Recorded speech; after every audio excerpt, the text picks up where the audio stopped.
Welcome into the Commanders Report live watch party for Monday Night Football. Commanders versus Chiefs in what feels like yet another big-time game for the Washington Commanders. The Burgundy and Gold are coming off of two very tough losses 2 weeks ago on Monday Night Football. You give up a number of turnovers to Caleb Williams and the Bears, giving up that game at home. And then last week, you give up a really tough game and effort, especially defensively against that Dallas Cowboys offense. On the road, you lose Jaden Daniels. And now this week, Marcus Mariota will get the start versus Patrick Mahomes, Andy Reid, and the Kansas City Chiefs.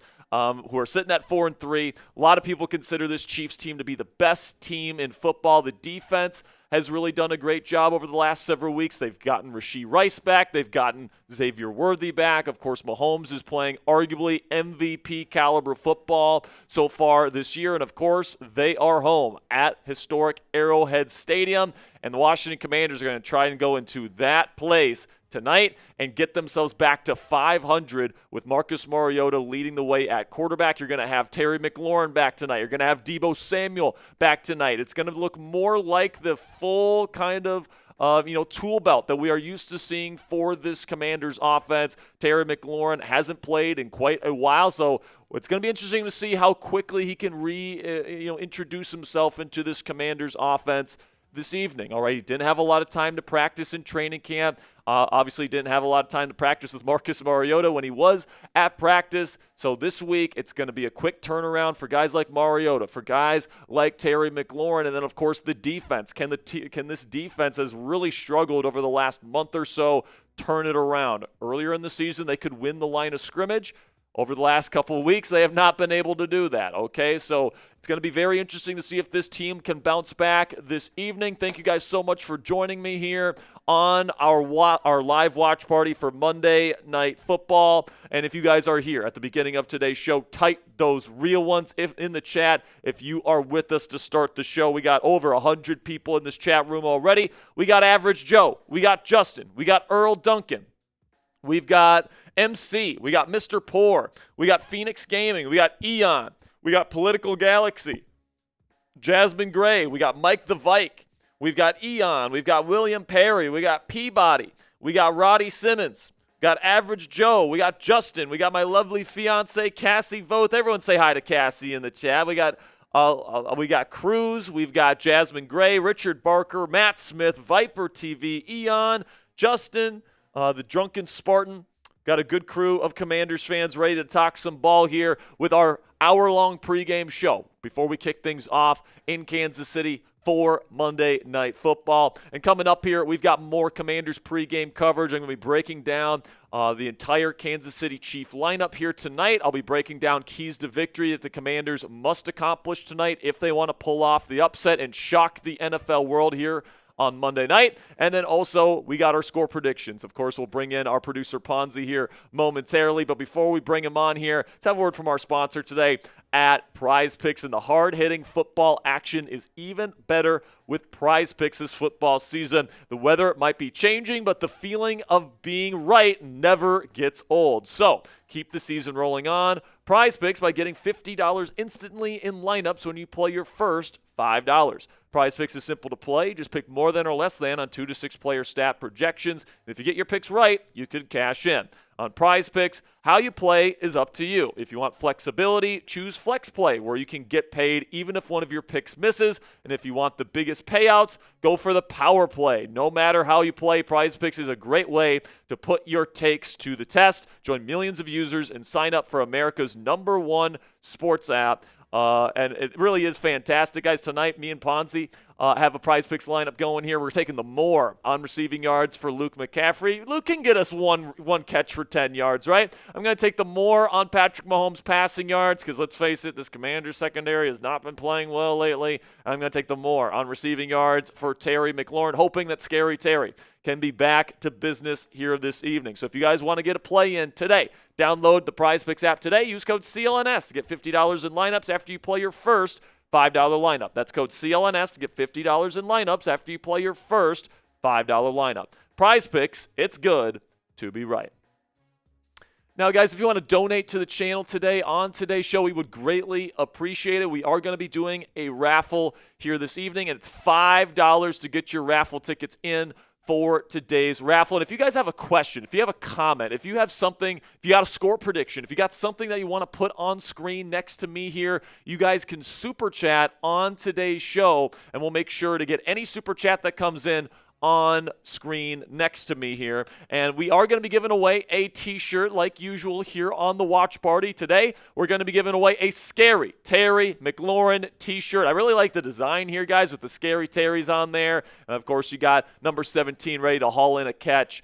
So if you guys like this t-shirt, it comes in black or maroon. The winner is going to be able to get this t-shirt in their closet. Make sure you guys stick around to the end of today's show because that's when we're going to be doing our raffle this evening. But again, guys, $5 gets you into the t-shirt raffle this evening. $10 will get you 3 raffle tickets. $20, you get 10 tickets, and you really get to stack the deck. Plus, we'll sing a Cry Eagles Cry song. If you haven't heard the Cry Eagles Cry song, might as well put in your first 20 here on the Commander's Report. And then I do have the pickle juice here. So every $50 that we make on today's show as a team, we're going to be doing pickle juice shots on today's show. And if we can get to $250 total on today's show, next week for Sunday Night Football, we're going to be giving away a Jaden Daniels jersey. So help us out here, guys. Every single dollar you guys donate goes towards helping us out here at the Commander's Report, helps us buy new equipment, helps us keep the lights on, pay rent, do all the things that we need to do here. And, of course, the things that we do here are not free, but we do give you guys free content here on the Commander's Report every single day. So if you appreciate what we do for you guys and you want a chance to win that Scary Terry McLaurin t-shirt, get those $5, $10, $20 super chats in, and let's get the party started. But if you guys want a free raffle entry on today's show, everyone who shares this stream on X and tags our producer Ponzi on X is going to get a free raffle entry on today's show. All right, so if you don't have any money to spend on a YouTube show, that's perfectly fine. All we care about is that you love the Commanders and you want to talk ball with us here tonight. But if you guys want to get going and get those shares up on X, you have to tag Ponzi. That is the most important step to that process. And if you guys want to see your 4-step process here on how to share this stream on X, what you do is you click the share button below this video. It's that little curved arrow that says share on there. Then you select the X icon. Then you tag Ponzi in the post, and he is at Pon_Xavier1. And if you guys can do that, then you guys can send the post. And if you do those 4 steps, then Ponzi's going to be able to see the post. And if he sees it, then he's going to put it in our raffle this evening. So that is the way you guys can get a free raffle entry on tonight's watch party if you don't have any money to purchase raffle tickets. Now, some other free ways that you can help out the channel here today is you guys can subscribe to the channel. We provide you guys free, informative, and entertaining Commanders videos on this channel every single day. Weekly previews, post-game reaction shows, trade rumors, especially over the next 2 weeks. It's pretty much just a week at this point before the NFL trade deadline. Also, make sure you guys click that thumbs up icon. Really fast and easy way to help out the channel. It tells the YouTube algorithm that you're enjoying today's content and that they should recommend this content to other Commanders fans like yourselves. And then, of course, if you want that free raffle entry, you guys can share tonight's stream on X. We would greatly appreciate it. Also, for every 50 subscribers we add on today's show, we're going to be giving away a free raffle entry. And you know what? We're less than 50 subscribers away from getting the 48,000 subscribers if we hit that mark, all right? If we get there before kickoff, I'm going to give a special offer here. I'm going to go 3 free raffle tickets if we can get to 48,000 subscribers before we get to kickoff today. So if you're not subscribed yet, make sure you click that subscribe button. And also, for every 100 likes, we're going to be giving away a free raffle entry. So right now, we're at 144 people watching, just 29 likes, all right? So we're still 70 likes away from giving away our first raffle entry for that Scary Terry McLaurin t-shirt that we're going to be giving away at the end of the show. We're about 50 minutes away from kickoff at Arrowhead Stadium in Kansas City, where we're going to see Marcus Mariota try and conduct this Commanders offense with Terry McLaurin returning to the lineup here this evening. Deebo Samuel returning to the lineup this evening. All right, you still got Zach Ertz out there. You still got Bill Krosky-Merritt. This offensive line in this run game is going to try and get Bill going and this run game going again, which has kind of been stymied the last 2 weeks. And, of course, this defense, Dan Quinn and Joe Witt Jr. kept talking all week about how they need to make a lot of changes. And according to them, they have made those changes this week. So what do those changes look like, and how effective are they against one of the best offenses in the National Football League in front of a national audience on the road in prime time? It's going to be very interesting to see what the answers to those questions are on today's show. But make sure you guys click that thumbs up icon, click that subscribe button so we can give away some free raffle entries this evening. So now let's get into our preview coverage for Commanders versus Chiefs. All right. And this was a matchup that I think we all really had circled heading into the year, because I think at this point we expected both these teams to be performing better than what they're doing right now. The Commanders are sitting at 3-4. Kansas City is sitting at 4-3. Kansas City's actually sitting in third place in the AFC West, if you'll believe it. And many people still consider them the best team in the National Football League. But the Commanders have lost 2 straight, and, obviously they're on the road here. And I think most people expected this to be a matchup of, like 6-1 and maybe a 5-2 team or something like that. Instead, we're getting 2 teams that are hovering around that 500 mark midway through the NFL season. But so you take a look at the inactives for both teams here. We'll start with Kansas City. Some of the bigger names. Trey Smith, their starting right guard, is out tonight. Same thing with their starting left tackle, first-round pick Josh Simmons. Okay, so what that means is that Kansas City is going to be, depending on some of their depth on the offensive line, which should give an advantage to the Commanders in the defensive trench. All right, so honestly, I think the Commanders might have a potential advantage in the trenches on both sides of the ball, and they're certainly going to have to take advantage of those advantages. Say advantage again, Jack, if they're going to win this ball game here. Now, let's take a look at the advantages here, or the inactives. Jesus, I did say advantage again. The inactives for the Washington Commanders this evening. Jaden Daniels dealing with a hamstring injury. According to Adam Schefter, he might even be out next week versus the Seattle Seahawks on Sunday Night Football. So fingers crossed Marcus Mariota looks good this evening. But Noah Igbenogany also out. Matt Gay, your kicker, is out. Matthew Wright is coming in to be your kicker this evening. So that might be an adventure. Might be going for a lot of 4th downs tonight. But Ali Cahoe is inactive tonight. Kay Madrano gets a helmet for the first time in a little while here. So watch out for Madrano to maybe even get some time at off-ball linebacker for the Commanders defense. Trent Scott is inactive. Same thing with George Fant, which means Brandon Coleman gets a helmet for the first time in several weeks. And then Colson Yankoff, as well as a tight end, is inactive for this ball game. Now let's take a look at the Kansas City Chiefs coaching and scheme breakdown. Andy Reid, of course, one of the best win percentages out of any head coach, especially over 100 games coached in NFL history. I mean, his level of consistency throughout the years has been really impressive. And he runs a modern pro spread offense that gets the ball out quickly, spreads things out, gives Mahomes very clear pictures pre-snap, and they love to get the ball out quickly in this offense, but they also have the speed to beat you deep. But then Steve Spagnuolo, Spags, one of the more creative, one of the most aggressive defensive coordinators in the National Football League. He runs a lot of man coverage, but they'll also do a lot of fire zone stuff. They'll run a lot of cat blitzes, which means corner blitzes.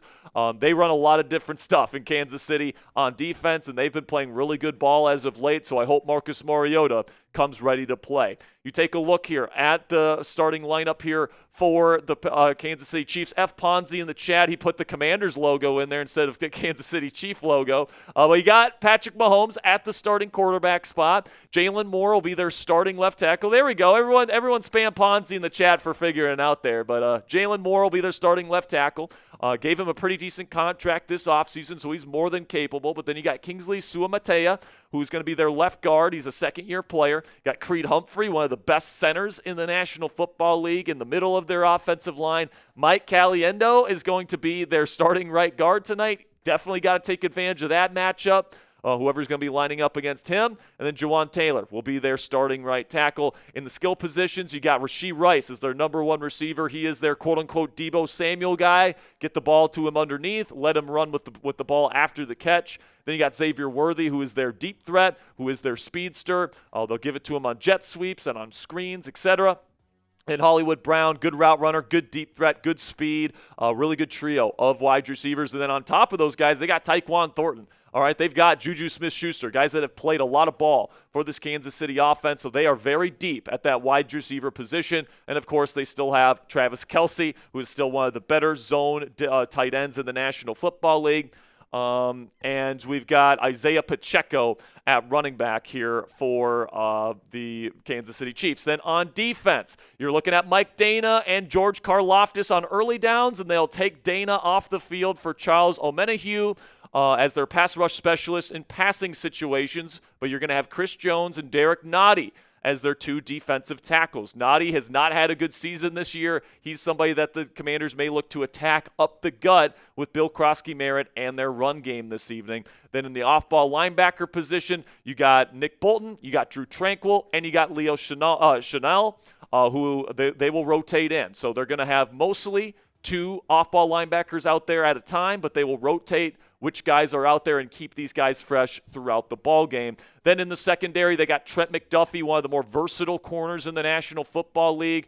He likes to play in the slot, but he's been playing a lot of outside this year. Jalen Watson's their other starting outside corner. Shamari Connor has been playing mostly in the nickel position for them this season, but we might see some of the rookie Noel Williams in the slot tonight. And Brian Cook and Jaden Hicks are their two safeties on the back end. Keys to victory for the Washington Commanders tonight: contain Patrick Mahomes in the Kansas City passing attack. I cannot express how important that is for the Washington Commanders on the defensive side of the ball, because this Kansas City team, they don't really run the football, and it really does run through Patrick Mahomes, who is one of the more consistent and just overall best quarterbacks not only in the modern era, but of all time. Some people already say he is the greatest player to ever play the game of football. I currently rank him as my number one quarterback in the National Football League, and the reasons are very simple, guys. The arm talent is off the charts. He does a really good job mentally processing defenses and gets the ball out quickly, so he's really tough to sack. And then when he does hold on to the ball, he's really good at maneuvering the pocket. Maybe the best I've ever seen in terms of the playmaking instincts, the pocket presence, and then the arm talent can really beat you. So Andy Reid can be right even when he's wrong, which isn't very often. But he's also a plus rusher, and he's a very clutch performer. The combination of Andy Reid and his ability to scheme people open and Patrick Mahomes' ability to make plays happen out of structure is a deadly combo that's led to multiple Super Bowl championships. Now, the accuracy can be inconsistent at times with Mr. Patrick Mahomes. And people are calling me right now because MVS is signing with the Steelers, so of course he is. But we'll figure that out here after the preview here, Ponzi. But then we get to another thing here that the Commanders need to do in this game, which is to get faster on the defensive side of the football. Okay, and this is something that Dan Quinn and Joe Witt Jr. have definitely said this week that they want to do. They have acknowledged that this defense is not fast enough. Okay, and Jordan McGee is expected to play more snaps in this ballgame, which is very good news if you're a Washington Commanders fan. And guess what we've been saying on this channel for multiple weeks? You got to give Jordan McGee more time in this defense. He's been one of the better defensive players on this team, period, this year. So I'm really excited to see what he's going to be able to do. What he's going to be able to do in pass coverage, in run defense today. It's really his first, you could maybe say a first true start in his NFL career. He's going to be wearing a green dot helmet in this ball game. So when they take Bobby Wagner out in this ball game, it will be Jordan McGee relaying the defensive signals to the rest of the defense. So hopefully this defense can play fast this evening. Then the Commanders need to win the line of scrimmage on both sides of the ball. This is something that we saw the Commanders do quite consistently in the early portions of the season, but we haven't seen them do it quite as much lately, especially against Chicago and Dallas. And that was really disappointing because those two defenses are not very good. They're pretty squishy up front, and the Commanders were still not able to move the ball on the ground when previous to that, they were dominating the line of scrimmage. They were playing very heavy personnel with their tight ends, and they were moving the line of scrimmage very consistently. And then the defensive side of the ball was very similar. So hopefully they can get back to playing that way in this ballgame. Deron Payne is active for this ballgame. He's been dealing with a toe issue, but he will play in this game, and hopefully the line of scrimmage can be won by the Commanders on both sides of the ball. I'm also hoping that we're going to see Frankie Louvu at edge rusher more often. I think we will, because we haven't seen the Commanders make a ton of moves at defensive end this week. And the fact that they're saying we're going to get Jordan McGee out there more often tells me that I think we're going to see Frankie Louvu play defensive end quite a bit this evening. I think that's a good move. I'm looking forward to seeing what Louvu is going to be able to do at that position in this game. Then on offense, you want to shorten the game. All right, Kansas City, super explosive. You want to limit the amount of possessions that they have, and you want to be able to control the clock and also wear out the opposing Chiefs defense. So you want to run the football effectively. You want to get Bill Krosky-Merritt the football early and often. You want to get that run game going. Use Marcus Mariota and Deebo Samuel as extensions of that run game as well. Continue to take a profit and continue to be very, what's the word I'm looking for there, Ponzi? Methodical down the field. There we go. Then speaking of methodical, maybe we get a little bit of Mariota Magic tonight in his return to the starting lineup. Of course, you got Terry McLaurin and Deebo Samuel coming back from injury this evening. Hopefully that gives Mariota enough receiving weapons versus, admittedly, a very good Chiefs defense in this football game. Hopefully Terry McLaurin can really show out. But just in general, guys, the Commanders need to play the cleaner game. They need to be able to limit penalties, which they've really struggled to do this year. They need to limit turnovers, which they weren't able to do the last time they were on Monday Night Football 2 weeks ago. But if you can play the cleaner game and force mistakes from Kansas City, the Commanders might just be there at the end of the game. And if they are, they got to make the play late. And this is going to be tough to do because the Chiefs are better than maybe any team in the league at making that play happen in the fourth quarter. They've just been in every tight situation that you can think of on the biggest stages. So, a tight game in the fourth quarter on Monday Night Football in the regular season is not going to faze them. Patrick Mahomes, one of the best clutch performers in NFL history, and Marcus Mariota is going to have to outperform him if they want to come away with the victory tonight. Now you take a look at the points per game trends here. The trends predict that the Chiefs will win this game 26-21. That is outside the range of the margin of error. So this game is pretty clearly predicted to go in the Chiefs' favor, especially because they are home. But I'm going to I kind of teased you guys a little bit there, but I'm actually going to go with the Chiefs to win this game by more than that projected 5 points. I'm going to give them the win by 10. I'm going to have Kansas City win this game 33-23. I think Mahomes is just not going to be able to be stopped. I don't believe in the secondary in Washington with the new green dot out there and Jordan McGee. I think there's going to be some communication errors out there. And I just think that, on the road, prime time, with a lot of new in this system this week, it's just going to be too much for the Commanders to overcome, Ponzi. Yeah, I mean, I agree with you, unfortunately. I just think that the Chiefs have so much of a high-caliber offense that, it's really hard to contain that, especially when the Commanders have been struggling. And then on the opposite side of the ball, the Chiefs' defense is really good. So, I mean, it's going to be hard to score against this team. I'm hoping I'm wrong, but I got 35-17 Chiefs to win, unfortunately. Yeah, listen, man, this kind of reminds me of the playoffs last year where, you're almost not even expecting to win. You're kind of playing with house money. And at this point, if you get a win, you feel really good. But if you lose, it's like you were expected to lose. You know what I'm saying? Like if you win tonight, it's almost season altering. Yeah, yeah, probably. If Terry McLaurin balls out and all of a sudden we have that dynamic element back in the Commanders' offense, and if the defense looks a lot better with Jordan McGee out there, and you find something that clicks with this Commanders' defense, that could be something that, like you say, Ponzi, could be season altering. Now, do I think that scenario is particularly likely tonight? I don't think so. That's why I'm picking the Chiefs to win. I'm picking the Chiefs to win by multiple scores. But the possibility is out there, and you never know in the National Football League what's going to happen. So I'm excited to see what the Commanders are going to be able to do this week. I'm excited to see how Marcus is going to play with Terry back out there. I'm excited to see how Deebo does. I'm excited to see if this run game can get going after 2 really tough weeks in a row. I'm excited to see Frankie Louvu play at edge. I'm excited to see Jordan McGee play more tonight.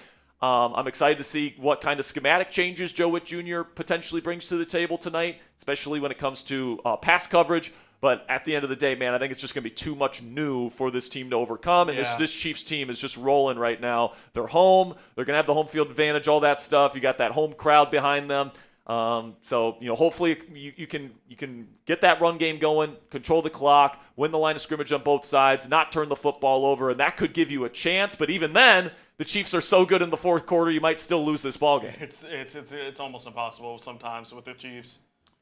Yeah, exactly. All right, so make sure you guys check out our friends at Prize Picks. The hard-hitting football action is even better with Prize Picks this football season. The weather might be changing, but the feeling of being right never gets old. So keep the season rolling on Prize Picks by getting $50 instantly in lineups when you play your first $5. Prize Picks is simple to play. Just pick more than or less than on 2 to 6 player stat projections. And if you get your picks right, you could cash in. On Prize Picks, how you play is up to you. If you want flexibility, choose the flex play where you can get paid even if one of your picks misses. And if you want to go for the big swing, you can go for the power play. No matter how you play, Prize Picks is a great way to put your takes to the test. Join millions of users and sign up for America's #1 fantasy sports app. So here's our Prize Picks projection for tonight. We're taking the more on receiving yards for Luke McCaffrey, the more on passing yards for Patrick Mahomes,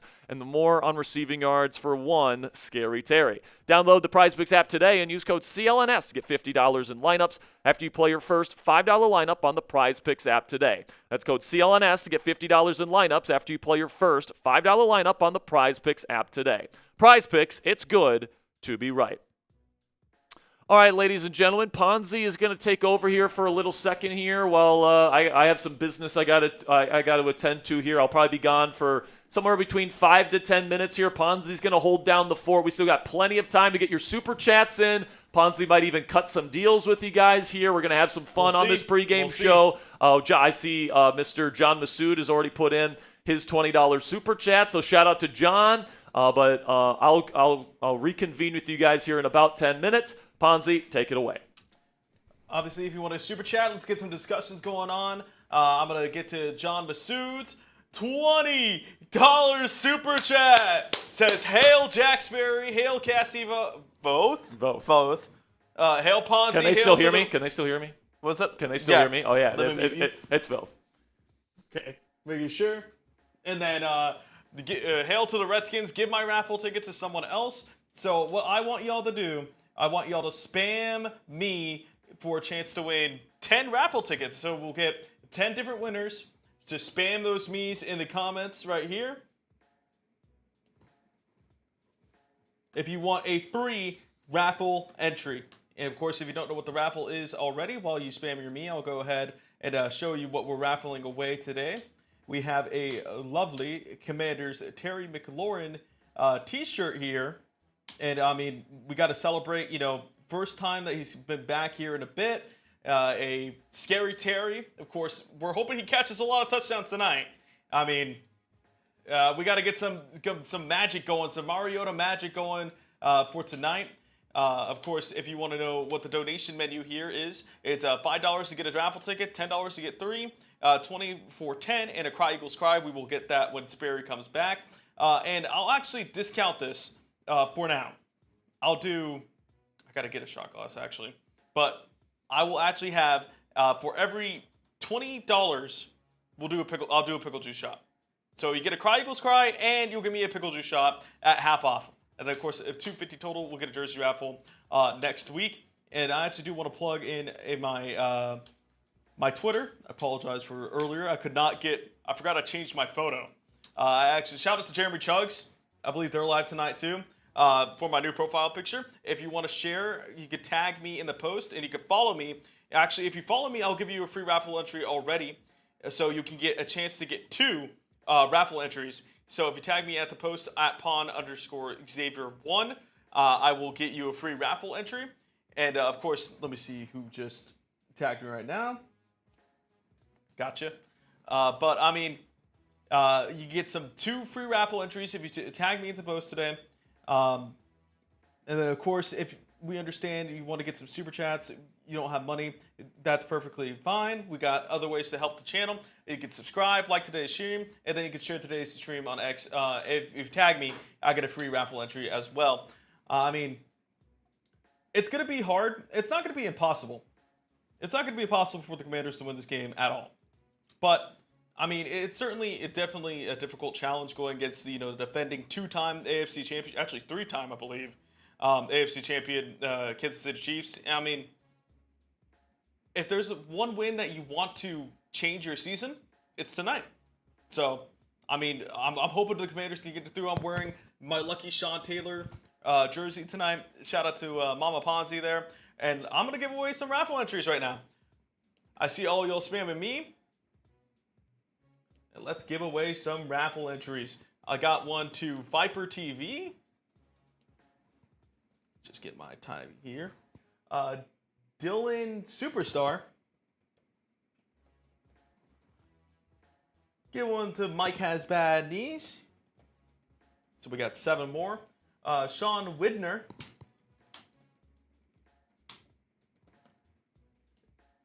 Go with Dead Man's Touch.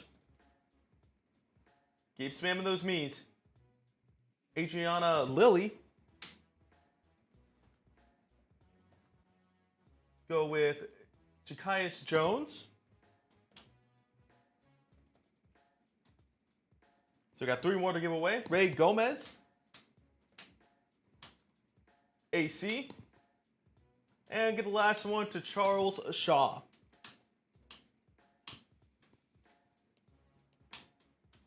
Of course, we have our poll up here. Vote if you haven't already. Right now, it's the lowest percentage chance of feeling confidence in 0 to 25. I mean, I understand where y'all are coming from. Backup quarterback. The Kansas City Chiefs are a great team, but I mean, maybe call me a little delusional. I think I got some hope tonight. I think if there's any night where there's going to be a fluky game, it might be Monday night tonight. And why not the Commanders? They certainly got talent on the offensive side of the ball. I'm hoping Bill goes off so that way we can, chant his name. Bill Krosky, the football guy. And I mean, it's going to be a hopefully night to remember for the Commanders. And maybe we'll see if this win can propel them more into that conversation of getting back on track. Because, I mean, the NFC East can still be up for grabs. I mean, the Cowboys are the Cowboys, let's be honest.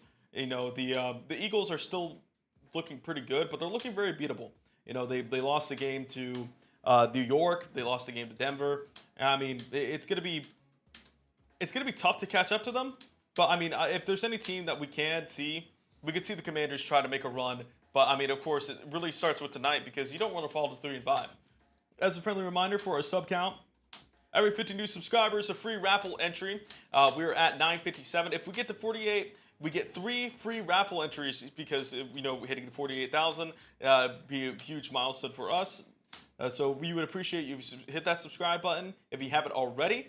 And if you haven't already as well, while you're hitting that subscribe button, hit that like button. For every 100 likes, we are giving away a free raffle entry. We are currently at 73 likes. I mean, it's going to be a fun night here on Commanders Report. I mean, it's one of those games where you feel like everyone's against you. Everyone is against you. Give you no shot. Get that underdog mentality. Let's get the win with Marcus Mariota. Why not us?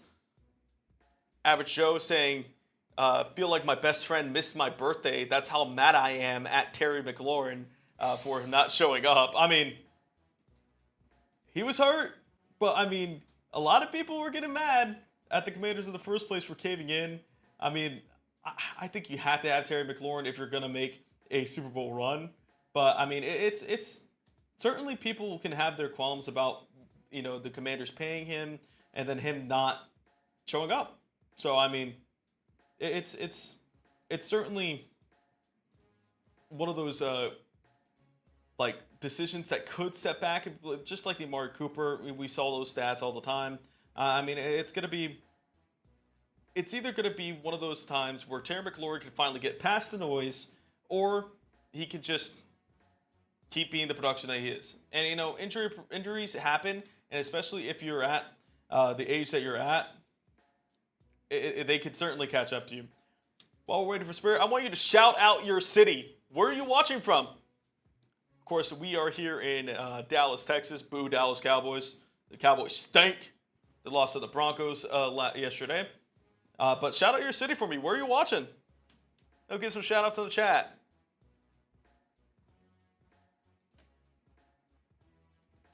Mitchell's Corner saying that we have no shot tonight. I mean, you never know. Well, it's not Sunday, but any given game. We got Sean in Tampa. I believe this Electric Divergent. Charleston. Is it Electric Divergent in Charleston, West Virginia? Damn. AC in Richmond. Tom from Ohio. Really muscular guy in NYC. Boo the Giants while they're, man. Although I will say shout out or prayers up for Cam Scattaboo. That was a very bad injury yesterday. Always hate to see, especially a young, exciting running back like that. But we don't wish any injuries tonight. And of course, that's one of those terrible injuries. Viper from Ingleside, Texas. Fun fact, Viper. My last place, my home school, my university is in Corpus Christi. Shout out Flower Bluff Hornets. Ingleside, I actually, some of my in-laws are from Ingleside. So, I mean, my brother-in-law is from Ingleside, so shout out to him. I mean, great place. Nice little place over there. Zach Knight saying Houston. PF Honey saying DC. And a lot of Virginias, of course. Got a hail to the Commanders over there. I mean, how excited are y'all? I want to give a little bit of a gauge. How excited if finally the Commanders are moving back to DC? It's not going to be for a little bit, but I think, going onto the site of RFK, a lot of history there. Hopefully, I think that it's one of those things where it's kind of like the Arlington Dallas Cowboys thing, where it's like you're the Washington DC Commanders, got to play in DC. I feel like that's going to be a great move for this Commanders franchise. I mean, I got all the shout out to the ownership group. I think that last season was electric, and I think we can still recap a lot of that magic. Just because the down season happens, it's always great to have your young franchise quarterback. Obviously we want Jaden Daniels to get healthy. We want Jaden Daniels to rise back up to the level that we saw him in his rookie year. I mean, it's gonna be exciting time here for just everywhere in Commanders Nation. So. Average Joe saying 2032. I mean, yeah, I know it is 2032, but we look at it and it's like, I mean, we get there and it's just, man, where'd all the time go? Maybe we're talking about two-time Super Bowl champion Jaden Daniels down the road. About 20 minutes left till kickoff here. I mean, it's going to be one of those, I wonder, have they even announced the name? I assume not. But I know it's going to be really exciting. It's going to be really nice to have, especially they're planning a Sean Taylor Memorial, really proper one. I mean, it's going to be nice to see that the Commanders going back to their roots in RFK over at least the lands of it. Beat saying Chesapeake. I mean, gotta love some of these games. I mean, I haven't been to a Commanders game. I want to go to one. I really do. But of course, I'm gonna be here with y'all every Commanders game. Electric Divergent saying, I'd love to see y'all beat the Chiefs tonight. Yeah, I mean, it would be certainly a very great upset. And like I said, I'm not saying like one win's the defining win of the season. You can look at like yesterday, and actually it's a good segue to going to yesterday's scores. If you haven't been keeping track of the NFL, of course the Dolphins won against the Falcons. Kind of a weird one because the Dolphins were, they only won one game to that point, and they won against the Jets, and they dominated. Bijan Robinson did not gain a lot of yards. He fumbled. Of course, they were starting Kirk Cousins' backup quarterback, Kirk Cousins. Never thought you'd say that in a little bit after they paid him all that money, but they did not look good on offense. Their defense was getting torched by Jalen Waddle and Tua Tagovailoa. I mean, that Falcons team might have some problems as well. And then we go to the Bears and Ravens. Ravens with Snoop Huntley pulled off a little bit of an upset. Not really. I mean, I think that Bears team is a little bit fluky there. Of course, they won against both the Falcons and the Bears. But, I mean, I feel like the Commanders gave them that game more than the Bears actually won it.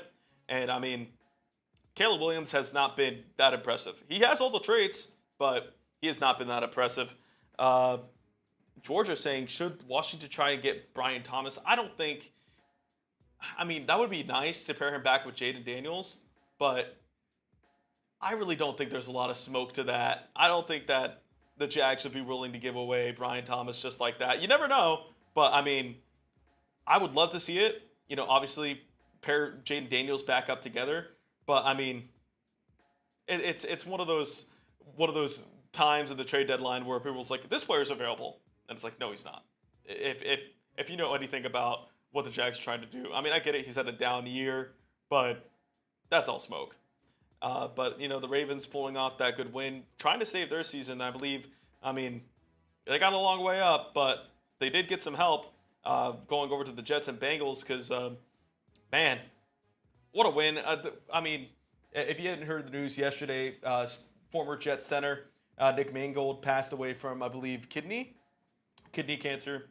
And, I mean, that's a great win for a legend right there. I mean, hearing the Rex Ryan tidbit about him on ESPN, that was very, very emotional. And, I mean, if there was any week for the Jets to win, it was a nice win for him.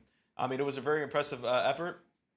I believe it was like Breece Hall threw a touchdown to Mason Taylor, who is the son of Jason Taylor, who played with Nick Mangold, which is really, really, really cool. All those trivia things. I mean, that's a good win for that Jets team. I mean, even if they are going to be pretty bad, I mean, great win there. Bills absolutely dominated the Panthers. I mean, wasn't even close. Then we got going to the 49ers and Texans. The 49ers lose. Of course, they are very depleted. They're without Nick Bosa, Fred Warner, Brock Purdy. Still no Brandon Ayuk yet. I think Juwan Jennings played in that game, but he's still banged up. And, I mean, that team is very hurt. I mean, I still think that they have a shot in the NFC West, but, I mean, they got to get healthy and fast. Giants lost to the Eagles 20-38. I mean, it sucks to say with one of those injuries like that, but when Cam Skattebo went out, it kind of sucked the life out of that Giants team. Just how much he meant to that team. And once again, prayers up to Cam Skattebo. I mean, hopefully he can get a fast and quick recovery. And, you know, that Eagles team did get away with a lot of ref ball there. I mean, the tush push just is probably going to be banned. Let's just face it. The tush push is going to get banned. I mean, the whistle blew after the ball was out, and they still ruled forward progress. If that's not the most egregious reffing in any time, I don't know. Because that ball was out, and then the whistle blew, and they ruled forward progress. I don't know, man. I mean, the Eagles, they looked like they dominated that game, and for the most part, they did. Of course, Saquon Barkley did pull up with a little bit of a hamstring issue. They said that he's all good to go, but that could affect him for a little bit. I mean, Browns, Patriots, going to there. I mean, it was close for a little bit. Then the Patriots kind of pulled away in the second half. Buccaneers, Saints. Tyler Shuck had some playing time there as the Bucs defense just really dominated. Not that anyone cares about fantasy, but I believe they gave me like 22 points, and that's Baker only gave me 6. So, MVP candidate, am I right? And then going on into the late game stretch here, the Cowboys, the Cowgirls, they absolutely stunk it up against the Broncos. Dak Prescott threw, I believe, 2 interceptions, and that Broncos offense was doing whatever they needed to do. I mean, they had a first-try pick, and then Bo Nix just absolutely torched it up. Jack Sperry giving me the okay, we're all ready to go. Let me get.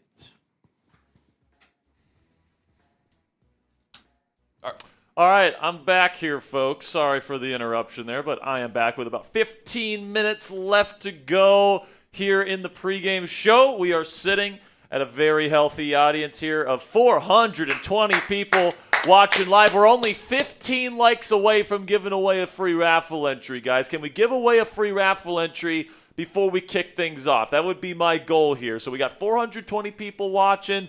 If we can just get 15 more people to click that thumbs up icon, I'd greatly appreciate it. Ponzi, what was the last game that you were just talking about? We were talking about Cowboys-Broncos, and now the Cowboys stink. Cowboys stink, absolutely, and we lost, and we got killed by them. So, to tell you exactly where this franchise is at right now. But man, the Indianapolis Colts certainly appear real at this point in time, Ponzi. They're boat racing bad teams and they're beating good teams. So they play the Pittsburgh Steelers next week, and the Steelers lost. I mean, they played a very good first half last night. The Steelers did, and then they completely crapped the bed in the second half. The Packers completely dominated. Second half score was, I believe, 28-10, an 18-point difference in the second half, which is just utter shellacking. Steelers defense couldn't stop anything. Jordan Love was just super efficient, taking what the defense was giving him.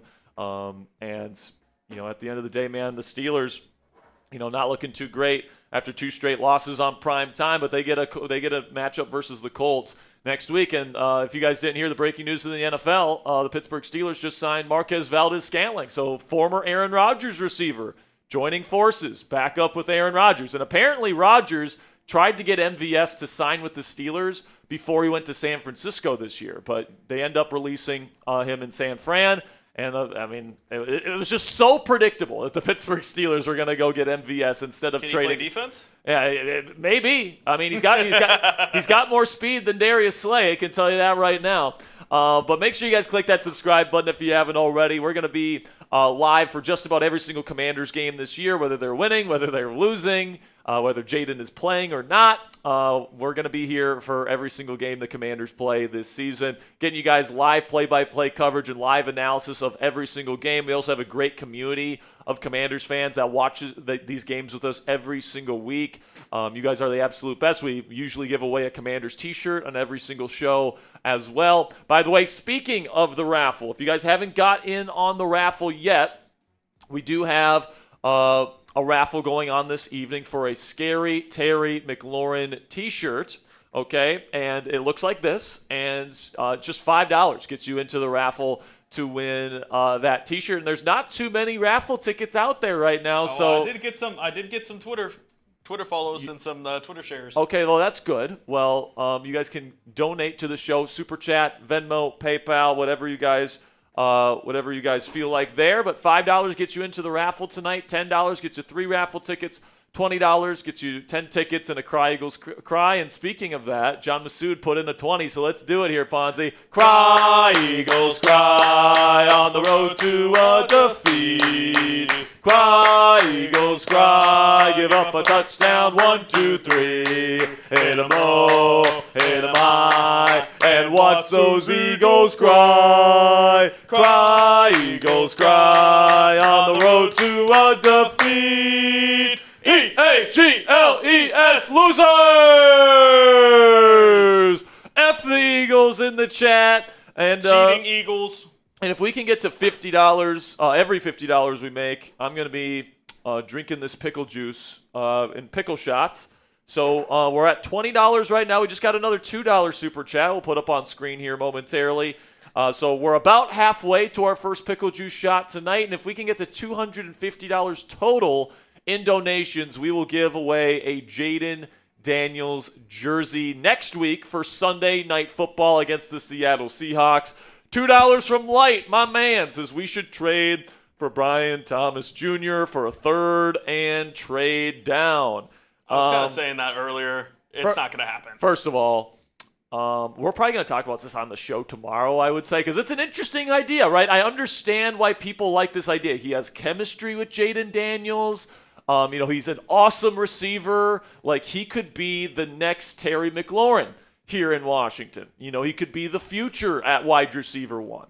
Okay, that is very much a possibility. I'd have to take a look at what the cap numbers would look like to include Terry McLaurin in a trade for Brian Thomas Jr. I think you'd get a lot of dead cap there. Yeah, I think so. So that probably won't work, right? So, listen, man, it's an interesting idea, but at the end of the day, I think the Jaguars are probably looking for at least a first-round pick, maybe more than that. And that's just not something the Commanders are going to be willing to do. I mean, I would be I would be floored if Brian Thomas actually gets traded. Like, we're talking about somebody that's a big body, very fluid movement skills. So he's a good route runner. He's had a couple drops this year, but he was known as having some pretty good hands last year and in college. He is a big time vertical threat, 4.3 speed guy. Like, he is an absolute freak of a player, and he's still got like multiple years left on his rookie contract. So you're talking about somebody that would be super duper valuable on the trade market. There's no way in freaking hell, Light, that you're getting him for a 3rd round pick. There's no way. He was a top 20 draft pick. And it's one of those things where it's like, the only situation that I can compare to this is the only one that I've had in my lifetime with this. When the Dolphins traded Minkah Fitzpatrick to the Steelers right after his rookie year, and that was for a first. Yeah, that was for a first, and that was a safety. That's not wide receiver. Exactly. Where that is like a super. I mean, that is number 1 receiver is a high value position. Exactly. In the National Football League. So I would say at least a first, probably a first and change. You need a first and a player. Probably a first and a player. You're probably right about that. And I'm not sure what player the Jacksonville Jaguars would want. Maybe they would want Daron Payne. If you could put first and Daron Payne, would that probably be? I feel like I'm guessing that would probably be the price tag. I think the Commanders, like, if the season is going how the way the season's going, and I'm not saying that the Commanders are going to be stinking the bed, but it's going to be like a top 15 draft pick. Yeah, exactly. And I don't think you're giving that up. I don't think I get that up. I don't think I will either, man. Like, listen, I think the time for the Commanders to buy players has come and gone. All right. I think they want to keep that draft pick, and frankly, what I want them to do with that draft pick next year, Light, is to trade down from the first round. All right, get extra picks. All right, get extra young bodies in here because you need young players on this roster. Because Marshawn Lattimore almost certainly gone next year. Bobby Wagner almost certainly gone next year. All right, like Dorrance Armstrong, he might be gone next year. All right, especially coming off of that injury. Like, they've got a lot of one-year players on this defense that I don't think they're going to bring back, and I think they're going to be embracing a youth movement, and just bringing in Brian Thomas Jr. is not going to fix all the issues that you have on this roster. Added on, it's saying a first-round pick for a wide receiver is crazy. No team would do that. Ponzi and Jack. DK was traded for only a 3rd-round pick. DK was older. Well, DK was traded for a 2nd-round pick. And yeah, he was traded for a 2nd. And AJ Brown was traded for a 1st-round pick. What are you talking about, man? And that's a different scenario because we're talking about, I'm not saying Brian Thomas is like a top 10 wide receiver, but still a top half wide receiver. Well, you have to realize where he gets a lot of his value is that he's on his rookie contract. Exactly, on your rookie like deal. He is not an expensive player, which makes him extremely valuable. Like, if you get him and he's really good, you get him for over a decade, and you get him for on the cheap for the next several years. Like, you got to factor that into the equation. Why? I mean, it's not. Yeah, Randy's saying it's not worth the first and the pain. I agree. Yeah, I agree. It's not.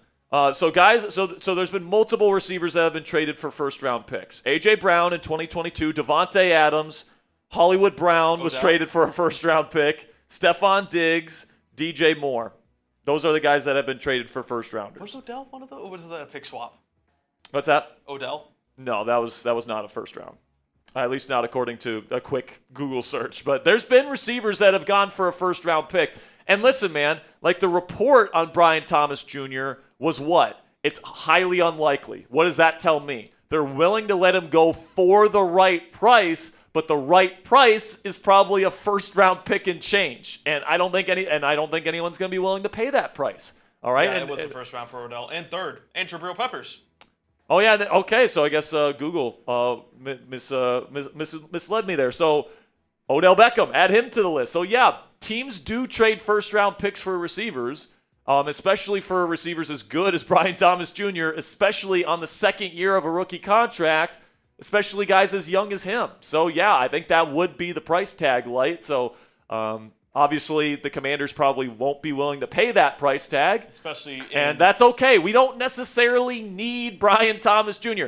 Like, the current configuration of wide receivers and tight ends and running backs that we have here in Washington is fine as long as they're healthy. right? Like, the big issue this year has been that they haven't been in training camp. I'm looking at you, Terry McLaurin, and then they haven't been healthy. Once again, looking at Terry McLaurin, looking at Deebo Samuel, looking at all these guys that have not been available for the Commanders. Noah Brown. I mean, all these guys have just not been available and have not been healthy for the Commanders this year, and it's really limited what these guys and these quarterbacks have been able to do in the passing game.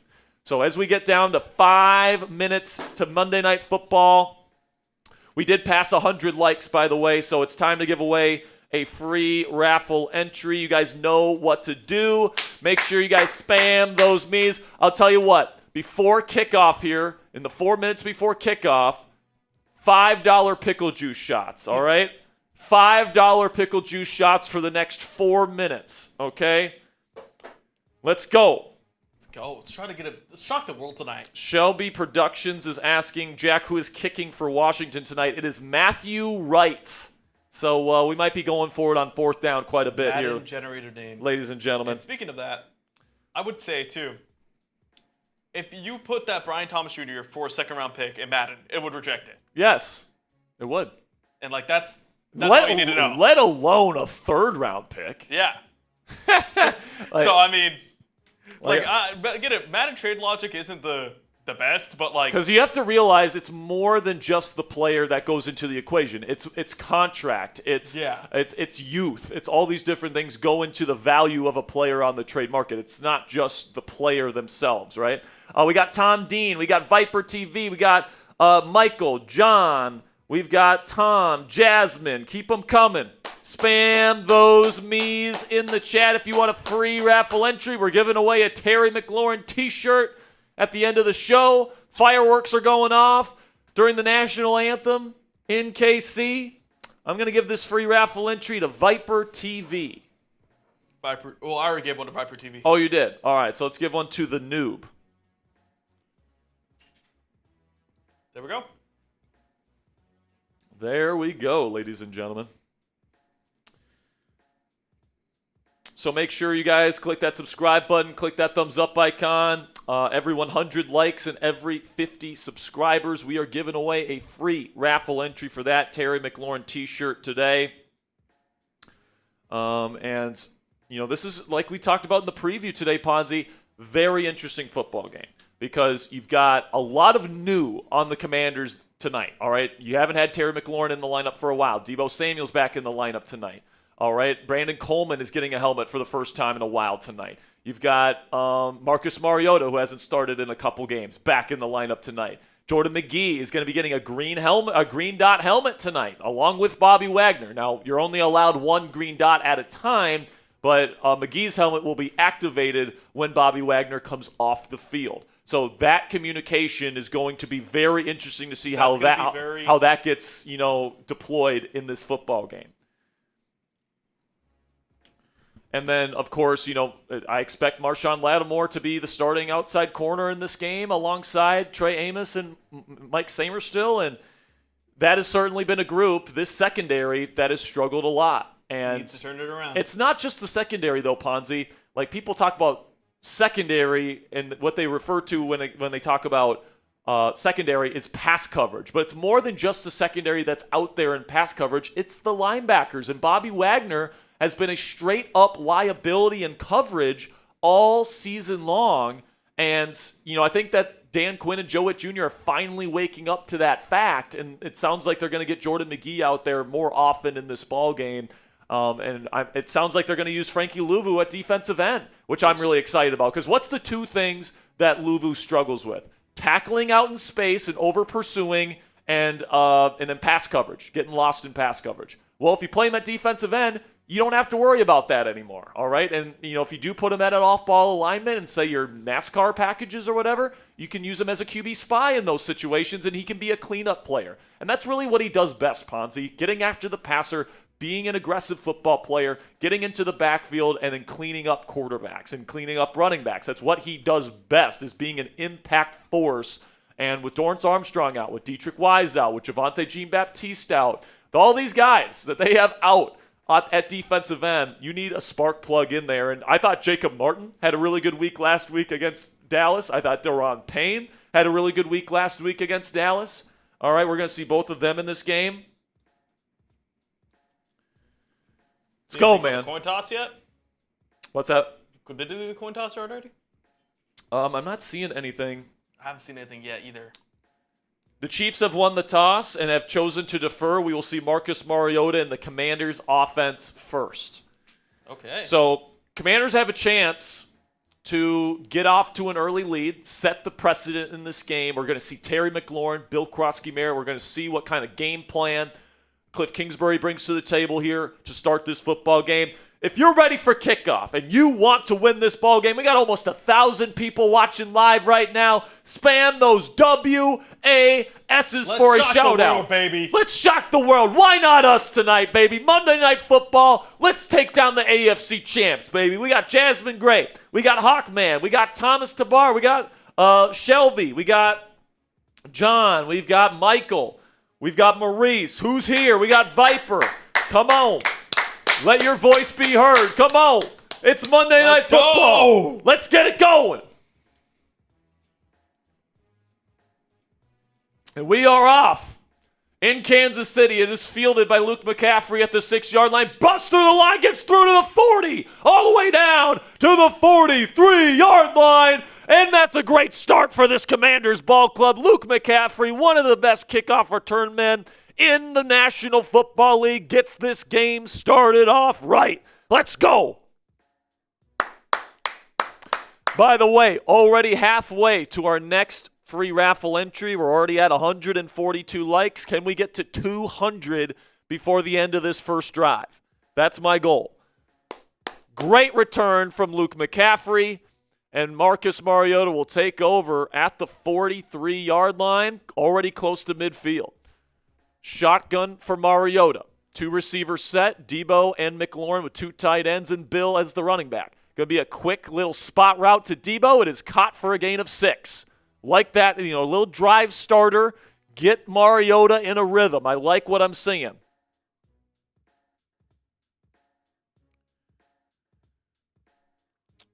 A little bit of tempo from Mariota.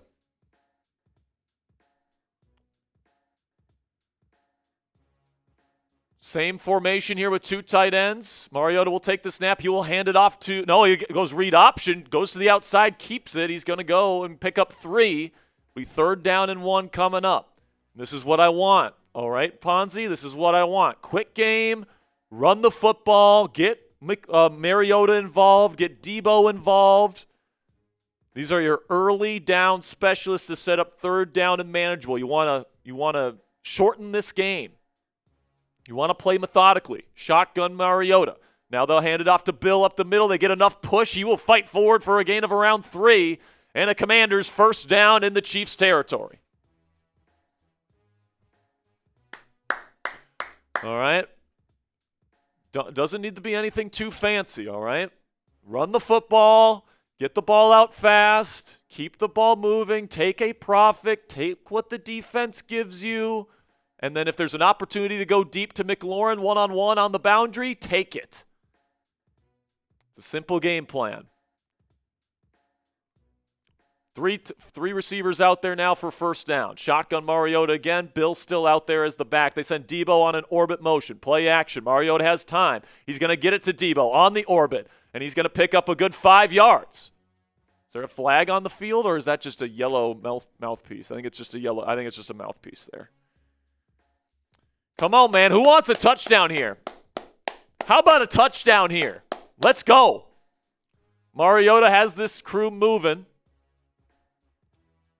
Steve Spagnuolo, the defensive coordinator for the Chiefs, expect him to send a lot of creative pressures. I can't wait to see this matchup versus Cliff Kingsbury and Spagnuolo tonight. They go pistol here. 2 receivers and 2 tight ends. Mariota's going to make a switch at the line. Bill's still the running back. Deebo and McLaurin, the 2 receivers. They're going to go hand off to Bill up the middle, and he's going to pick up about maybe 2 yards, but it will set up 3rd down and manageable here.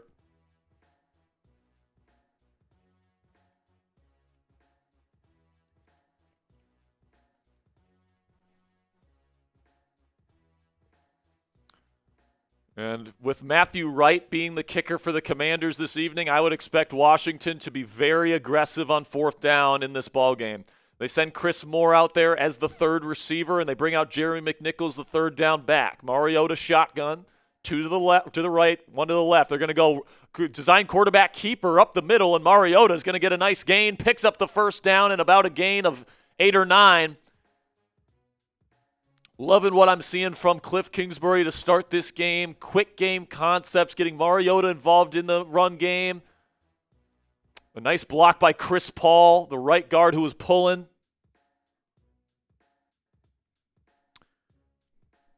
And this is exactly the game plan that I wanted to see from Cliff to start this ball game now already at the Chiefs' 31-yard line.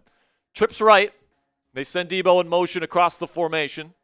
Shotgun, Mariota will throw quickly out to Luke McCaffrey. He's going to have some nice room to run. He'll pick up around 8 or 9.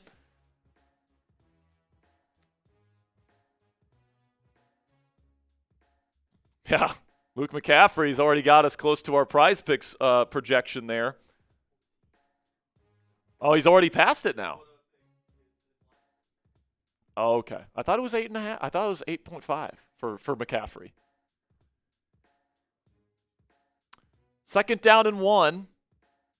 Just keep the ball moving. Keep the ball moving, man. Mariota's doing a great job to start here, playing very efficiently. Shotgun Marcus.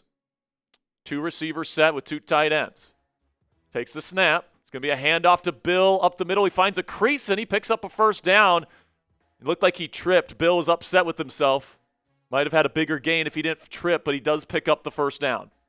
There we go. We got that green on McCaffrey already. And this is what you want to do. You want to play methodically. You want to move the ball down the field with ease. You want to move the chains, stay ahead of the sticks, not have penalties, not take sacks, and wear out this Kansas City defense while also killing clock and shortening this game.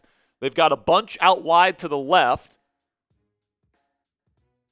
Mariota takes the snap from shotgun, throws quickly to Deebo, who tips it up in the air, and it's intercepted. Are you kidding me, Deebo?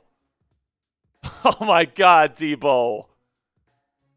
And a great opening drive from Mariota and Cliff gets ruined by Deebo Samuel, who takes his eyes off the football and tips it right into the hands of the Kansas City defender. I can't believe what I just saw.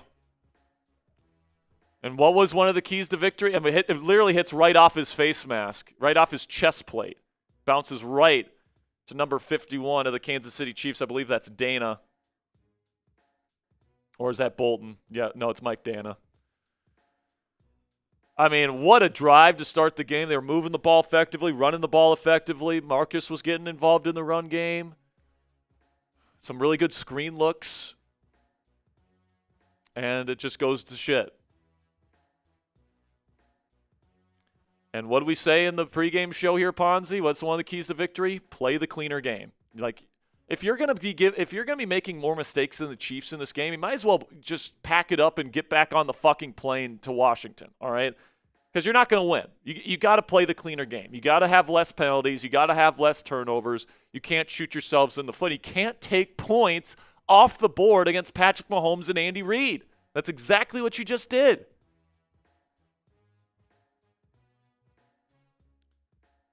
And like, especially because that's your veteran right there, man. That's the guy that you're expecting to lead the way. That's an almost 30-year-old receiver right there. And he's taking his eyes off the goddamn football? Like, what are we, in Pee-wee right now?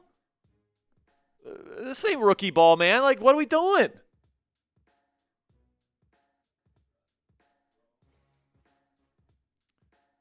Welcome back, Deebo Samuel. Terry McLaurin hasn't touched the ball. And as good as that first drive was, in terms of game planning, in terms of moving the chains, running the football effectively, not getting the ball to Terry McLaurin to start this game. And, Deebo gets the ball a couple times, but has one pop off his chest plate, is perfectly thrown screen pass from Marcus, and ends up being an interception. Inexcusable. Cannot.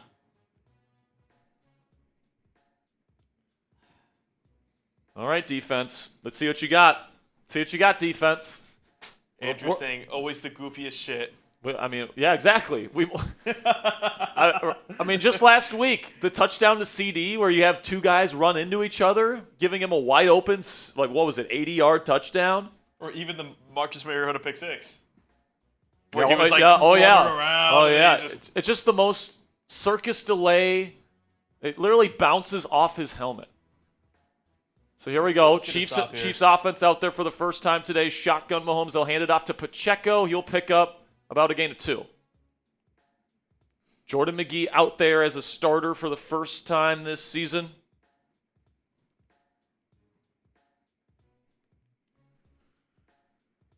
And this Commanders defense gets a good stop on first. 2nd down and 8 coming up. Let's get some stops. Try to get a 3 and out. Commanders playing really close to the line of scrimmage. You can tell they're daring Kansas City to throw it deep on them. Takes the snap. Mahomes looking. He's got time. Now time's running out, and he's going to run out of time, and that is Jacob Martin with the sack. Let's go. The coverage holds up long enough for Martin to get there. And, man, Jacob Martin has been a ball of energy that has been injected into this Commanders defense the last 2 weeks. He beats Jalen Moore on the outside, pushes him to the ground. What a play by 55. I love it. Can't get away, Mahomes. Woo! You know what that means. Let's go. It's 3rd down. 3rd down and very long here. Commanders show pressure at the line of scrimmage. Multiple people walked up to the line. Off coverage corners. Takes the snap. Low snap. Mahomes steps up, looking, still nothing. Now he's still scrambling, and he's going to try and run for it, and he can't get there. Or did he get there? Jeremy Reeves is saying that he was short. Let's see where they put this ball. I think they're going to give him the first down. Jeremy Reeves came out of there to tackle Mahomes out of bounds like a bat out of hell. Let's see. Did he get there? Good hit by Reeves, and it's so close. I think he got there, though. It is so close. If not, it's inches. I don't know. I don't think that ball crossed the yard line, though. They're saying 4th down and 1. Will Kansas City review this? Are they going to go for it? I think Kansas City has to call timeout. They wanted a reset of the clock, but they didn't get it. Kansas City's forced to use their first timeout. It looks like Kansas City's keeping their offense on the field, so this could be a big stop here for the Commanders to get their offense back on the field. Type those 4s. Jeremy Reeves with some great effort there to get Mahomes out of bounds. And, we put it in our scouting report of Mahomes here, Ponzi. Like, he's a sneaky rusher. He really is. He's got excellent pocket presence. So if you only rush 4, he's going to find an escape lane if nothing's there. And, he is the fastest slow person I've ever seen in my entire life. Yeah. Got to get those. I don't know, man. Looks like there's already some changes. We've seen Tyler Owens out there on the field. Yeah, this ball's short. He's short. That ball's short. Good job by Reeves. Great job by Reeves. That's one of those plays, too, where Mahomes kind of stays in bounds. Right. And so people call it, foul baiting, but And now Laramie Tunsil walks to the 4th down, and they get it. They hand it off to Kareem Hunt up the middle. He gets an easy 6-7 yards. First down, Chiefs. Laramie Tunsil, it looked like, is heading to the locker room. Oh, what happened? I don't know. But he was walking on the sideline. I'm guessing he's heading towards the locker room. I wonder how they address that. Do they put Brandon Coleman? I bet they put Brandon Coleman at left tackle. Or do they put Connerly at left and they put Wiley at right? Handoff here. This is a good stop here by Frankie Louvu and Jerzon Newton. No gain for Kansas City. That is number 24. That is Brashard Smith. And now it'll be 2nd down and 10 coming up. I think that's probably the plan that they'll probably go with. Let's go, man. Get off the field. Eddie Goldman and Jerzon Newton, the guys in the middle right now. Frankie Louvu. At edge. And it looks like Jalen Holmes, if I'm not mistaken, are out there at the edge. It looks like hamstring for Laramie Tunsil. Play action. Play action for Mahomes. He's going to throw it down the field. Wide open, Xavier Worthy. It's caught down to the 25, down to the 21-yard line. How do you let him get that open? Xavier Worthy was wide ass open, bro. And now they're all the way down to the 21, just outside the Prize Picks red zone. Worthy was coming across in motion. I think there was a miscommunication as to who was supposed to take who. And Quan Martin, who's had some tackling issues, is able to clean him up. I think this one was on Mikey Samerstill on the outside. He didn't cover him. So he stepped out of bounds at the 26. Okay, so he's down at the 26. Play action again. Throws quickly up to Xavier Worthy, and it looked like he wasn't ready for it. Trey Amos was in coverage. Good coverage from the rookie out of Ole Miss.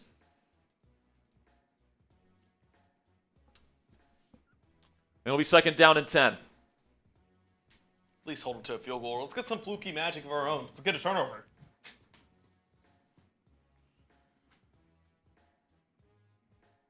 Yeah, get a turnover. Turnover would be nice here, and honestly, just holding them to 3 would feel like a victory for this defense. Shotgun here for Mahomes. Low snap, looking, pressure getting to him, and he has to get rid of it, and he gets hit hard. Incomplete. 3rd down and 10. Good play there. Is that Jacob Martin again? I believe it is. Jacob Martin has been unbelievable to start this game.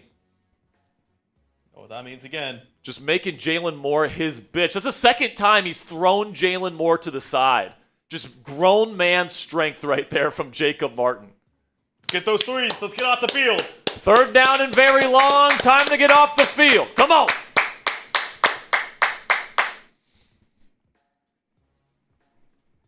Type those 3s if you want to get a stop. They go empty with Mahomes. They go trips left with doubles out to the right.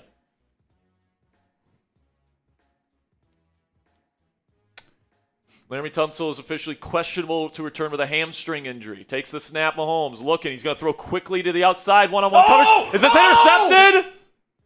They're saying intercepted by Marshawn Lattimore. What a catch by number 2. The much maligned corner. A toast can catch. What a catch from Marshawn Lattimore. And they just turned over Mahomes. What a grab by number 2. Elbow in. That is a catch, ladies and gentlemen. And they get the turnover. No points allowed on the drive. Spam those 2s in the chat.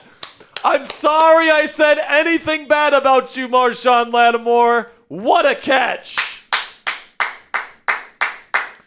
Lattimore with the interception. Great coverage. Also, Jacob Martin's looking great. I'm kind of outside of the one coverage bust. The Commanders' defense looked pretty good on that drive. That's the best that this defense has looked in a very long time. Let's go. We got the fluky magic. You turn it over in your end. We turn it over. Let's go. Interesting point. Pigs are flying, everyone. Look up. But Ponzi, man, you can't scream while I'm calling the play. My bad. I'm like, Mahomes, they can't hear what I'm saying, dog. My bad. They did the Brady scream. I know you're excited. You got to temper that so people know what's going on. You can't just scream with no context. My bad. Mahomes drops back. Ah! It's crazy stuff by Ponzi, bro. I mean, to be fair, I think it was a pretty seamless call there. Well, my big question moving forward, Ponzi, is what is Marshawn? Who's going to play left tackle? I mean, Brandon Coleman finally got a helmet. He's been a healthy scratch the last few weeks.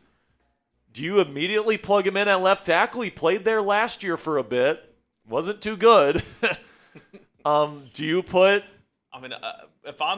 Andrew Wiley at left tackle? Do you think about putting Josh Connolly Jr., who played a bit of left tackle in college, over there? I think the move that you make here is because he had experience in college at left tackle. He knows the footwork. And have Wiley play right tackle because he's played that. Get the guys that you know that have at least a little bit of the technique down, even if it was college level. Yeah. So, I mean, Fair enough. We're only 15 likes away, by the way. Brandon Coleman is in the huddle as the left tackle right now. All right, there he is. Brandon Coleman playing left tackle.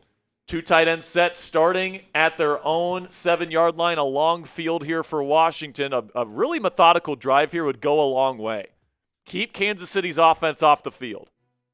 It's going to be handoff to Bill. He's going to find a little crease. He's going to sift his way through, and he'll pick up about 4. Nice little pickup from Bill. Marshawn was in the slot there. Look at Tyler Owens on Kelsey, dude. He is so big. And then he was guarding Hollywood Brown, matched him in stride, and just an incredible one-handed grab from Marshawn Lattimore in tight coverage. And Dan Quinn, man, punching him in the chest. He's pumped up. You love to see it. 2nd down and 6. By the way, we passed 48,000 subscribers. We're going to give away a free raffle entry next commercial break. We just passed 200 likes, so we'll give away 2 free raffle entries. Another run for Bill, this time a toss, and you'll pick up another 3 or 4, setting up a 3rd and short coming up. 2 straight successful runs for Washington.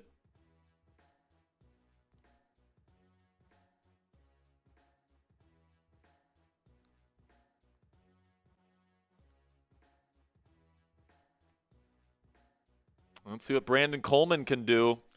3rd-round pick last year out of TCU.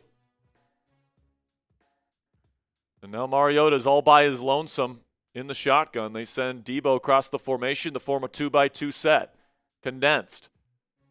2 seconds on the play clock. He'll take the snap. He's looking. Nothing there. He has to roll out to his right. Still nothing. Now he throws. It's caught. And there he goes. Jeremy McNichols has a crease. And he gets all the way down close to the 40-yard line.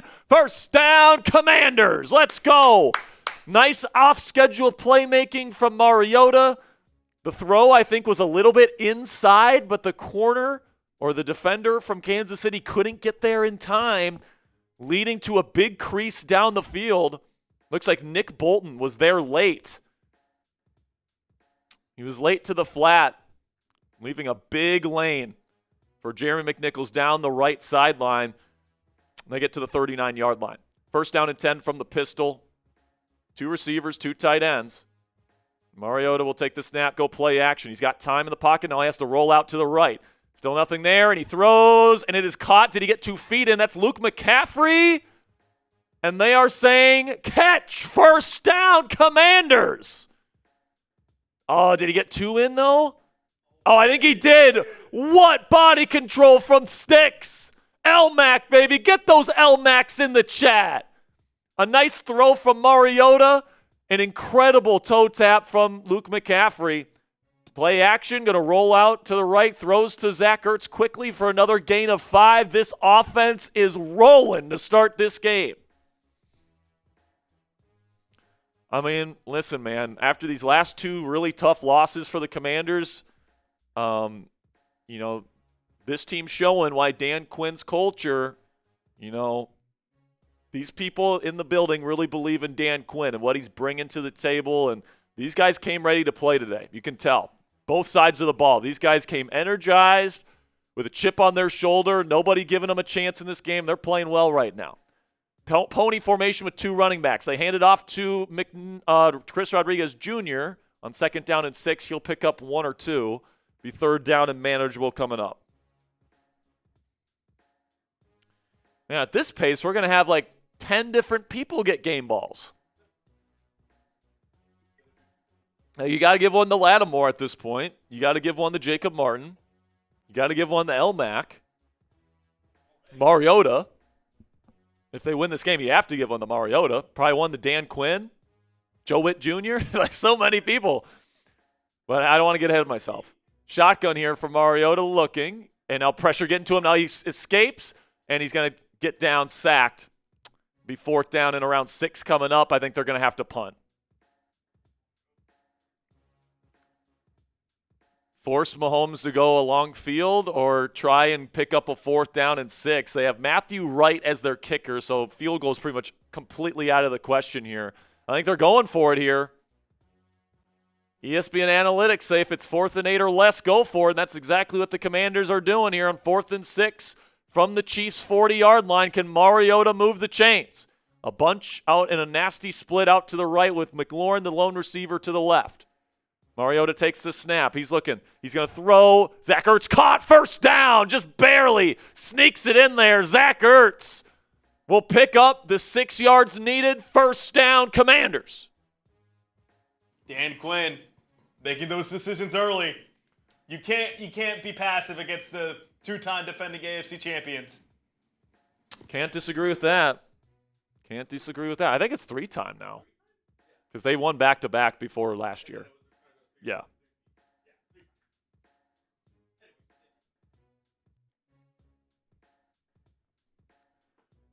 Are they challenging the spot here? Are they saying that Zach Ertz didn't get there? It's a nice throw from Mariota in a really tight window, putting it on the back shoulder of Ertz. That's a first down. Oh my gosh, dude. That is so a first down. Why are we even contesting this? And if it isn't, it's way too close to reverse the call. That's a first down. That's a first down.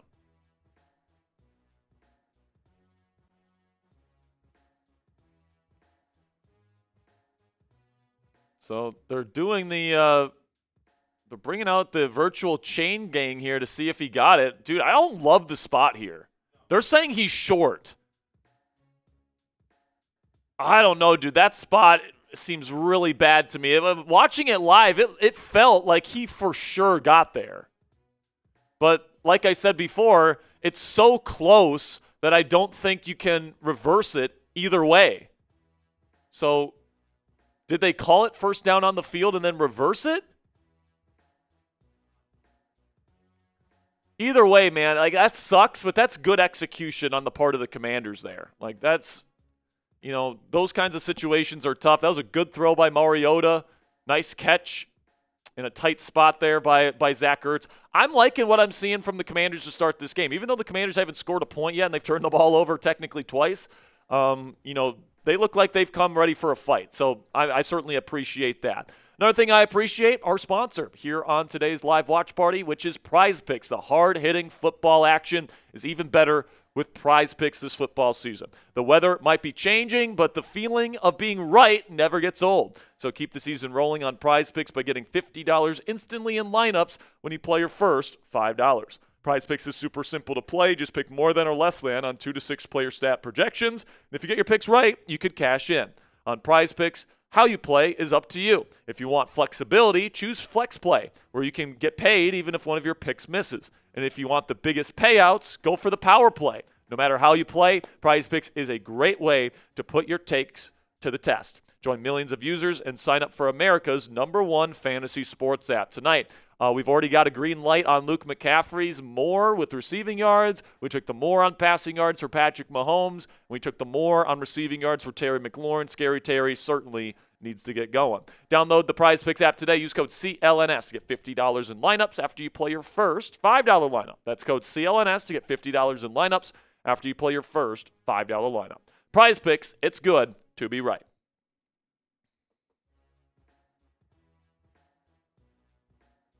What's up? So here's our raffle item for tonight, guys. We're giving away a Scary Terry t-shirt. If you guys want a chance to win this t-shirt, you guys can get a free raffle entry on today's show. Speaking of that, we're giving away 2 free raffle entries right now, so spam those me's in the chat. But if you want to get in on the raffle for sure and you don't want to have to rely on a free raffle entry, you guys can purchase a raffle ticket for $5 in Super Chats. $10 gets you 3 raffle tickets. $20 gets you 10 tickets plus a Cry Eagles Cry. Are they reversing this here? Just, to me, it looks pretty clearly, but they're not reversing it. Kansas City's offense is out on the field. By the way, we're $25 away from our first pickle juice shot. Play action, roll out to the right, now going back across the formation. This is just sniffed out by Jeremy Reeves and the Commanders' defense. A big loss for Kansas City. This Commanders' defense came ready to play today. Let's go. Tried to go backside to Rashee Rice, but Jeremy Reeves was having none of that. Let's give one to Chris Hart and another one to Justin Cooper. Free raffle entries. Now shotgun. 3 receiver set for Kansas City. Will take the snap. Mahomes. He's got time in the pocket. He's going to throw middle, wide open, Rashee Rice, and he is leveled once again by Jeremy Reeves, who has had a hell of a game to start this one. He has been playing with his hair on fire to start this ball game. It's going to be third down and manageable coming up. That'll be the end of the first quarter. 0-0 in KC. Teams trading turnovers on 3 straight possessions. And nobody's been able to get home. I mean, each offense has been on the other team's opposing side of the field as well. Neither team able to finish a drive in that first quarter. So definitely a fun, interesting first quarter in this Monday Night Football game. But it also feels like 2 missed opportunities for the Washington Commanders where, you don't know how many of those good drives this offense is going to have in them, and you don't know how long this defense is going to be able to hold up. It's going to be third down when we get back from commercial break. We got 1,600 people watching live. Over 200 people have liked the show. We're giving away another free raffle entry once we get to 300 likes. Keep clicking that subscribe button. We give you guys free, informative, and entertaining Commanders coverage every single day. We go live for every single Commanders game. We're going to be live again next Sunday night for the Seattle Seahawks game at home. And so far, man, I'm kind of liking what I'm seeing. You're controlling the clock. You're moving the chains for the most part. You're executing the offense at a high level. And, you've had a couple of bad breaks. Yeah. I mean, that's the way I would describe it. It's not necessarily that the drives ended necessarily because the process was bad. The drives, I can't necessarily say that because Deebo, that was just, you got to have your eyes on the football. But that was also one of the faster the faster first quarters I've seen this year. That only took 30 minutes. But this is why I think when and if Cliff Kingsbury eventually gets another head coaching job, that Marcus Mariota is going to be his bridge quarterback. Yeah, it makes sense. Because he is just so good at operating this air raid spread style of offense where they get the quarterback incorporated into the run game. He's very efficient. He's somebody that can make that right read on the first read and get the ball where it's supposed to go. And Cliff does a really good job, giving these quarterbacks, pretty easy reads on their first read and getting guys open and giving them, some rhythm throws. And I got to say, man, I am blown away with how much better this Commanders defense looks against a legitimately, really good Kansas City offense. And Mahomes has been having an MVP caliber season this year. They only have 48 yards of total offense in the first quarter, and you already picked off Patrick Mahomes. So, I'm liking the fight that I'm seeing from the Commanders. Got some super chats to get to. All right, some super chats. We are back in Kansas City, though, so we'll be back here in just a second. It says, what are we, the Saints? Come on, guys. I don't know what that's supposed to mean. I think that was pregame and talking about how everyone was saying we're going to lose and we stink and all this stuff. I think Michael is trying to give a little bit of hope there. Commanders threatening pressure here on 3rd and 4. Empty. For Mahomes, takes the snap, will throw quickly. It's caught by Juju. He'll pick up 5. Mike Samer's still in coverage. He gives it up. Crazy says, I'm pissed. That was a first down. KC makes me sick. I'm right there with you, man. Watching it live, I thought there was no way that was short. And, when you watch the replay, the ball is clearly, at that yellow line. And I think you could pretty clearly see the ball was at the line to gain. But nope, Kansas City. These refs in the NFL need Kansas City to win. They need them to have home field advantage throughout the playoffs. Shotgun here, play action, roll out to the left. Mahomes looking, and he escapes pressure. He's going to run, and Bobby Wagner will push him out of bounds after a gain of around 7 or 8. Yeah, dude. Mahomes just complete flop as Bobby lightly taps his shoulder pads.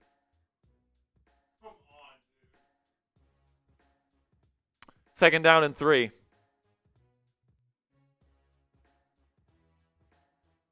Pistol formation. Now they send Pacheco to his side to form shotgun. 2-by-2 formation. It's going to be play action. RPO to Kelsey, and it's caught, but it's blown up by who else but Jeremy Reeves.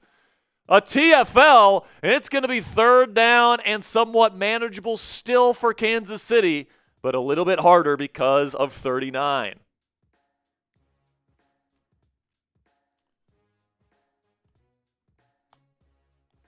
Jeremy Reeves earning a potential every down starting spot in this ball game, playing with his hair on fire. No holds barred.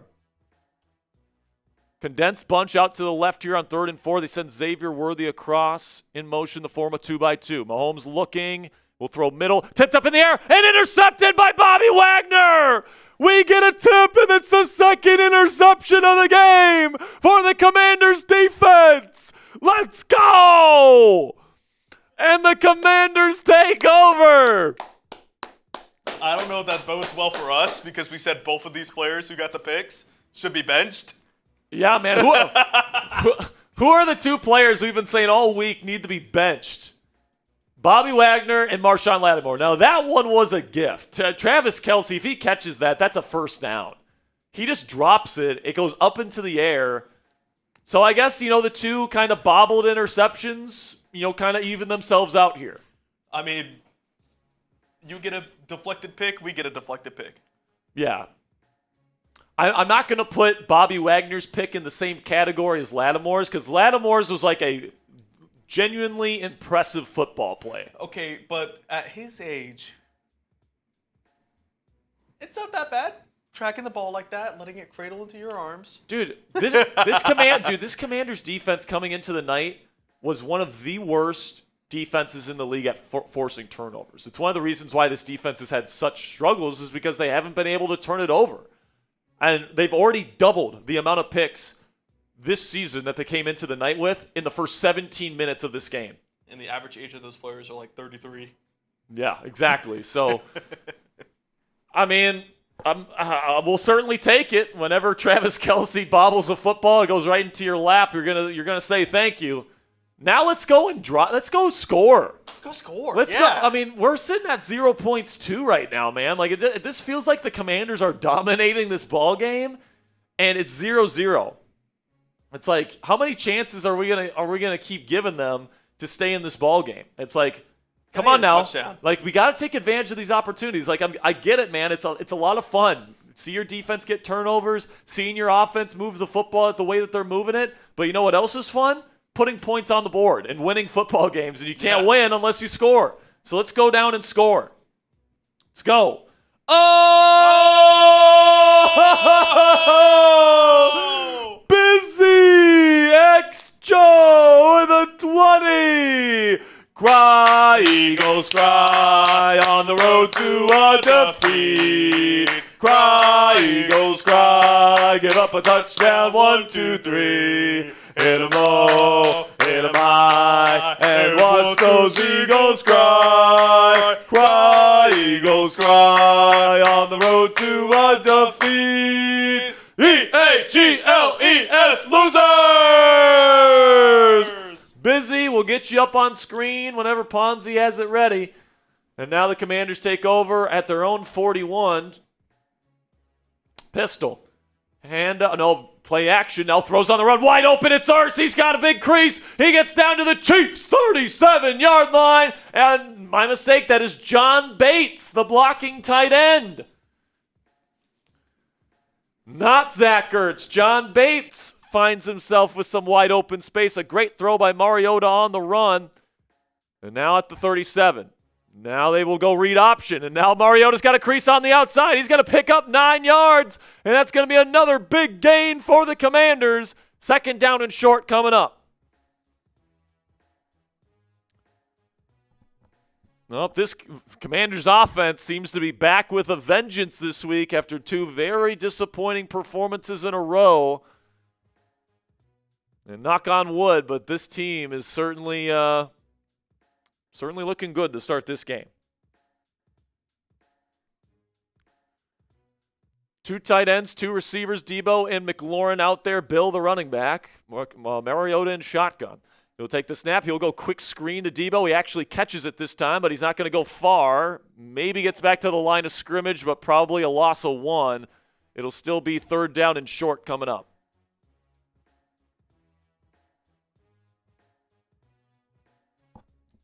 How are the Commanders not going to get points this drive?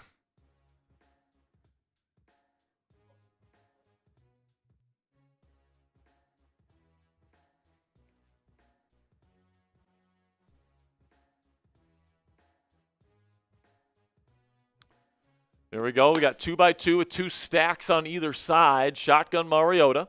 3rd down and 2. Takes the snap. He's looking, throws quickly. It is caught by Ertz, but he is going to be short by a yard. 4th down and 1 coming up. I think you go for it.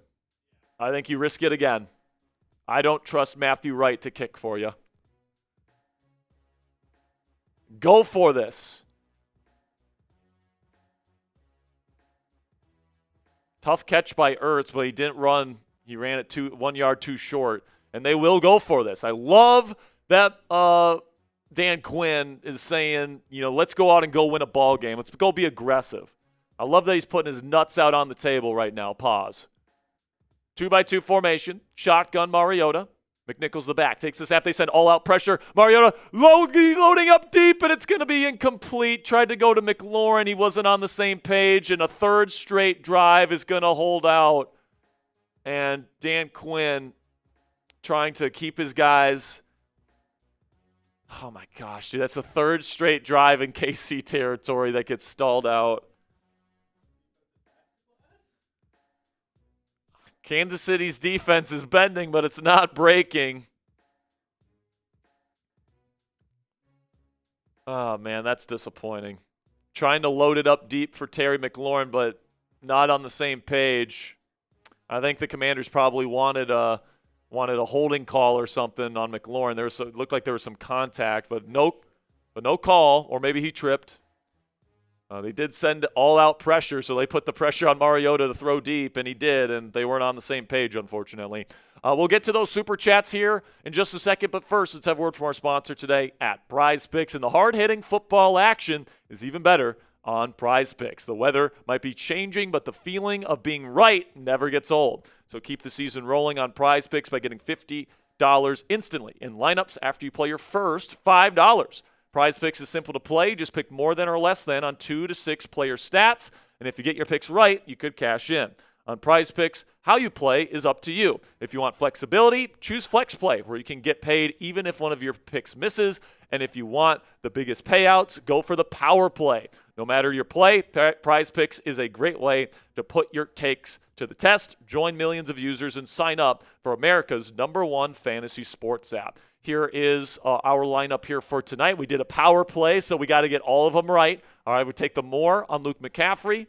Check that box. I took the more on passing yards for Patrick Mahomes. Still working on it. And I'm taking the more on receiving yards for Terry McLaurin. Kind of hoping with the way this defense is playing that, maybe we won't be making money tonight. But download the Prize Picks app today and use code CLNS to get $50 in lineups after you play your first $5 lineup. That's code CLNS to get $50 in lineups after you play your first $5 lineup. Prize Picks, it's good to be right. All right, Busy X Joe 21 says you can take Andy Reid out of the Eagles, but you can't take the Eagles out of Andy Reid. Cry, Eagles, cry. You said it better than I ever could there, my friend. Thank you so much. We already sang your Cry, Eagles, cry song. Shelby Productions with a 1. We appreciate you. I hope I'm saying that right. I'm guessing, even though there's an X there, it's supposed to be Shelby. All right, well, if you count turnovers on downs as turnovers, it's 3-2 Kansas City. Under center here is going to be Pacheco up the middle. He'll pick up a decent gain of around 4. That'll be a successful first down run for Kansas City.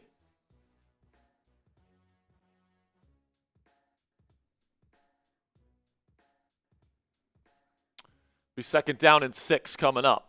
Make sure you guys click that subscribe button. We just passed 48,050 subscribers, so we'll give away a free raffle entry next commercial break. And we're only 2 likes away from giving away another raffle entry.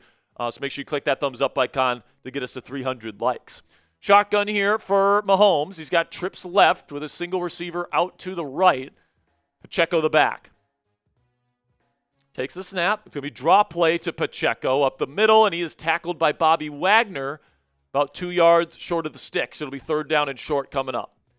Can we get off the field here?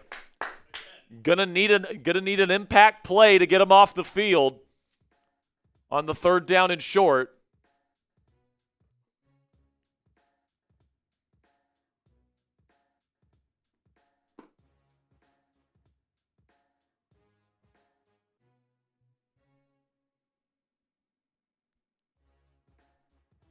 3rd down and 2. Send a man in orbit motion. That is Brashard Smith. He's going to throw middle wide open Kelsey. 1st down Chiefs. Gets down to the 48. Good gain. Found the soft spot in the zone immediately, and there was nothing the Commanders could do there. Bobby Wagner was running out with Brashard Smith. It just left a wide open hole in the zone. And Mahomes couldn't get rid of that one fast enough. Now Chiefs approaching midfield. Once again in the shotgun. It's going to be play action. Mahomes setting up. He's got plenty of time. He's going to launch down the field, and it's open. Kelsey caught. Looked like Tyler Owens in coverage was too shallow, and it's caught down to near the 20-yard line, probably closer to the 23. 1st down Chiefs, and now they're within striking distance to take the first lead of the game. Javon Kinlaw eventually got to Mahomes, but it was far too late. Mahomes had more than enough time to set up. McGee and Owens didn't get enough depth on the sail concept from Kelsey. Mahomes put it right on his favorite target for a long time, Travis. It's going to be a handoff here to Pacheco, and he's going to pick up another 6 or 7 yard gain on 1st. And now Kansas City's starting to cook. And now they are in the Prize Picks red zone. Use code CLNS when you download the Prize Picks app today to get $50 in lineups after you play your first $5 lineup. Type those stops in the chat. And unlike the Commanders, the Chiefs actually have a functional field goal kicker, so hopefully they can hold them to a field goal or maybe even get another turnover. It's going to be a little option here to Brashard Smith. Mahomes pitches it out. He's going to pick up close to the 1st down yardage. And they're going to say he's short by a yard. It'll be 3rd down and 1 coming up. Going to need an impact play to get this to 4th down.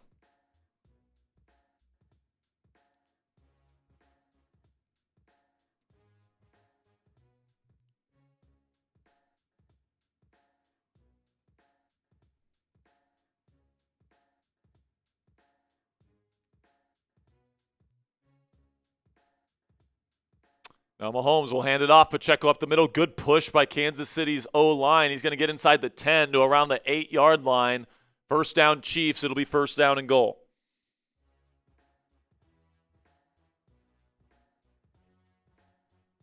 Got about 2,000 people watching live. Again, guys, we're going to be giving away a Terry McLaurin t-shirt at the end of the show here in our giveaway. If you guys want a Terry McLaurin t-shirt, $5 gets you into the raffle, $10 gets you 3 tickets, $20 gets you 10.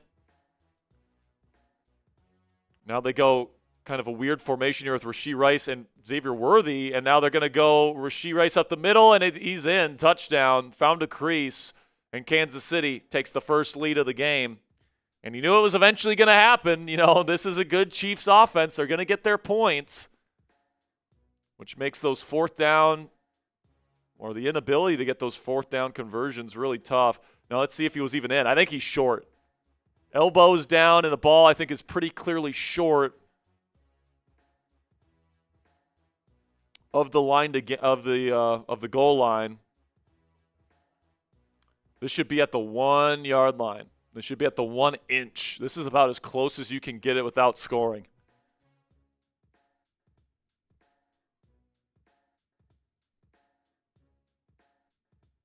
So they'll bring out the offense again. And eventually they'll take the points off the board. But obviously they're still knocking on the door. Could still very easily score a touchdown. And right now we're at less than 6 minutes to go in the half. So the Commanders will get the ball to start the second half. And I think they've done a good job, limiting what Kansas City's been able to do in the first half. Is that right? No, Kansas City gets the ball to start the second. That's my mistake.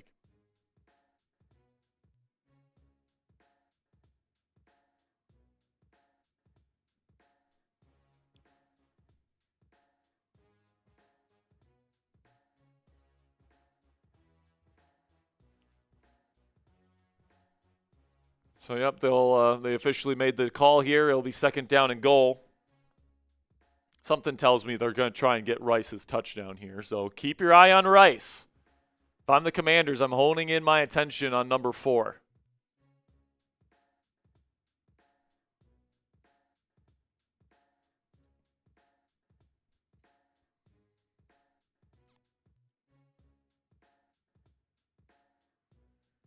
Come out in shotgun. Watch out for, Chiefs trickery here. They love to do these trick plays in the red zone. It's going to be a handoff up the middle, and Kareem Hunt's in. Touchdown, Chiefs. And now they shoot off the fireworks for the second straight play. Well, you knew it was going to break eventually. Chiefs are a good team. You aren't going to hold them to 0 points forever. It's just you got to score, man. You got to convert on those fourth downs, and you haven't played well in those situational moments on offense in this game. At least not good enough. Just a reminder, guys, as we get ready for the Commanders to get the ball back, we are giving away this Scary Terry t-shirt at the end of today's show. If you guys want this t-shirt, we're going to be giving away 2 free raffle entries here in just a moment, so spam those me's. Spam those me's in the chat. Otherwise, if you don't want to have to rely on me or Ponzi choosing you for a free raffle entry, you guys can send your super chats in. All your donations goes towards helping our channel out, buying new equipment, buying new graphics software, paying rent, keeping the lights on, all the stuff that we got to do here in our studio to keep this content free here on YouTube. So we greatly appreciate your guys' support. $5 gets you in, $10 gets you 3 raffle tickets, $20 gets you 10. All right, so let's give away 2 free raffle entries. We got 60 Forger. We've got Matt Smith, James Lovett, K22M, Thomas Tabar. We've got Ray Jones, John Galt. We've got Elevate LTs. What's up, Elevate? We got Steve. We got Jasmine. We've got Justin Cooper, Mark Anderson,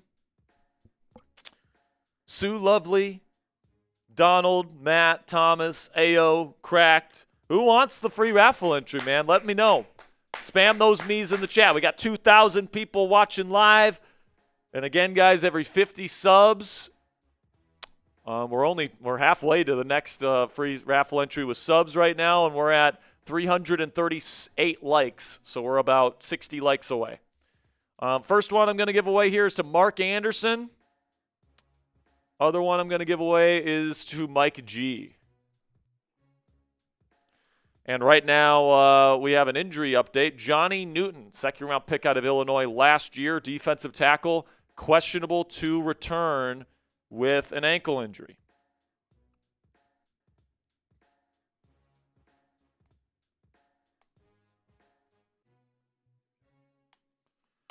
$2 from Crazy.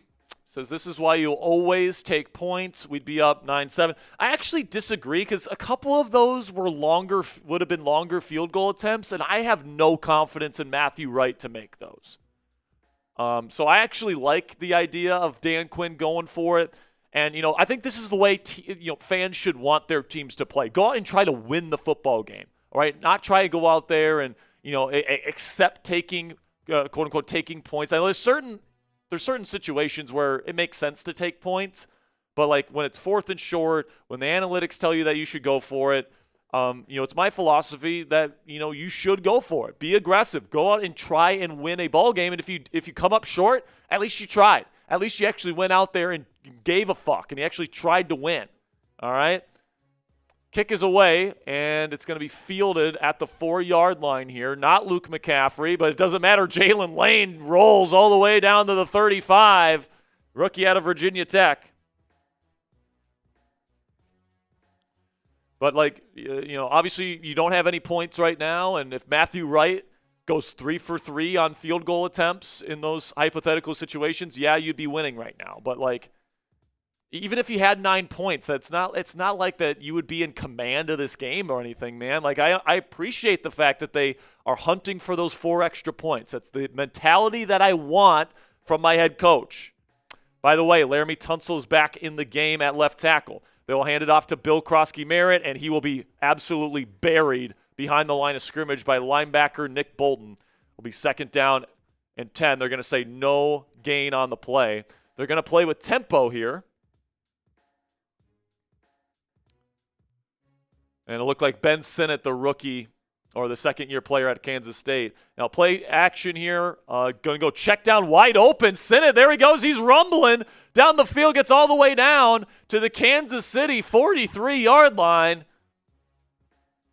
And once again, Washington is in Kansas City territory. Will they finally be able to put some points on the board here? This is the fourth straight drive where the Commanders have gotten into Kansas City territory. What's that? Yeah, every single drive today. Nobody was guarding Sinnott in the flat. And now they go with 2 receivers, 2 tight ends, and a back. Shotgun Mariota from the 44. They're going to hand it off to Bill, trying to find a crease. He's not going to get much, just 1 yard. And after, first couple drives, this run game starting to get going a little bit. They've stalled out a little bit here.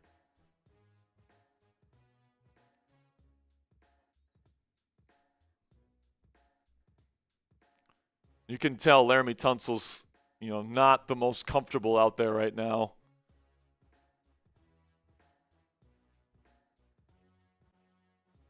Second down and 9, multiple tight ends again. Shotgun Mariota, fake toss, pressure in his face. He's got to escape it. Does he? He does. Rolls out to the left. He's going to run towards the sideline and pick up about 3 yards instead of taking a sack.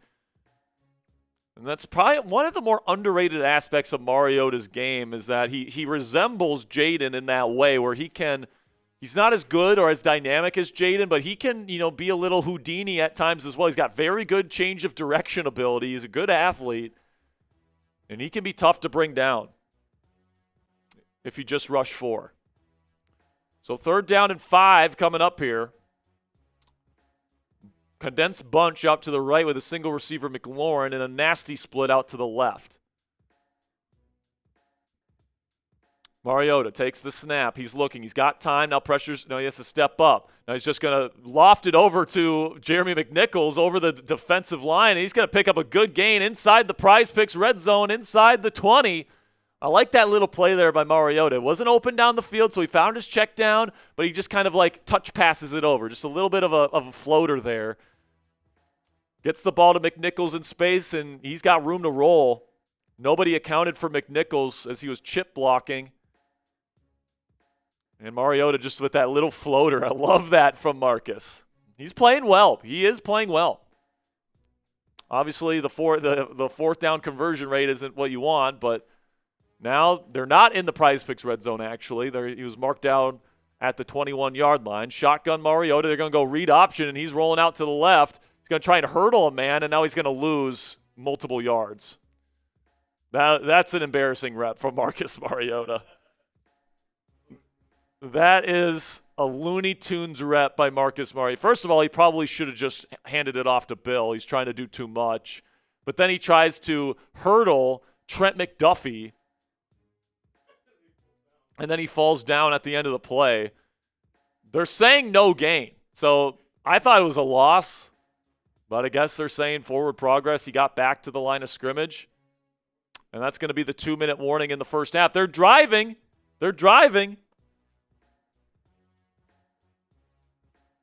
So let's see if the Commanders can finish a drive here. Make sure you guys click that subscribe button. We're going to be here for just about every single Commanders game this year live on this channel.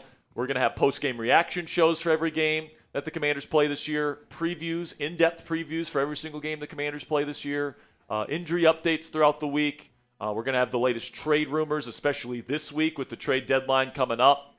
So if you guys want all that latest coverage, make sure you guys click that subscribe button. We got over 2,100 people watching live right now. So 10 more subscribers, and we'll give away a free raffle entry. We're about 40 likes away from giving away a free raffle entry as well. So make sure you guys get those going.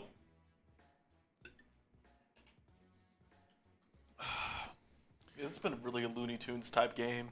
Yeah, for sure. I mean, the deflected pick, the deflected interceptions. Marcus Mariota doing some crazy shit.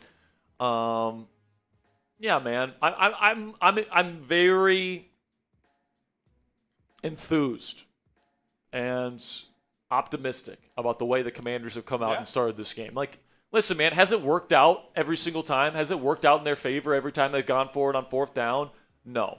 But, like, do I appreciate that they are listening to the analytics and they are listening to what is, what I want from my head coach and what I want from my organization is that, especially if your kicker is injured, put your faith in your players. Go tell them to go win you a ball game, all right? Good teams don't win with 6 field goals, right? They just don't. That's just not the way that you beat teams, especially not the Kansas City fucking Chiefs, right? Like, you have to go out and you have to score points, and, like, if it's fourth and manageable and you're moving the football well, I don't see any reason why you shouldn't go for it when you have a backup kicker. I've agreed with every single call that Dan Quinn has made to go for it in this game, and obviously it doesn't fall your way. Such is life. Such is life in the National Football League. But you're going to tell me and guarantee me or lock in that the Commanders make all 3 of those field goals if they try those field goals? There's no way. Got a backup kicker, man. So here we go. 2nd down and 10, 2 minutes to go until halftime. Kansas City will get the ball to start the second half. Shotgun Mariota takes the snap. We'll go quick screen to McNichols. He's got some blockers in front of him. He's going to fight forward. He's going to be close to the first down marker. Let's see where they mark him. I think it's going to be 3rd down and short. They mark him a yard short.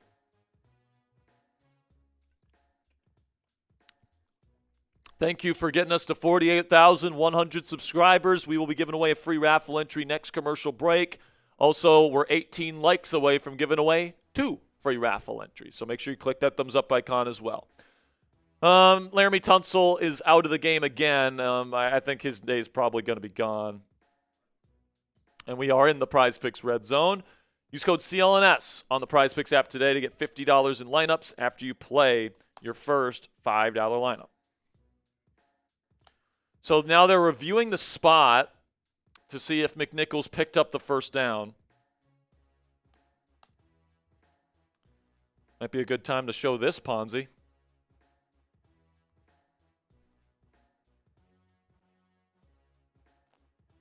Look at the chat. Ponzi's so confused right now.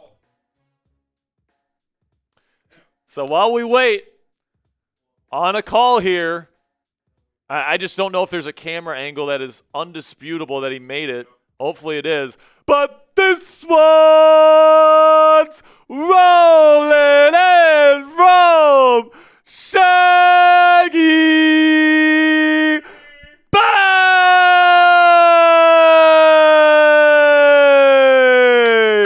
Let's go, Shaggy! Shaggy! Shaggy! Shaggy! Shaggy! Let's go, Shaggy!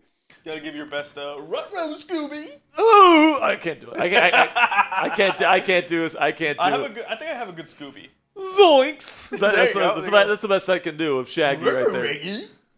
You do a really good Scooby. Yeah, I got a Scooby. I will say that. And I guess if I got a little bit of Shaggy hair, I would look a little bit like Shaggy. I got his long neck. That's for damn sure. Shaggy says, "Hi, Jack. I'm a big fan. I just never say anything." Shaggy, we appreciate you, man. $100. Unbelievable. MVP of the day so far. Best of luck to you in the raffle. You got 2 pickle shots for him. Oh, yeah. I got to do 2 pickle shots. All right, Shaggy. Here we go. They did overturn it.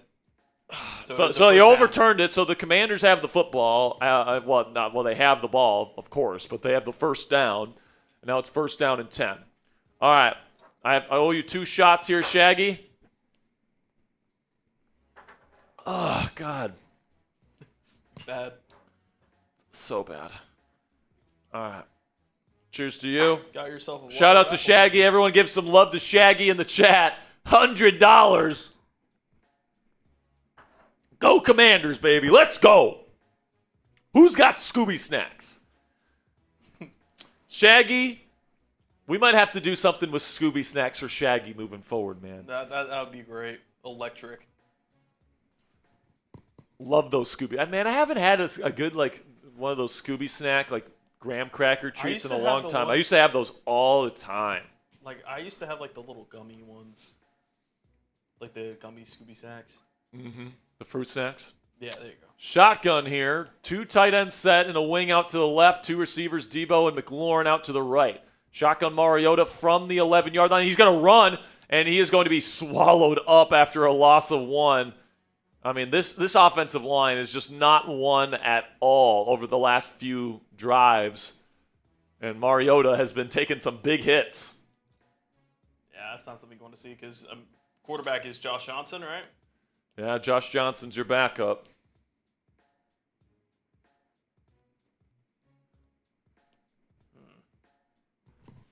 $18.49, you are crazy. You are crazy for saying that shit, $18.49. I didn't even see this. Here we go. Similar formation here from Mariota. He'll take the snap. He's going to fake the screen. Nothing there. Now he's going to have to improvise, and he's almost brought down, but now he's throwing on the run. Back shoulder. Did he catch it?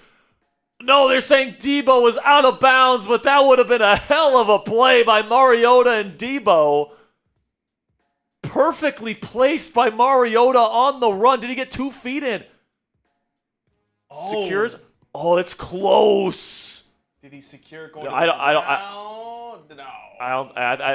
I don't think this is a catch. It's certainly close. Like right there, I think he has possession. But yeah, it's still coming out, and then it definitely pops out when it hits the ground. Good effort, man. Good effort by Mariota and Deebo, but now it's 3rd down and 10, and you pretty much got to score on this one. It's going to be a drop here from Mariota. He's got time. Now he's going to launch towards the end zone to McLaurin, and he's in. Did he catch it? No, he's out of bounds. Oh, Mariota just lollipopped it to the end zone. He was wide open. Did he get 2 feet in? Oh, I don't know. What is the ref talking about? This is so a touchdown. I got to say, man, I think he's got control right there, and he's got 2 feet. What are we talking about, ref? This is a touchdown. This is a touchdown. Come on, guys. F the refs. F the refs. Type BS in the chat. This should be a touchdown. Wow.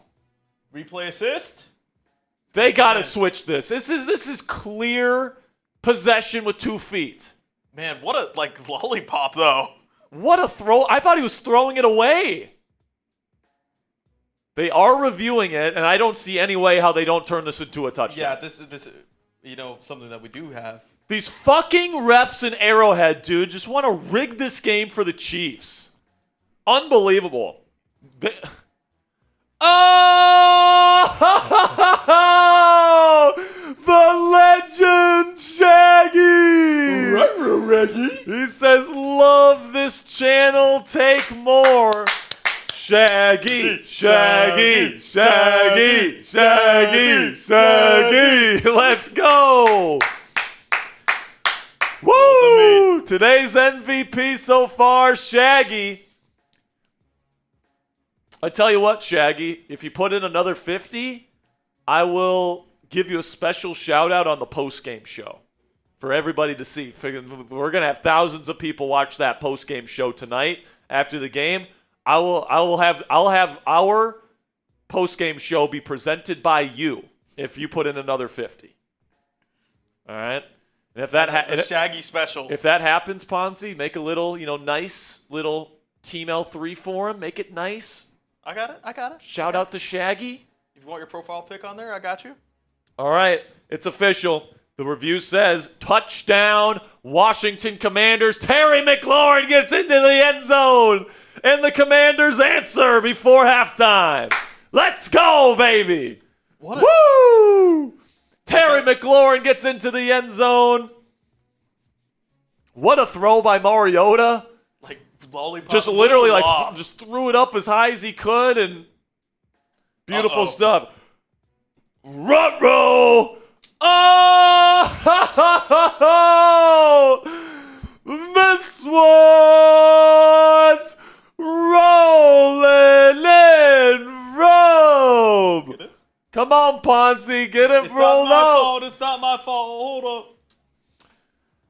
Sorry, Shaggy. Ponzi's being slow. It's not me. It's the little fetcher. No, it's you. Ah. But great job by Terry, man, getting into the end zone. Let's go, man. Fetcher. Great to see 17 get back in the end zone scoring touchdowns. This one's a rolling and roam. Shaggy. Bang! Cry, Eagles, cry on the road to a defeat.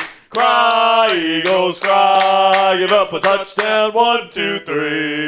Hit 'em low, hit 'em high, and watch those Eagles cry. Cry, Eagles, cry on the road to a defeat. E-A-G-L-E-S, losers! F the Eagles. F the Eagles. F the Chiefs. F the Chiefs. F the Chiefs. F the Chiefs. Let's go, Shaggy, with the $100 super chat. I fucking love it, man. I love it. We're going to have to get some Scooby snacks for you next week, pal. We're going to have to get some Scooby snacks for you next week, my friend. Look at this throw from Mariota, man. Just lofts it up. And great body control from McLaurin to get those 2 feet down. I got to say, I understand it's a tough play to see, but you're literally looking at his feet. I mean, well, what do you think, Ponzi? They've been told to rig this for the Chiefs. That is a direct directive, right? Yeah. Kicks away. Kind of a knuckleball kick. It's going to be fielded at the 10. And the return is going to get out to around the 27. Big hit. Flag on the play. I think this is coming back. I mean, despite everything, it's tied. It's a tie ball game, man. I'm surprised as any of you guys that we're tied at this point. Holding on the Chiefs, that'll bring them back. But the Chiefs do have one timeout. And like we've seen the Chiefs in the playoffs go down the field in like 13 seconds to get a field Buffalo. goal. Yeah, sorry, Buffalo. Oh, that's clear hold. Scooby-Doo residuals. Oh, that's right. I owe pickle shots, don't I? I owe 3 pickle shots. All right, all right, here we go. Pickle shot. One. You guys can see? You guys can see inside there, I think. I think it's clear. Yeah, we have the pickle juice in there. All right, Commander's showing blitz here. It's going to be shotgun Mahomes. He takes the snap. He's looking. Nothing there. Now he's trying to step up, and he is. And he's going to break 3 up the middle. He's going to get to the 30. It's going to be first down, Kansas City, and now they're going to get back to the line. Clock continues to tick.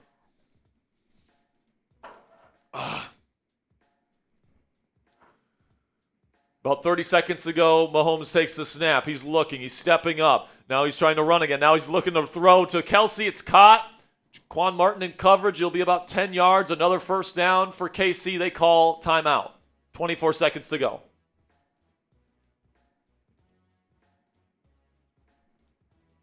Shout out to Cassie for reminding me about the pickle shots.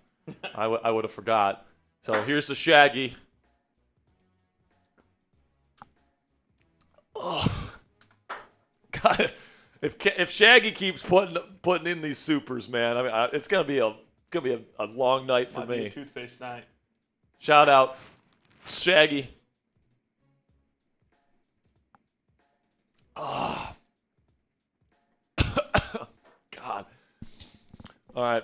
Some people are saying I owed 4. I just did 3, so I guess I'll do one more. Ugh. Oh. All right, first down and 10.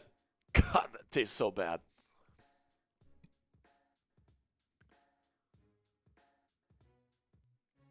Mahomes in shotgun. He'll take the snap. He's got time, steps up. He's going to throw down the field. He gets his arm hit as he throws, and it's out of bounds, incomplete. It'll be second down and 10 coming up. Commanders pass rush getting home there. Getting some pretty quick pressure on Mahomes, forcing him to get rid of it. Let's see who got to him here. Was that Von Miller? Looks like Frankie Louvu and Javon Kinlaw were there to get in the face of Mahomes. They've been doing a good job all night up front, man, I got to say.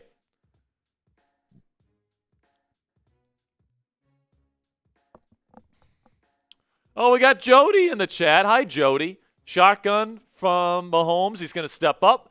Throws way down the field. It's broken up by Trey Amos, the rookie out of Ole Miss. He's been locked down all season, the new CB1 in Washington. Strikes again. 12 seconds to go in the first half. Some more pop the ball up in the air. Now, good close there by Trey Amos. Good close without holding. It's a good rep by the rookie out of Ole Miss. That guy's a baller. 23 is a baller, man. All right, shotgun Mahomes again. 3rd down and 12, or 3rd down and 10 with 12 seconds to go. He has to roll out to his left. Now he's looking to launch. Nothing there. He has to just throw it. That did not get back to the line of scrimmage. That should be intentional grounding. No receiver in the area. Did not get back to the line of scrimmage.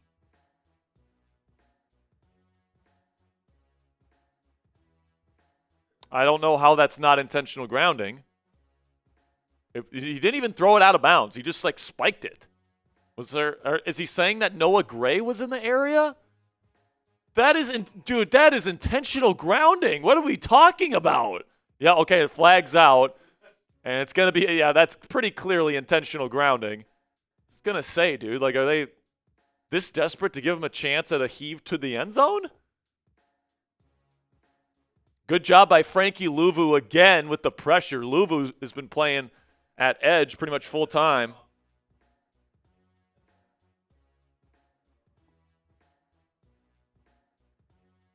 And that is a 10-second runoff, and that's going to be the end of the first half. 7-7. I mean, I think most people expected this to be a relatively high-scoring game. I predicted a 33-23 finish. Yeah, I'm looking like an idiot. You really jacked up the score for KC. My bad. Right now, by the way, we are about 17 subs away from giving away a free raffle entry. Did we give away one for 400 likes? I believe we didn't. All right, let's give away a free raffle entry. While you guys are spamming those me's and we kick off our halftime coverage, spam those me's in the chat.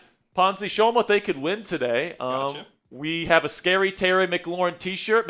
Scary Terry is back here on Monday Night Football in Week 8. Got a huge touchdown. Just got the touchdown. All that great stuff. If you guys are happy that Terry McLaurin is locked up for the foreseeable future and he just scored his first touchdown here since returning, make sure you guys get your raffle tickets in. Again, you can get free raffle entries today, or if you don't want to depend on me and Ponzi choosing you in the live chat for a free raffle entry, you can purchase any amount of raffle entries today. $5 enters you into the raffle. $10 gets you 3 tickets. $20 gets you 10 tickets, plus a Cry Eagles Cry song. And every $50 we make on today's show, I have to do a pickle juice shot. I think I've already had something like 6, maybe 8. I can't remember. I can't remember at this point. A lot of them have been because of Shaggy. So shout out to Shaggy. And if we can, and we already got past $250 total. So thanks to Shaggy, we're going to be giving away a Jaden Daniels jersey next week on Sunday Night Football. Shout out Shaggy. So shout out to Shaggy, man. Got to create a little player card for you. All right, let's give away a couple free raffle entries here. I'm going to give, actually just one. I'm going to give this one to Matt Smith. Matt Smith, you are in the raffle. Yeah, I was completely lost. Where are we at with subs right now? We got to be getting close. We got to be getting close. We're 12 away. 11 now. All right, we're 11 away. Cool. So we still got 1,700 people watching. Uh-oh. What? That's not good news. What happened? So the Steelers are likely to lose Deshaun Elliott for the season, according to Jeremy Fowler, or at least the Steelers are quote-unquote bracing for him to miss the season.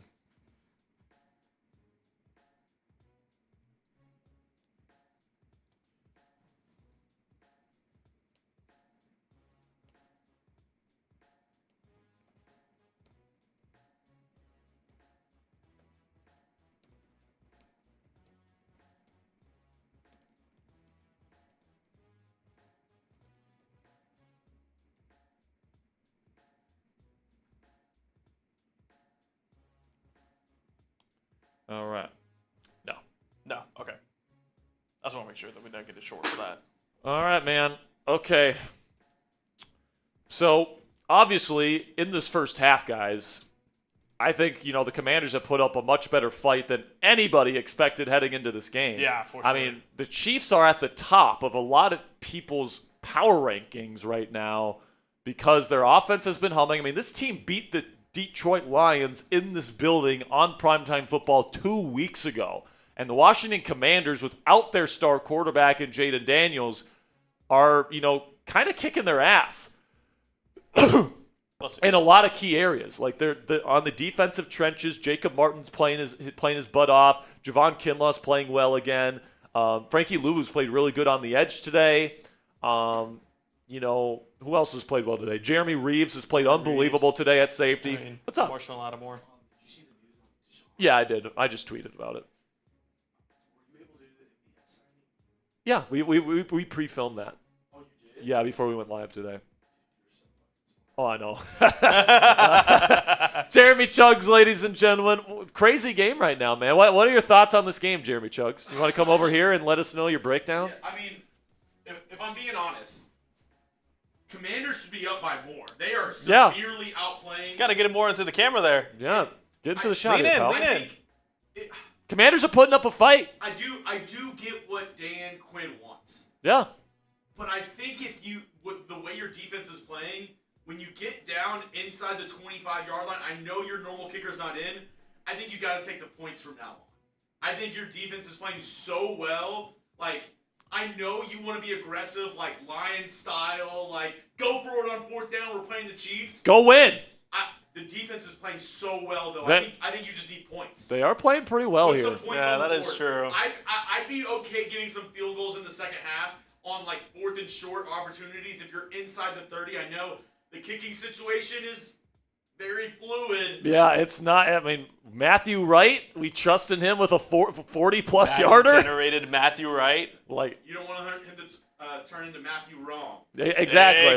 We don't want him to be Boom. Roasted. Boom roasted. Boom roasted. Oscar, you're gay. Boom roasted. The other cookie's even gayer. Boom roasted. Yeah, Andy, you're gayer than Oscar. Boom roasted.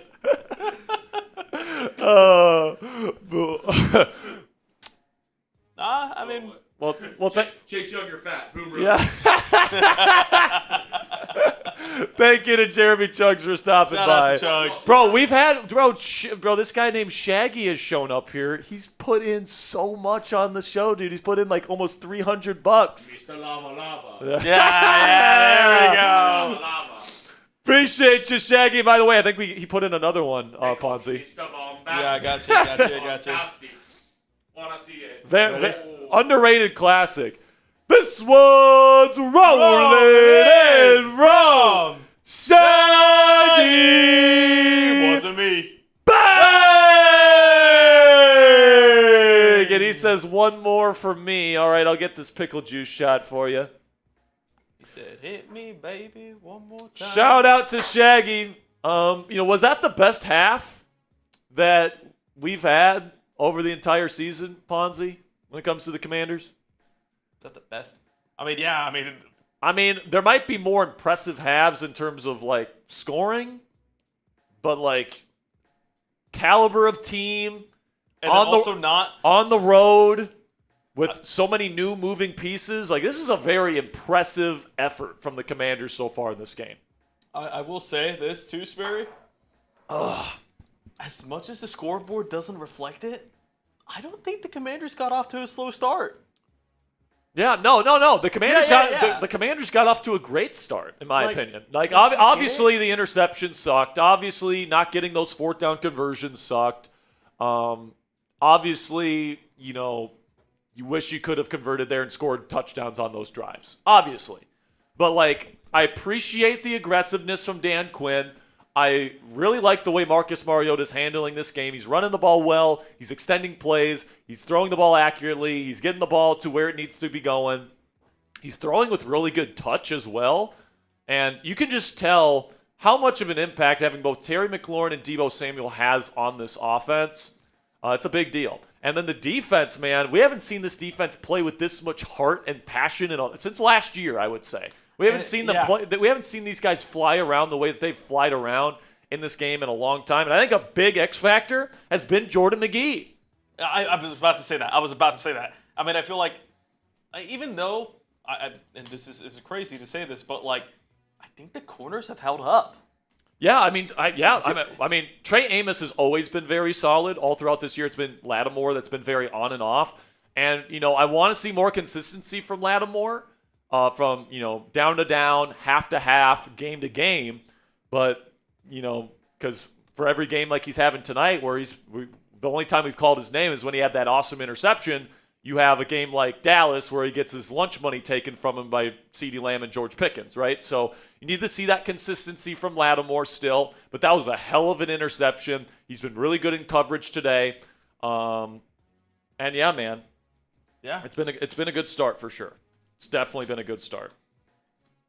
I mean, if the game ended right now and this, the Commanders win, like I'd be giving out a lot of different game balls right now. Like Marcus Mariota would be getting one. I would say Terry McLaurin would be getting one right now.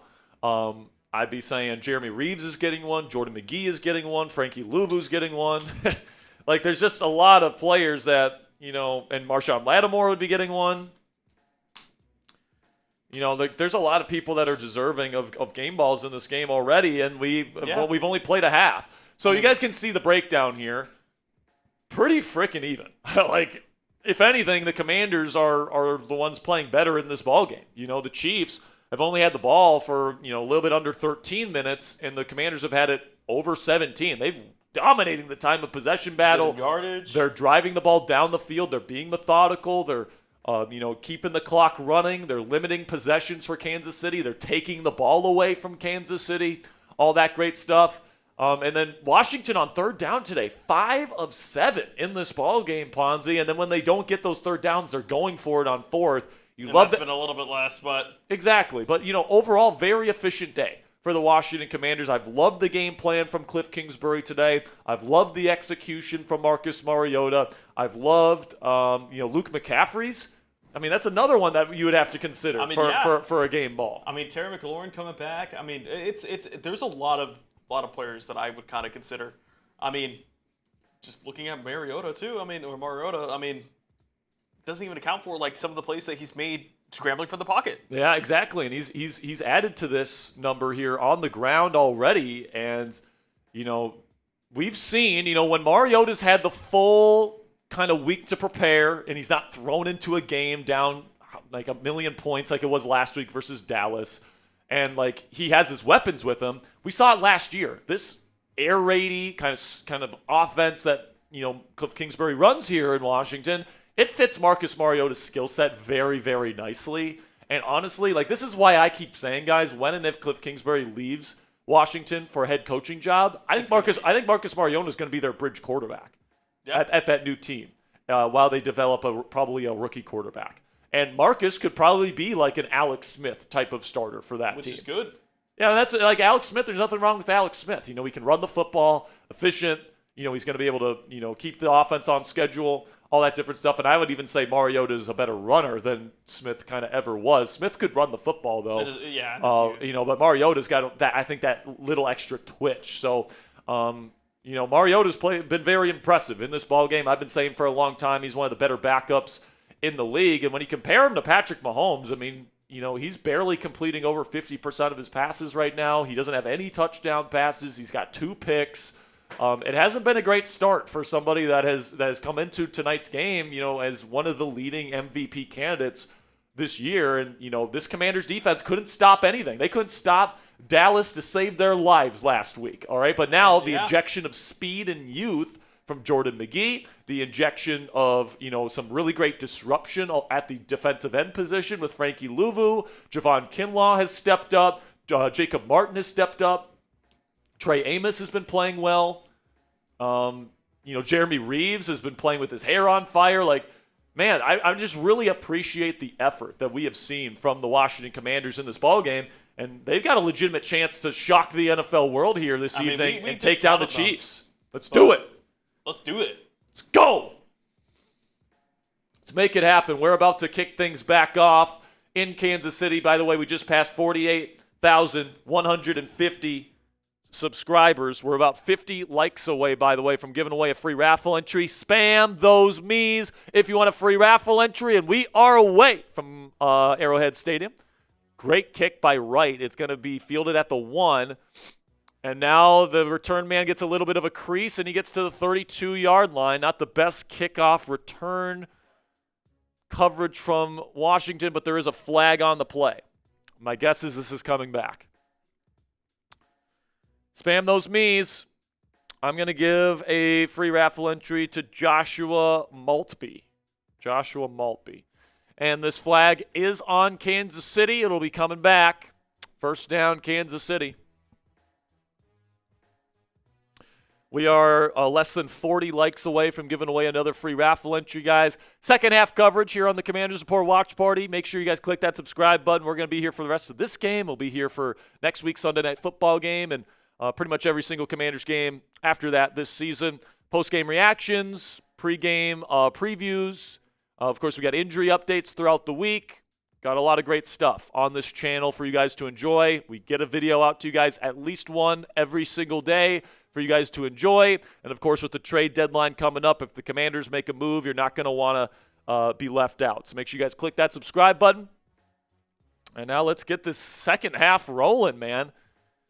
Eddie Goldman and Javon Kinlaw on the interior. Frankie Louvu and Jalen Holmes at defensive end.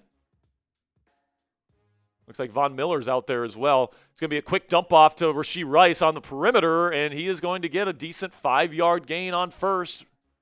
Who else but Jordan McGee? Brings him down in open space. Laramie Tunsil has officially been ruled out with a hamstring.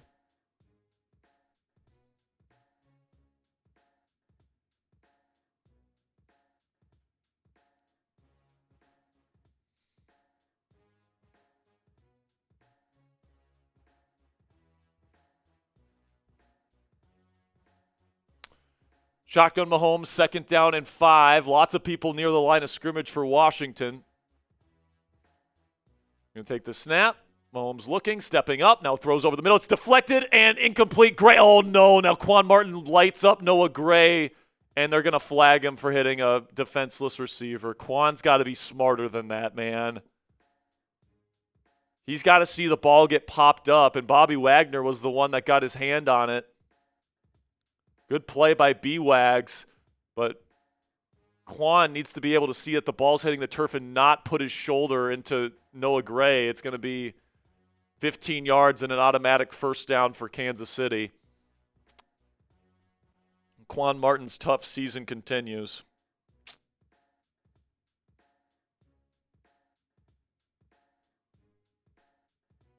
Man.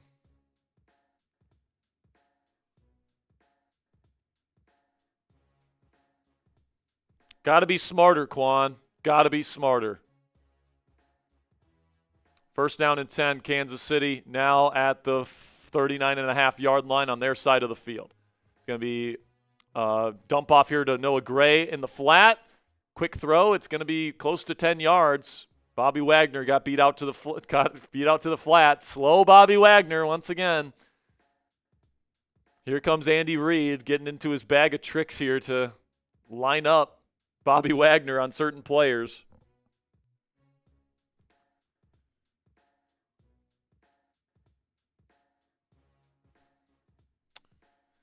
Second down and 2 for Mahomes. Going to send Worthy in motion from right to left. They will hand it off to Pacheco. They get enough blocking to get him a first down. It'll be about a gain of 4 or 5.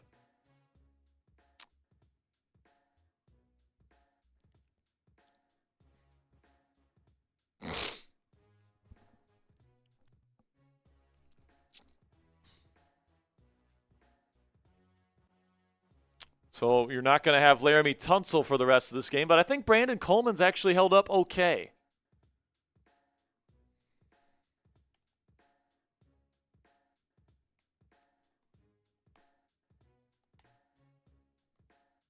Now Mahomes He's going to have plenty of time in the pocket on first down, nowhere to throw deep. Now he's going to find his check down Kelsey, and he's got wide open space, nobody even on him, down to the 20, 15, down to the 10-yard line in the Prize Picks red zone. And the Chiefs are rolling, ladies and gentlemen, to start this second half. Got to get a stop. Can't give Mahomes that much time. Looks like they tried blitzing Quan Martin, who ended up getting kind of yanked down to the ground, and nobody else was getting home. And I think Quan Martin was actually responsible for Kelsey out in the flat, and he was on the ground, so nobody was accounting for him in man coverage. Download the Prize Picks app today. Use code CLNS. Get $50 in lineups after you play your first $5 lineup. Now from the 9-yard line, it's going to be a handoff to Pacheco. He's going to get maybe a 1-yard gain. Good job by the Commanders' run defense.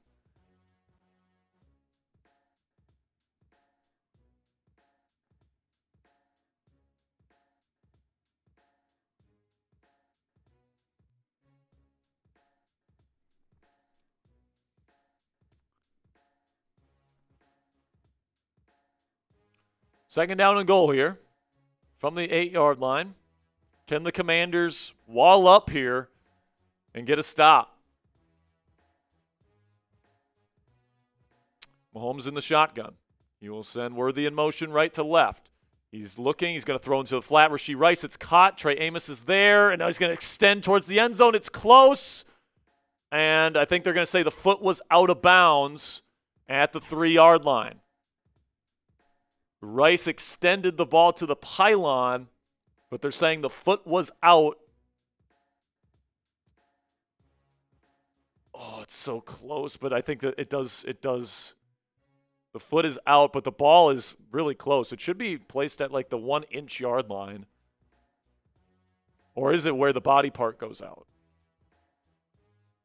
I'm pretty sure it's the ball, but they put it at the 3. Shotgun for Mahomes. Type those 3s. Got to get a stop. Now they go empty. Mahomes looking for the quick pass. It's not there. Now he's looking to create out to his right. Flag on the play. Throws end zone, and it's incomplete. And now Mahomes is pointing to the Commanders. I think this is holding against both teams. I think we're going to have offsetting penalties here, and Kansas City's going to have another chance. They pretty clearly, Commanders pretty clearly held Noah Gray. Yeah, holding on the offense and holding on the defense. The penalties will offset, and Kansas City will get another chance. Looked like Jawan Taylor, the right tackle, was the one that held, and then Jeremy Reeves, who's been having a hell of a ball game to this point, was the one that ended up holding there. Type those stops. Get off the field. Hold them to a field goal.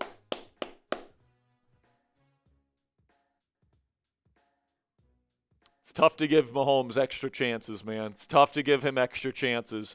They come out in condensed formation, condensed bunch out to the right. Multiple tight ends on the field for Kansas City. Now he sent Worthy in motion from left to right. Takes the snap. Now he's looking end zone, one-on-one, and Noah Gray's not looking for it. Incomplete. Mike Samerstill in coverage. You could tell that Mahomes liked the size advantage there, but Noah Gray didn't identify the football. But, hey, they're keeping the offense on the field. Let's go. Let's get them off the field. Type those 4s. I need everybody in this chat room, all 2,000 of you, to type those 4s, and let's get off the field. Come on, baby. We got Simon in here. Lynn is in here. Carter. Shotgun for Mahomes. Multiple receivers. All to the left. Mahomes looking. Nothing there initially. Now rolling to his right. He's looking to run. Now he's going to throw across his body. It's caught. Touchdown, Chiefs. Kareem Hunt. And that was one of those impossible situations where it was either cover Kareem Hunt and it's a touchdown for Mahomes, or try and go get Mahomes and leave Kareem wide open. Couldn't contain Mahomes in the pocket and that elite pocket presence and playmaking instincts along with arm talent. I mean, that combination in off-schedule playmaking is just absolutely lethal.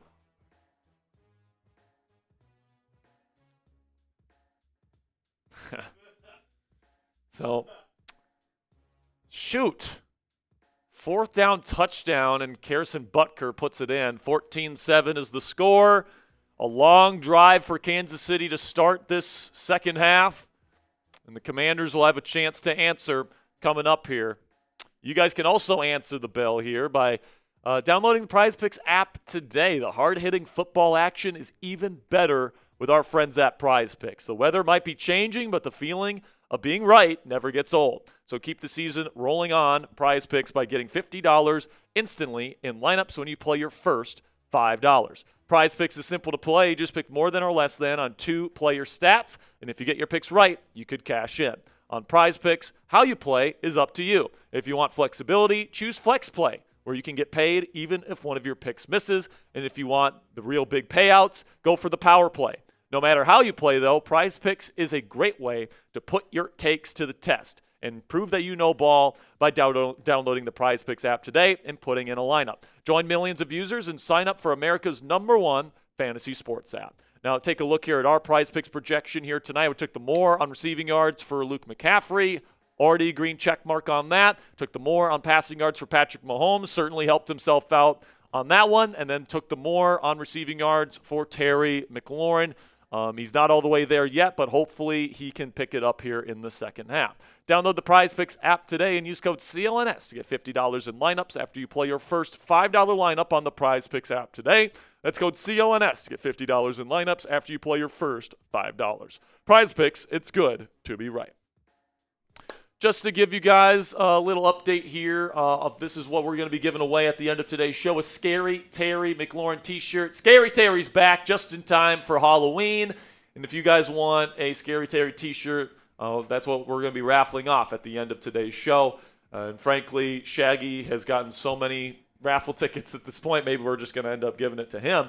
But if you guys want to get in on the raffle today, you want to help support the channel, $5, you enter the t-shirt raffle. $10, get 3 raffle tickets. $20, get 10 tickets plus a Cry Eagles Cry song. And every $50 we make on today's show. By the way, we are just a $2 super chat away from doing another pickle juice shot. Yeah. So if someone wants to send in a 2, I'll do another pickle juice shot. And we're already past $250 total, so we'll be giving away a Jaden Daniels jersey next Sunday night. I don't even think that was a bad drive for the defense. I mean, other than the busted coverage. Yeah. They fought like they've been fighting all game, but, obviously you want to get a stop. Got some Philly fans in here saying that was the dagger. And once again, putting Bobby Wagner on a running back in man coverage is just never a good idea. Now the Commanders muff the punt, and it goes out of bounds, but I think it was because it was touched by Washington. This is going to be down at the 2-yard line. What are we doing, Rook? It's actually going to be at the 1. Jalen Lane, the rookie out of Virginia Tech, couldn't catch the ball, and then the ball goes out of bounds because Lane had already touched it, and that's about as good of a kick as you could possibly ask for Kansas City, and now Washington has to go 99 yards to score a touchdown and answer the Chiefs. What a disaster. That's not good. So at the 1.5-yard line here, now you're in danger of getting a safety, giving the ball back to Kansas City with a 2-score lead. Just get the ball out of the shadow of the end zone here, Marcus. Pistol formation, 2 tight ends, 2 receivers, both out to the left. They're going to hand it off to Bill up the middle, and he will pick up about 2 yards. Just got a $5 super chat from Clayton Webster. We'll put you up on screen, Clayton, when we get a second. But I got another pickle juice shot right here. Cheers to you guys. Thanks for getting us to $350. Oh, man, it tastes so bad. Second down and 8. Chiefs fans getting loud. Pony formation. Now they send McNichols out in motion. Play action. Get rid of it, Marcus. He throws middle. Open. Caught Terry McLaurin on the dig. And he gets to the 21-yard line. There we go, Marcus. There we go, Terry. Get him going. Get 17 going. Yes, sir. Good job by Marcus. Not panicking in the pocket. Waiting for that thing to develop. And a nice accurate throw over the middle to 17. Putting it on his back shoulder to protect him. And Scary Terry's back, baby. And now, threat of the safety gone at the 22-yard line. Shotgun Mariota. He will go draw play. This is Bill, who's going to knife his way through for about a 4-yard gain. Successful run there for Bill Krosky-Merritt.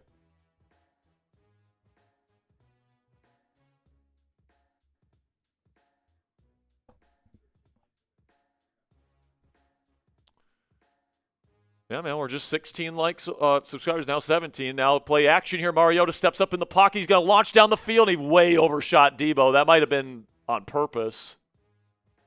Maybe that was – did he throw that away?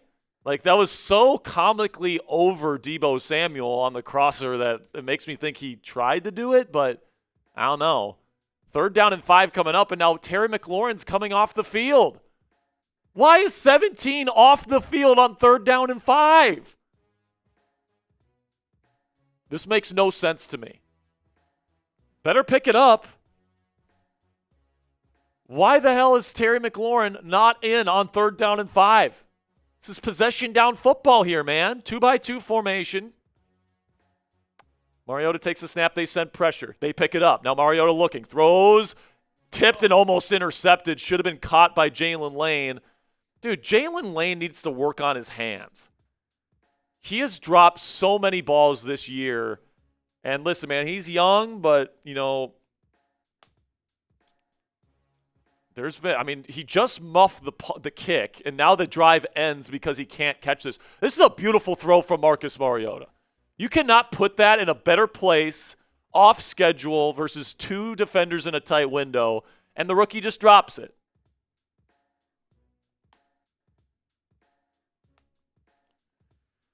Now Tressway boots it away. And good punt. It's fielded at like the 15, but he's got room to run. And now he gets past the 20 and fights his way to the 25. And now we need a defensive stop. You don't want to go down 2 scores to the Kansas City Chiefs. That's for damn sure. So pressure's on the Commanders' defense on this drive, thanks to Jalen Lane. Thanks a lot, 83. Thanks a lot, dude. Yeah, dude, like he's the one replacing McLaurin. Why the fuck is Terry McLaurin not in this game on 3rd down and 5? I don't care if you're tired. It's possession down football, man. You're getting paid $30+ million.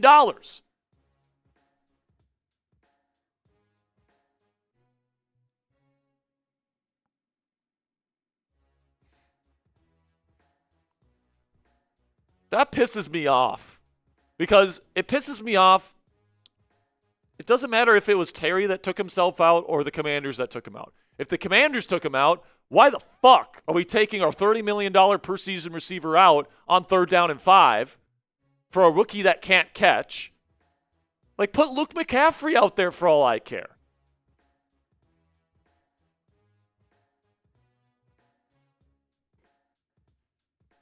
And then if McLaurin is taking himself out of the game because he's tired on 3rd and 5, dude, sack up.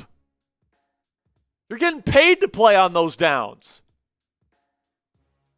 You're getting paid to make the catches that Jalen Lane just fucking dropped to keep drives alive. God, I'm pissed about that.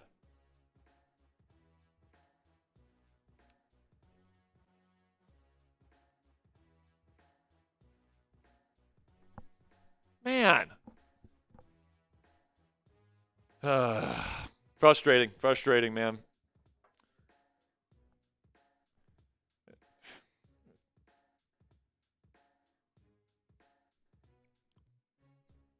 Got to be better. Just past 500 likes. Let's give away a free raffle entry here.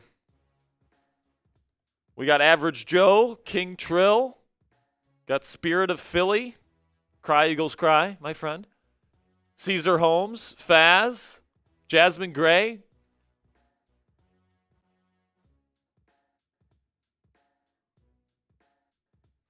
Nicholas Hobbs is here. If you want that free raffle entry to win a Scary Terry t-shirt, spam those me's. I'm going to give this one to Faz. Faz, you get the raffle entry. And we are back in Kansas City. Big defensive drive here for Washington. So we are just 10 subscribers away here, guys, from our next Free raffle entry given away.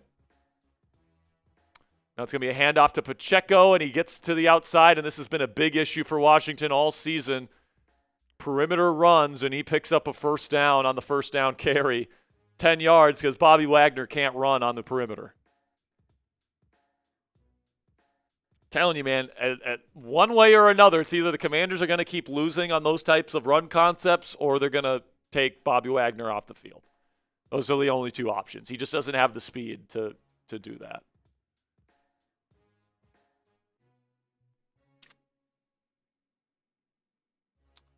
Shotgun here for Mahomes. Sends his running back, Rashee Rice, out in motion. Mahomes looking for the quick throw. Nothing there. Now he's trying to step up. He throws over the middle. Wide open. Caught. That is Juju Smith-Schuster all the way down to the 41-yard line of the Commanders. And even a field goal here makes it a two-score game, guys. And Harrison Butker's got a good leg.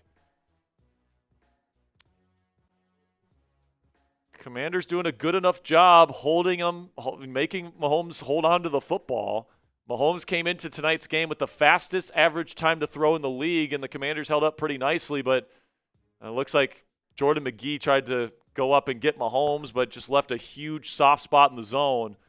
Now it's a new set of downs again at the 41 of the Commanders. Under center is Mahomes. It'll be a handoff. And we just lost feed. And it's back. It was a 1-yard gain.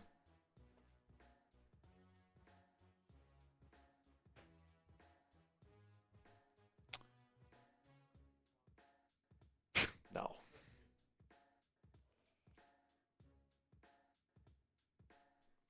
Second down and 9. This will be a big stop here. By the way, some good news. Jerzon Newton has returned to the game. Shotgun here, 2-by-2 formation for Kansas City. Mahomes will throw quickly over the middle, wide open. Oh, and fumble! Ball's out! Did he get back on it? No way! Rashee Rice got it back. Lucky bastards. Could this possibly be incomplete? I don't think so. Oh. No, he had full control. Yeah, that's... Who forced this fumble? Well, that looks like Darnell Savage forcing the fumble there on Rashee Rice. But somehow Rice gets back on the football. Lucky bastard. Now they're well within Harrison Butker. Field goal range at the 25. Trips right for Mahomes here in shotgun. Takes the snap. Looking right. Throws quickly to Xavier Worthy in the flat. Good pursuit by Quan Martin there. It's only a gain of 1.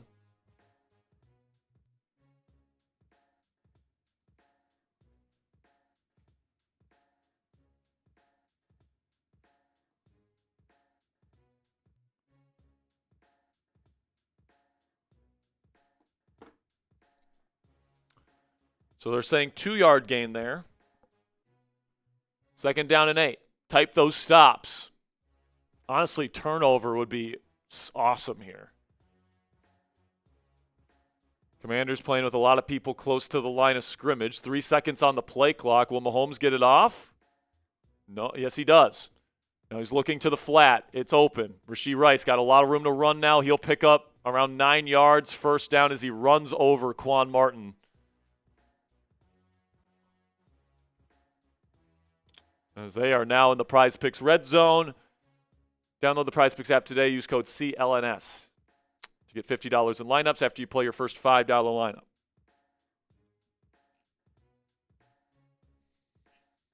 Come on, man. Gotta hold up. Shotgun Mahomes going to throw outside to Worthy. He's going to make one man miss and get about 4 yards here. Decent gain on the first down screen.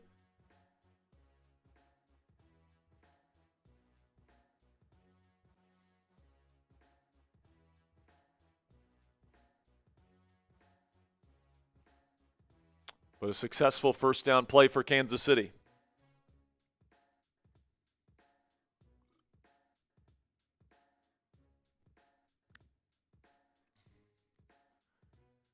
Second down and 6.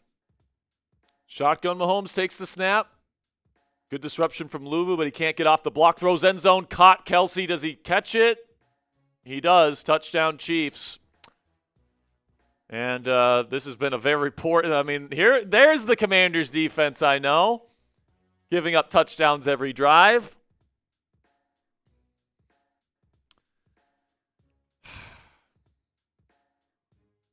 Now you're down 2 touchdowns, not just 2 scores. You're giving up 2 touchdowns. And that looked like Darnell Savage in coverage there.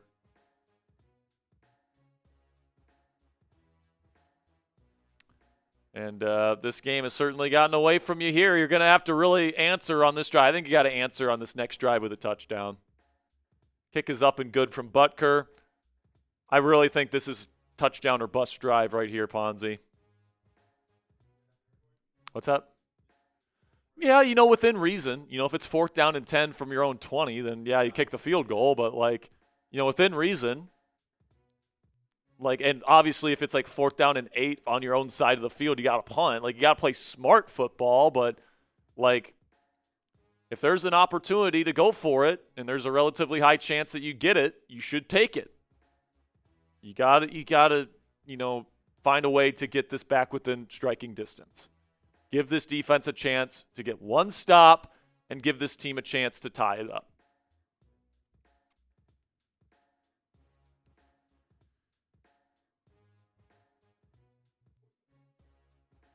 Four subs away from giving away a free raffle entry. Appreciate your guys' support. We got over 500 likes on today's show, so an awesome show this week, guys. Thank you so much for the support. Clayton, I promised I'd get you up on screen. Appreciate you for the 5.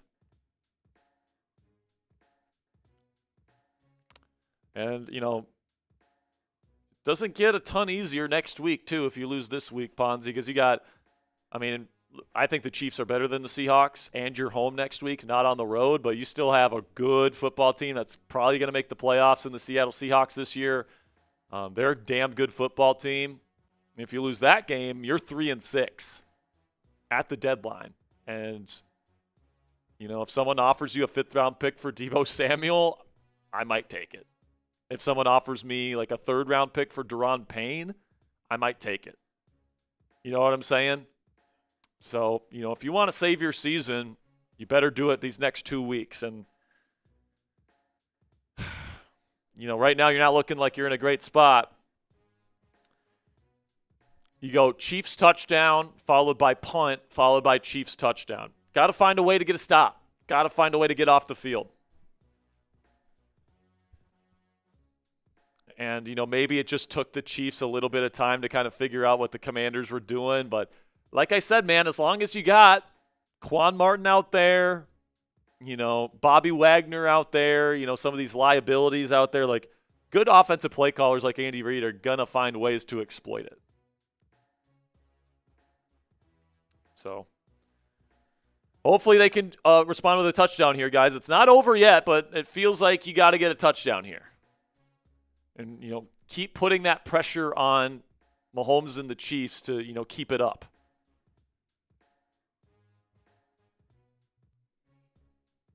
There's the obligatory Taylor Swift shot in her suite at Arrowhead. Kicks away. Luke McCaffrey will field it in the end zone. It will be kneed down. They're pretty much just giving Washington the ball at the 35, so we'll take it. Decent field position here for Mariota. No excuses on this drive. If you're tired on a 3rd and 5, Terry McLaurin, too bad. You're staying out there.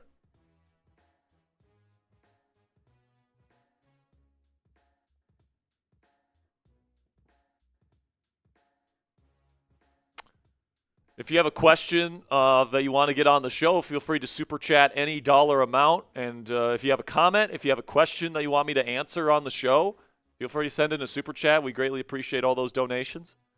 Empty formation here for Mariota. Takes the snap. Quick pressure. Now he's going to throw it to Lane on the quick tunnel screen. He's brought down immediately by Nick Bolton. No gain.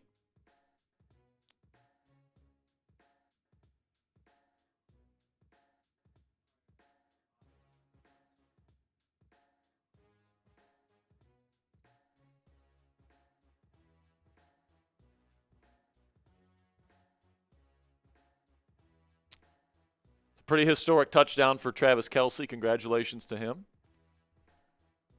Second down and 10 now, shotgun Mariota. Two running backs out there right now. Play action. He's got time in the pocket. Now he finds his check down. This is McNichols. Can he make a man miss in space? He cannot. Cook is the one that brings him down after a 2-yard gain. Be third down and long coming up. And you're looking at a 3 and out in the face here.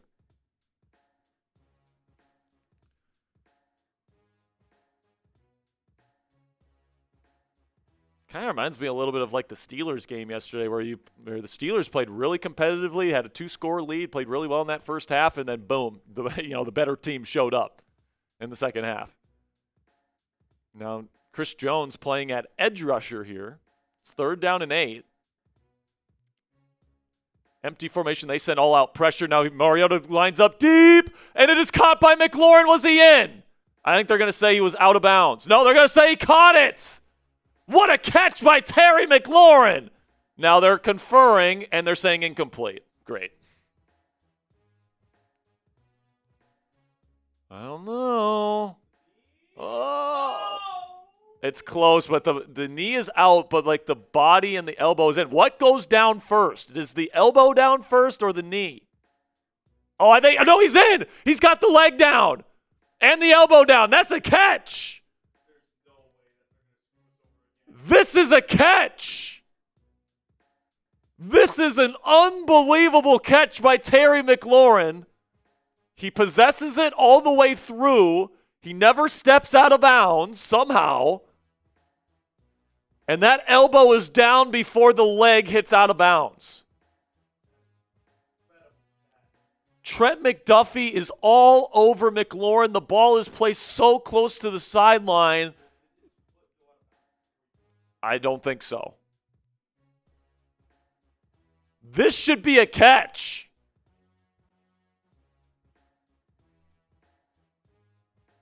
That is one of the catches of the year as far as I'm concerned. The Commanders are challenging because this is a huge play in the game. You can't punt here. Well, you can, but... Was it a catch? Y for yes, N for no. That's a $30 million per season catch right there. Yes! It's a catch! First down, Commanders! What a play by Scary Terry! That's great coverage by McDuffie. I just don't know how he brought that in, man, but he did. That's an unbelievable concentration catch by 17. Welcome back, Terry McLaurin. Jaden Daniels is so pumped on the sideline. You'll love to see it, man. And now they have the ball all the way inside Kansas City territory at their 37. Under center now is Mariota. Bill Krosky-Mer at the back. Play action. Now they give it to Deebo on the orbit, on the jet sweep orbit, and he's going to get nothing. Nothing working in Cliff's bag of tricks. Tunnel screen, orbit.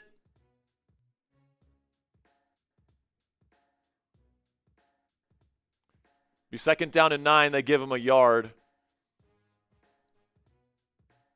What a catch by Terry McLaurin, man. Keeping this drive alive, keeping the Commanders' hopes in this game, it feels like, alive. And he hit our Prize Picks projection with that catch. Mariota making a change at the line of scrimmage. He's going to send Luke McCaffrey out wide. Second down and 9. Takes the snap, throws quickly, almost intercepted, but it's caught by Luke McCaffrey. It's going to be a loss. Really well guarded by Watson. He sniffed out that screen immediately. What's up? Yeah, nice play by Luke to make the catch, and that could have easily been intercepted. Good job working to the football. Well, so that might have been a big-time interception, game-changing interception from Mariota. But now it's third down and long again, and let's see if they send all-out pressure. Throw it up to Terry again if they throw out that all-out pressure look again. They're certainly threatening it here. Now they're dropping out of it. Mariota, now pressure on him immediately, and he can't get out of it. Oh, my goodness, man. Who let him right through? That's Mike Dana, had nobody guarding him, and it's a sack, and that's going to end the third quarter. Washington's going to have to punt. And that's, Connerly just got beat. He had no idea what he was doing. And Mariota is pissed. And for good reason, man. Like, your rookie right tackle has to be able to pick that up. He can't just let his man go right through.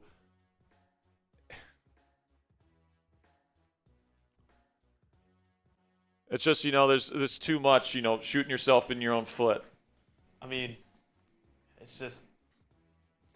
And, listen, man, the people that were saying, oh, we should have, taken the points there. I mean, the game would still be within reach, but that's if he makes the field goals, right? So. It's not. I mean, especially right there, you don't want to take a sack too, though. But even then, your offensive line gets immediately blown out. So yeah, that one's not on Marcus. That one's on Connerly. Just allowing the quick pressure immediately. You can't. And Connerly has struggled this year. He just has. And I almost wonder if you want to. I know this is crazy, but I was thinking the same thing of benching him. Listen, man. Sometimes guys just aren't ready, and that's okay. Sometimes they just need a little. Just look at Bryce Young last year. They bench him. Give him a breather, and he plays really well down the stretch. Yeah. Maybe what Josh Connerly needs is to sit, learn, let Andrew Wiley take over at right tackle for a little bit, and then, the job is his moving forward in the future. But, it just seems like every week there's penalties, there's pressures, there's big mental mistakes from Josh Connerly Jr., and, what sucks is that he was supposed to be, the most pro-ready. Yeah, he was supposed to be, the pro-ready guy. He was supposed to be the, maybe slightly physically limited guy that, had really good technique and, wouldn't make mistakes and would be ready to go day one. And that just hasn't been the case. That's unfortunate. Yeah, it sucks. But, I mean, game's not over by any means, but still got to get a stop. Yeah, the path is narrow. The path is narrow. You're going to have to get a stop here. You're going to have to get a touchdown. You're going to have to get another stop. And then you're going to have to get another touchdown. And, depending on what their strategy is with 2-point conversions, they might lose. That might just be to tie the game. And if you give up a field goal on this drive, the game's over because you got to score 3 times. Yeah. And especially if they drive down the field, would be crazy to think fake punt here. Might as well. Kicks away. And it's going to be fair caught at the 5-yard line. So this is the kind of drive here, Ponzi, where if they go on an extended drive and they, kill clock and then they get some sort of score, there's just not going to be enough time for Washington to score three more times. No, there isn't. So, you got to get off the field here, not giving up any points. And not only that, you also just, ideally with them punting or being down inside their own 10,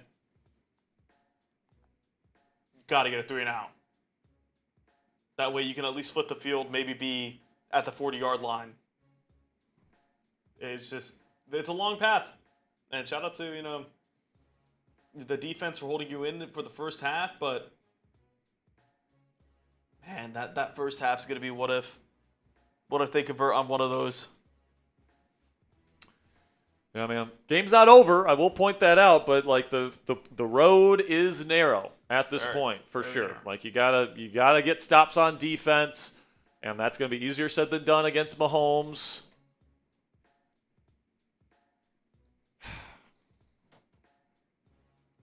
Well, yeah, man. You went into this game playing with house money. Nobody expected you to win, so yeah.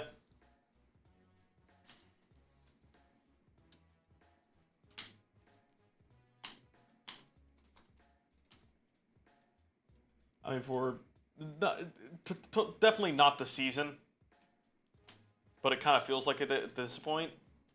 But, the path, you're going to have to start winning some games.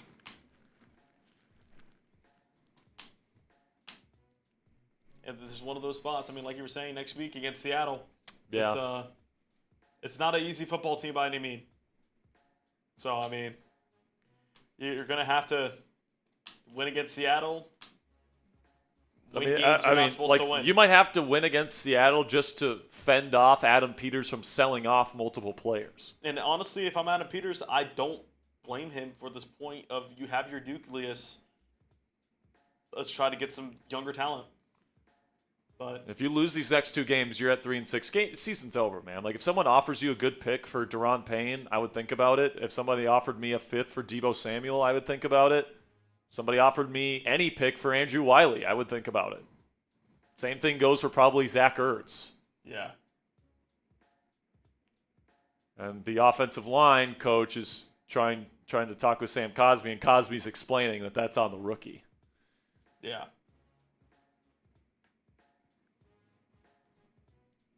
So here we go, Mahomes and company start at the 6. They'll go quick screen to the outside with Xavier Worthy. He's going to jump and completely get Mike Sainristil out of his skates. Gets about 10 yards, close to first down yardage. Man, he is a dynamic athlete, isn't he?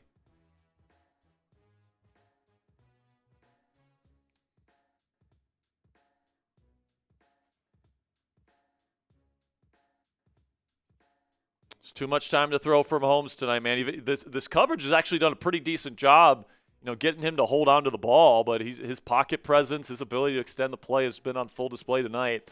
2nd down and 1. They didn't give him the first down. They handed off to Pacheco. Huge hole forms over the middle of the field. He gets down to the 25-yard line. Easy first down, Kansas City.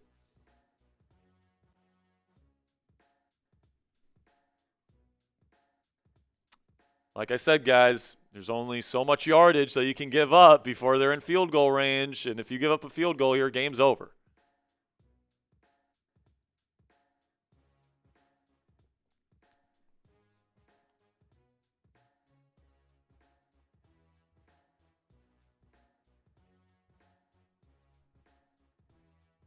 Shotgun Mahomes, toss play to Smith on the outside, and he, once again, a perimeter run, goes for like 17 yards, an explosive run for Kansas City. Flag on the play. Okay, here we go. Self-inflicted wound from Kansas City. Be a 10-yard penalty. Be first down and 20 after, that's almost a 40-point play, or a 40-yard play right there, Ponzi.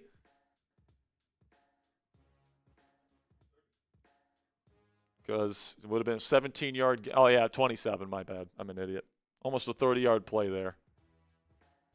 That's Rashee Rice grabbing Jordan McGee, who's played a pretty decent game tonight, I'd say. Not perfect, but, about as good as you can expect from a first-time starter. Shotgun here for Mahomes. He's looking for the quick option. Nothing there. Now pressure getting to him. It's going to be a short sack, a loss of around 1. That's Jacob Martin. Martin has been awesome in this ballgame. And last week, by the way.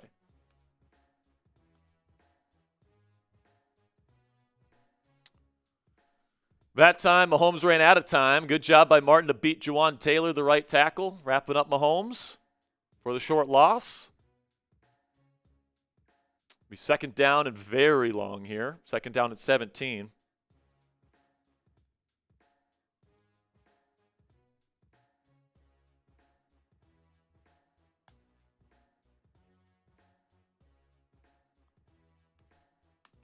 Mahomes drops back. He's got plenty of time. Now he rolls out to the left. Nobody's out there. He's just going to look to throw on the run. Wide open, caught. And that is Rashee Rice. Big first down, a gain of around 30. There's no way his body was completely across, Ponzi. There was no way his body was completely across. Now there's some pushing and shoving between Rashee Rice and Quan Martin. And there is a flag on the play, so we'll see what this is. It's likely going to be, so even if it's on the Chiefs, it'll be 15 yards after the first down. It looks like Frankie Louvu got lost in coverage. Why are we putting him out in coverage? Please answer that question, Joe Witt Jr. Oh, and he threw the ball at Martin's helmet, and I think they're going to give him for taunting. And Andy Reid is yelling at Rashee Rice. And I think Rice is trying to say, I tried throwing it at the referee, and it hit his helmet by accident. So still first down Chiefs because it happened after the play, but it's 15 yards regardless. Got 12 minutes left to go in this game. Got to get a stop without giving up points.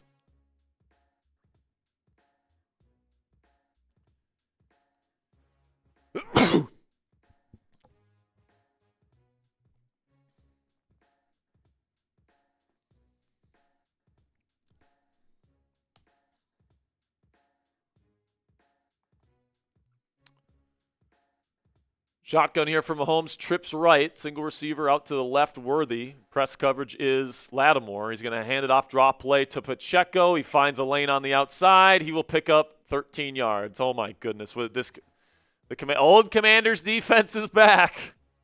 Can't stop anything. God, dude. Even when they had 2nd down and 17.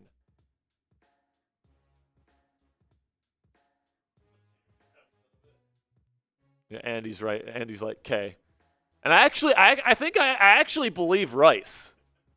Because, like, the ref is right there, and I think he just didn't see Martin. But 1st down and 10 now at their 41-yard line. Takes the snap, hands it off to Pacheco, and they will fight forward for about 3 or 4. Decent gain.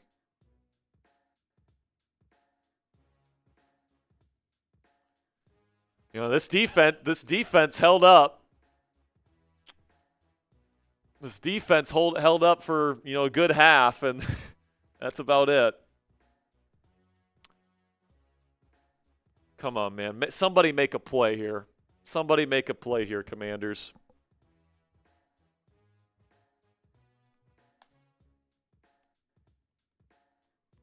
Mahomes, pressure, steps up in the pocket. That pocket presence is crazy. Steps away from a defender, throws cross body. It's caught. Noah Gray. What an insane player, man. Just Patrick Mahomes is insane. Now there's an injury. Is this Deron Payne or is this Javon Kinlaw? Javon Kinlaw. No! He's been so good this year, man, and another defensive line injury, and he looks like he's really hurt.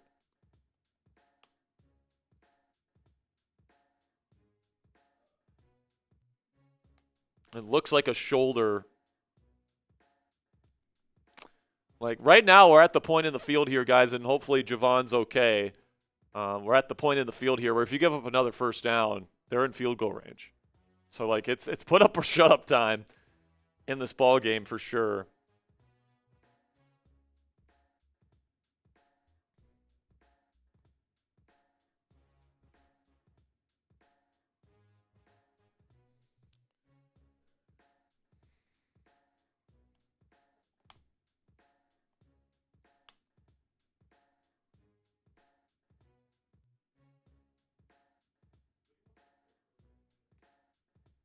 Huh?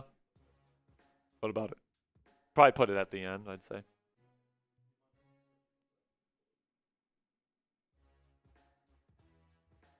Shua.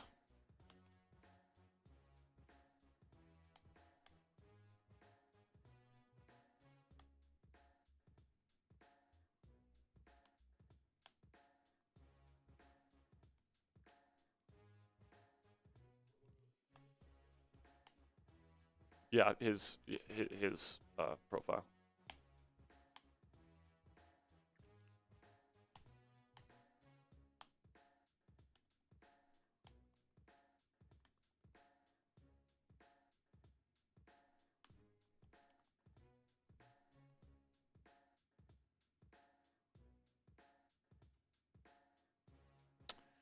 All right, man. Put up or shut up time. Kinlaw walks off on his own, but it looks like his right shoulder is what's bothering him here.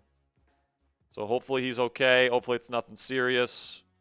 But the way that he was down on the ground in pain tells me it probably is.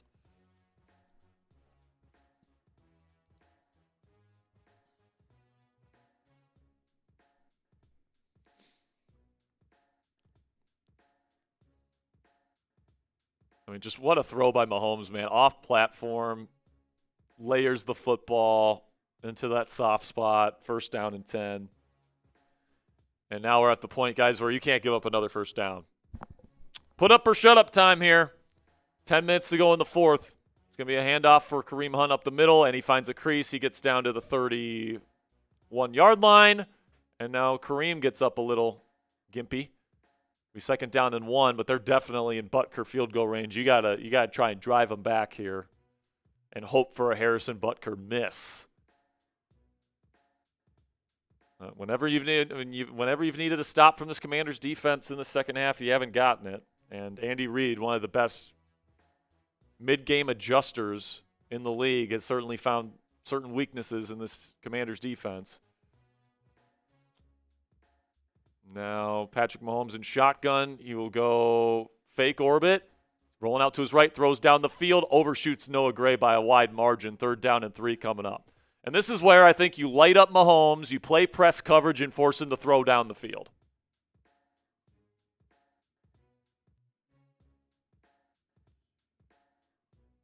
What's up? Okay.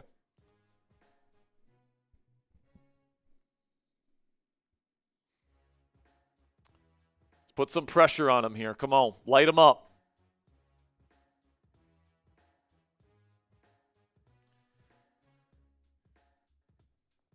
Come on. Go get a sack here. Shotgun Mahomes, 3rd down and 3. Going to go quick screen out to Rashee Rice, and he'll pick up a 1st down and then some, down to the 20. And they're well within field goal range. This game's likely over.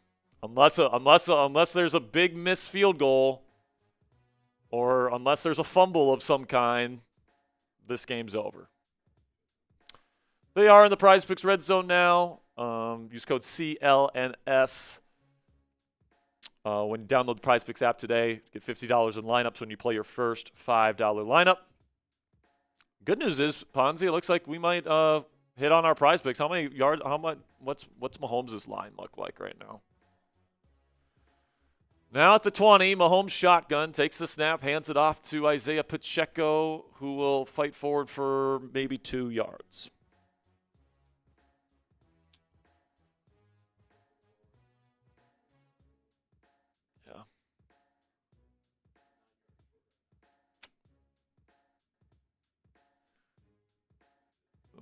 Do they just need one more pass for us to make some money?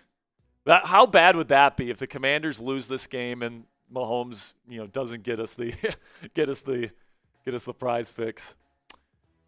We need a turnover, folks. We need a turnover. Type those TOs in the chat. Shotgun Mahomes. He's gonna pass. Nothing there. Now he throws. It's caught. Rashee Rice. He's streaking towards the end zone. Touchdown, Chiefs. 3 straight touchdown drives, this time going 94 yards right down your throats. And the old Commanders are back. And hey, the Prize Picks hit. Fonzie and I walking away with some money at least. I'd much rather have a win, though.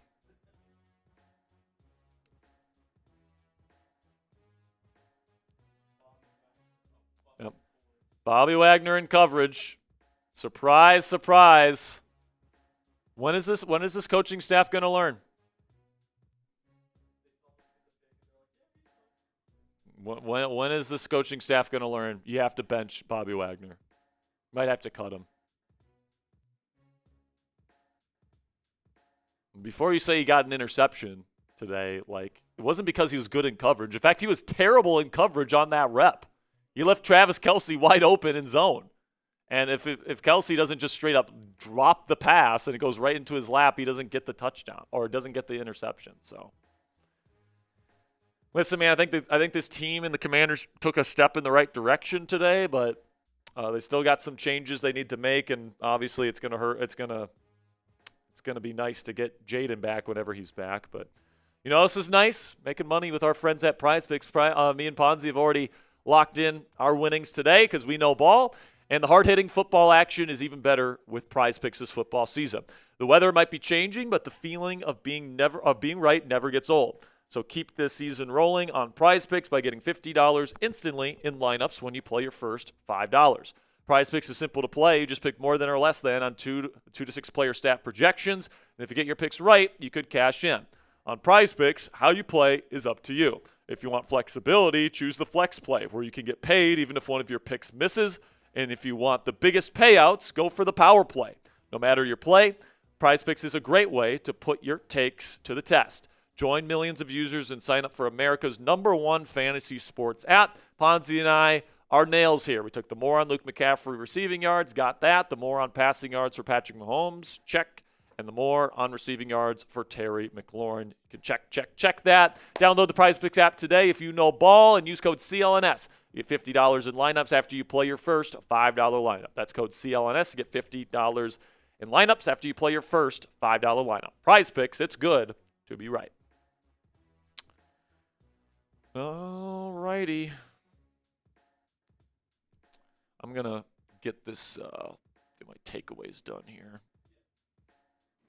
I mean, first half it was a good fight. Just kind of slipped away. And, man, what has happened to this Commanders' run game? It's crazy because, like, they have not been good. Last 3 weeks, they've been non-existent. And this offensive line is they were the best rushing offense in the league through, what, 4 weeks? Was it through 5 weeks? I think it was, week 5. Through 5 weeks, this is the best rushing team in the league. Over the last 3 weeks, I'd be surprised if they're not dead last. Can't run the football. They ran it pretty well to start this game, then they couldn't run it later, and they completely relied on Mariota in the passing game. Yeah. And now Butker will kick it away.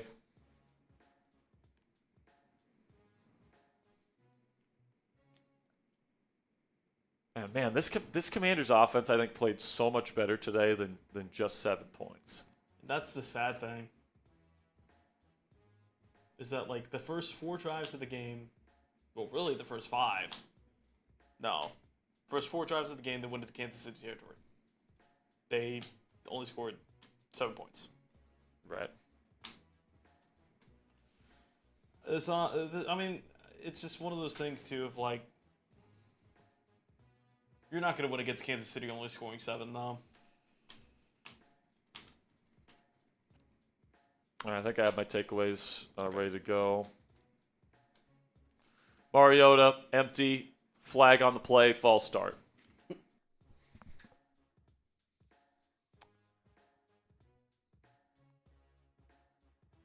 God, man, this game just feels like deja vu to me, man.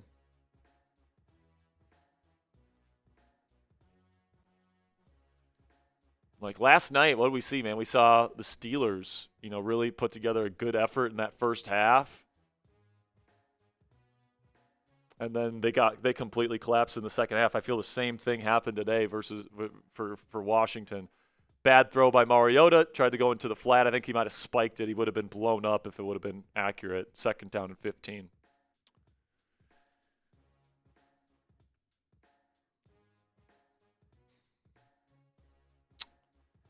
And Joshua said, I predicted 31-7 Chiefs before the games started. Might happen, man. It might still happen. Make sure you guys click that subscribe button because if the Commanders start selling before the deadline, we'll be here next week for Sunday Night Football. We're going to be giving away a Jaden Daniels jersey on that stream. So going to have extensive coverage for you guys all throughout the week. Mariota escapes on 2nd down and 15. He'll pick up around 6 or 7 on the scamper. 6, 7.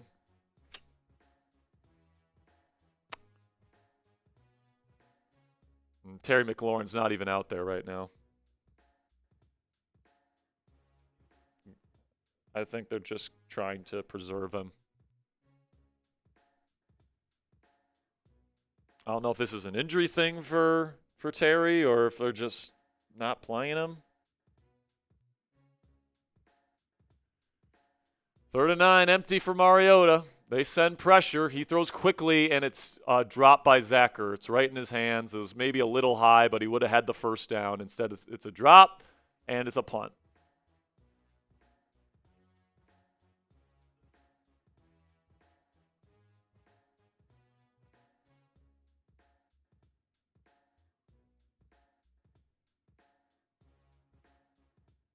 It's more than a good enough throw from Mariota. Zach Ertz is wide open. He just drops it. And that's the thing with Ertz, man, is that he's pretty good possession tight end, but like for a possession tight end, he has these really untimely drops. And we have a $20 super chat, Ponzi, whenever you have a second. Kicks away. Right, goes right back to the Chiefs. Fielded at the 24, makes a man miss, changes field, And now nobody can catch him, and Jeremy Reeves has to chase him down at the 39. A tale of two halves.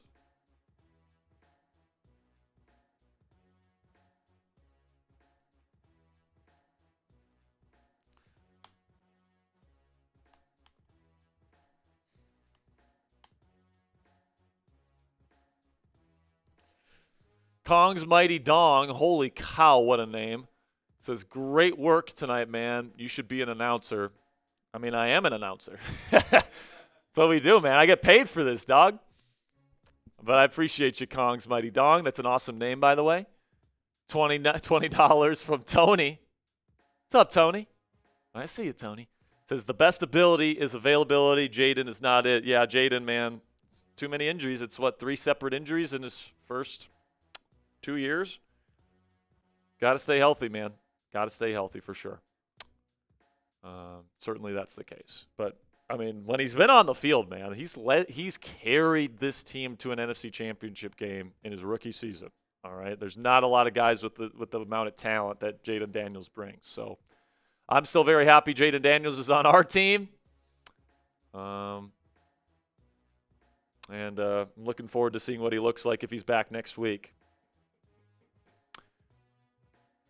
Next week's a big week, man. I gotta say, make sure you click that subscribe button because tomorrow, I mean, I really think, whether the Commanders front office gives up on the season or not will be dependent on if they can beat a playoff caliber team next week at home. If they can do that, and they can do that in front of a national audience and make hopefully a couple more tweaks to the defense, hopefully now you can just officially phase out Bobby Wagner for good.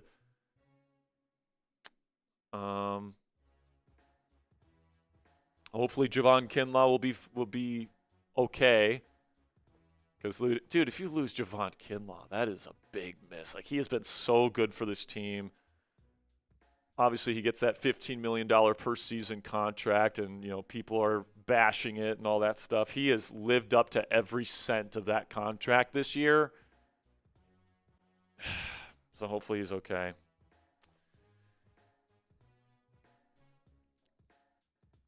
But again, guys, make sure you click that subscribe button because I think if you lose next week, Ponzi, if you get a good enough offer, you're at least listening to trade offers for Deebo. You're at least listening to trade offers for Daron Payne. You're at least listening to trade offers for Andrew Wiley and Zach Ertz. If teams want those guys and they're willing to give up, a decent draft pick for them, and you're sitting at 3-6, season's over, I'm letting him go, man. Give Luke McCaffrey a chance to show what he can do as this team's number 2 receiver. Hell, put up Traylon Burks for the rest of the season. He can play Deebo's role in this offense. Not as well as Deebo, but handoff here on 1st and 10. By the way, there's a penalty on the kick on the punt return, so they're down at like the 15. They get about a 4-yard gain on first down. Not that it matters.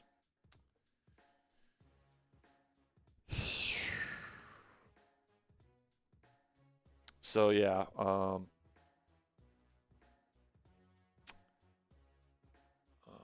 are we doing on those graphics? Are we feeling pretty good?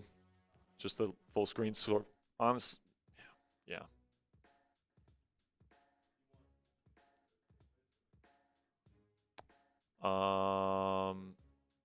I'd probably say, if you can do list 4, that'd probably be preferred.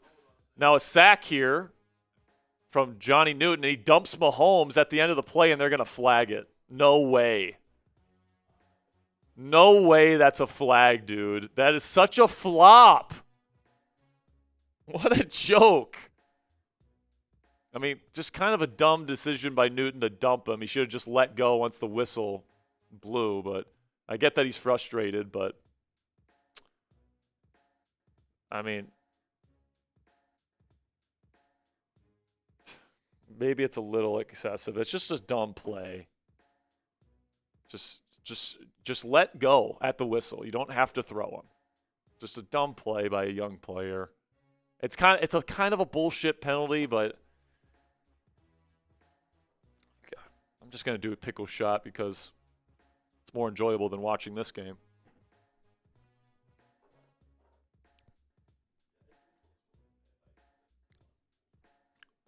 What's that? Great. Scoreboard.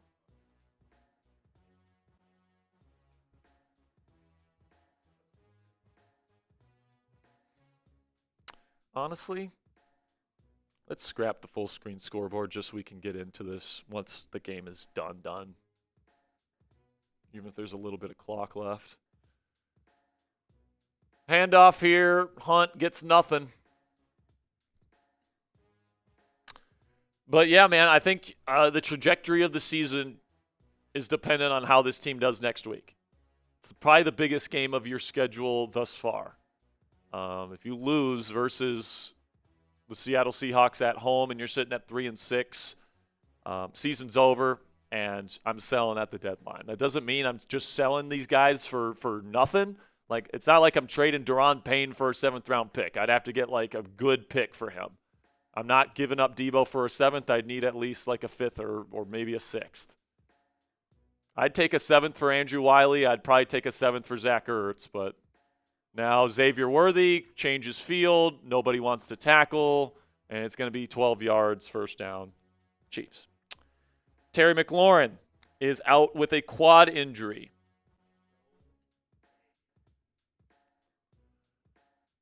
Fuck!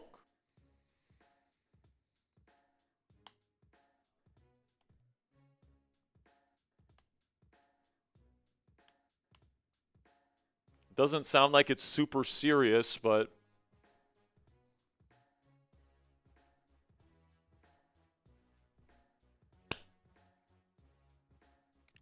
it's already hurt again, dude.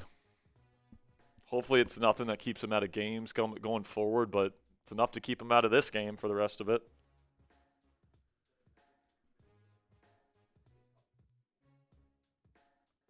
Yeah.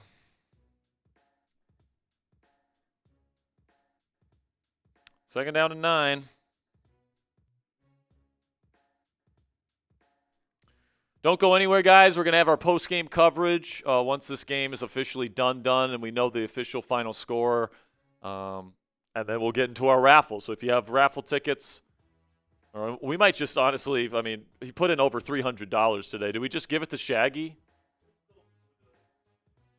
Fair enough. All right. Well, we'll do the raffle, keep it fair. But fumble on the play, but there's a flag on the play here. It would have been first down. Ball's on the ground from Pacheco, and Pacheco's coming up limping hard. Oh, man, that knee is completely displaced by that hit. Dude, how is he even up? How did he even get up? Dude, that knee just got absolutely destroyed, bro. And Trey Amos was the one that delivered the hit and got on the football, holding on Creed Humphrey, but they're saying no fumble. How is Pacheco walking right now, dude? That looked like it, like, I honestly don't know how he's up and moving. Like, that looked nasty. Trey Amos went low.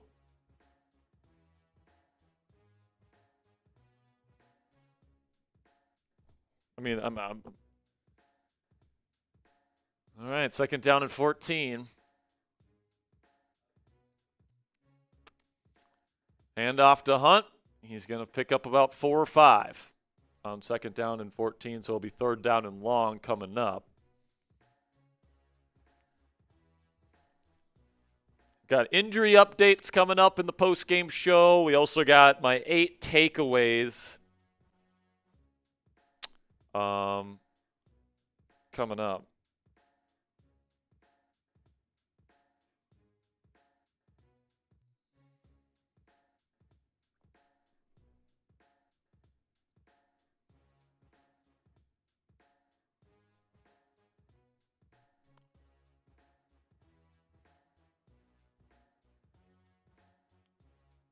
Third down and 9.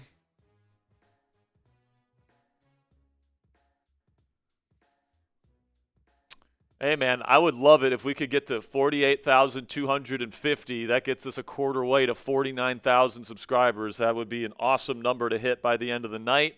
If you guys want free, informative, and entertaining Commanders coverage that tells you the truth on this football team, the good, bad, and the ugly. Make sure you click that subscribe button. We're only 7 away.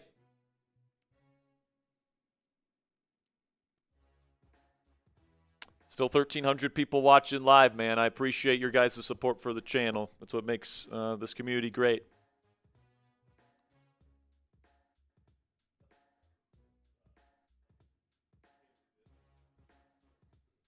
Yeah, we can throw that up there as an option.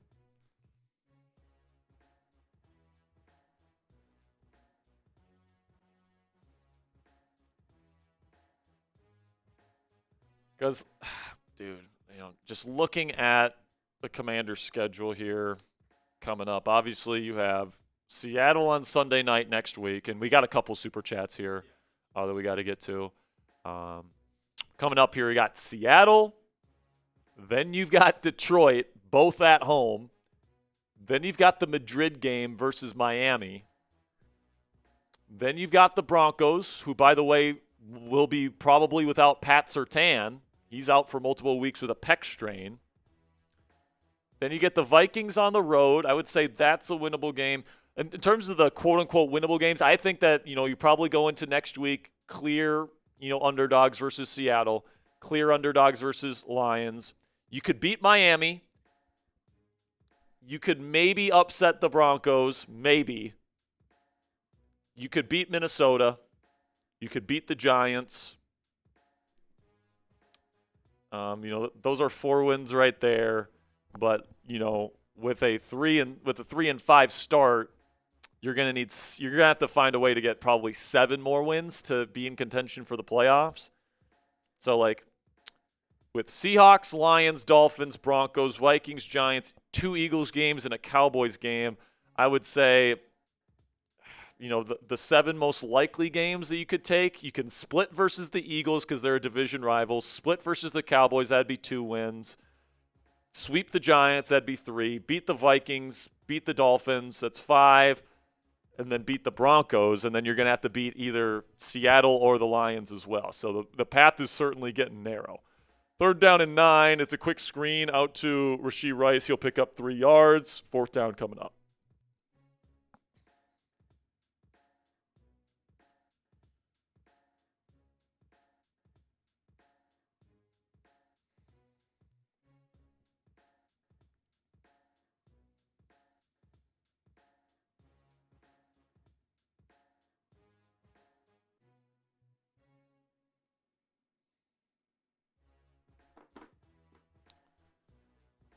Well, let's get to some of these super chats here from my man Tony. I see you, Tony.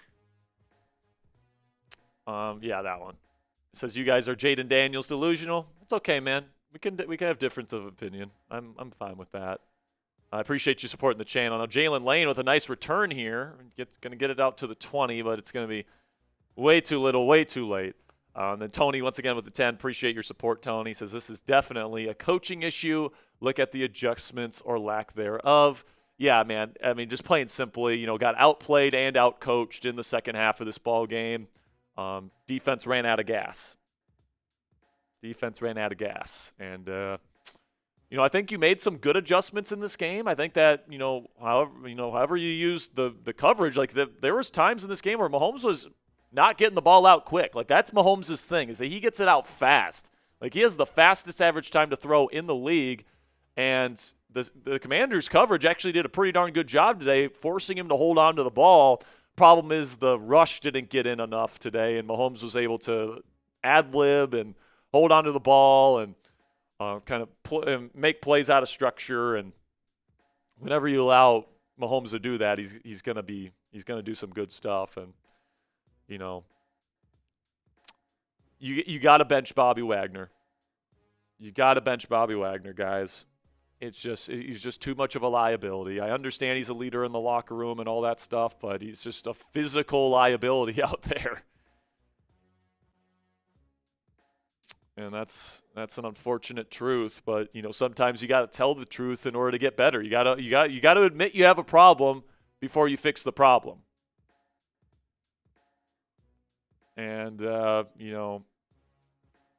certainly I think this team could be coached better. Certainly Even with that, man, I think that the culture showed up today. Early in the game, they fought hard in that first half, and they did a lot of good stuff there. And then the wheels just fall off in the second half.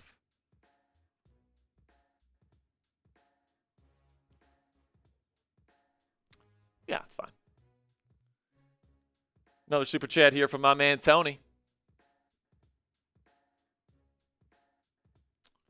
He says, Cliff, stop with these quarterback keeps. Nothing original about this offense. I think it's actually a pretty creative offense, honestly. But, and honestly, I thought his game plan in the first half today was really good. It's just, obviously you don't capitalize on those fourth down opportunities. Such is life in the NFL. Sometimes it doesn't bounce your way in that regard. And obviously in the second half, it just wasn't good enough. Drops on third down, getting behind the sticks, can't run the football, sucks, man. Sucks. Don't necessarily disagree, Tony, but I guess I kind of do. I like Cliff as a play caller, but you got your backup quarterback. Your O-line isn't getting much up front. It's tough to get a lot of. Honestly, most play callers in the league, Tony, in my opinion, probably wouldn't get as many yards as the Commanders got tonight. With the offensive line play that they got, with the drops, with the key mistakes from receivers, it stinks, man. It stinks. But I appreciate all of you guys. $2 from Light. We're at the 2-minute warning, by the way. Once it becomes clear that there's not going to be any more scoring in this game, we're going to get right into our post-game show. And right after that, we'll get into the raffle, and we'll get out of here. $2 from Light says, sell all the good players if we lose Seahawks. You don't want to sell all of your good players. You don't sell Jaden Daniels. You don't sell Bill. You don't sell Sam Cosmi. You don't sell Terry because that'd be a huge cap hit. You don't sell you don't sell Trey Amos. But these veteran players that might not be a part of the long-term future, you can maybe think about trading those guys for the right price tag for sure. 3rd down and 5, and they're going to get offsides call here. Just throw it up, Marcus. And he does, and it's going to be intercepted, but it's going to be coming back, obviously. What's up? Yeah. It's offsides on Chris Jones, who jumped too early.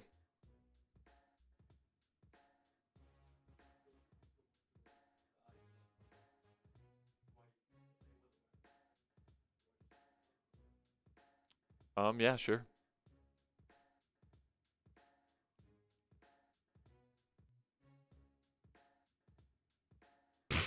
John Larson says, Jack, do the Allstate bark at your boss for us. I'm not gonna do that. I'm not gonna do that, man. Maybe if the Commanders are winning, I'd be doing the barking, but that's not gonna happen. 1st down and 10, check down, gets about 9 yards. Yeah, go Dogs. I'm not doing it, Ponzi. I'm not doing it. John says, bark at Tom Downey for us. Maybe if we can beat the Cowboys later in the season, we will. Now Marcus loses the football, tries to run it on 2nd down and 1. It's going to be, they're going to say 1st down, but Benny we got a couple super chats here to get to. Light with a 2 says, oh, never mind, Moby with a 5. Appreciate you, Moby. Get in on the raffle there. Says, Payne, Jack, Payne. Now I need some Jack. Yeah, go get some Jack, dude. Go get some Jack in your life. Sucks, man. Sucks. To go from, this team being, top of the world and even, being 3-2, winning playing some good football earlier on in the season to now losers of 3 straight, getting dominated by 2 decent teams back-to-back weeks on the road. It's not a good feeling, man. It really isn't. Okay. Benny with a 2. Appreciate you, Benny. Says, what's wrong with the run game? Is it the running backs? Honestly, I want to say it's more on the push that the offensive line is getting. They're just not getting enough in that regard. And now Mariota scrambling on first down, throws crossbody. Is that picked? It's picked. Yeah, probably. All right, well, that's going to be ball game. 12 seconds to go. They're just going to knee it. So let's get right into our post-game coverage here, guys. It's going to be 28-7 final. Commanders dip below. A flag on the play. If this is on the Chiefs, we can't go into it just yet. Did they light up Mariota or something?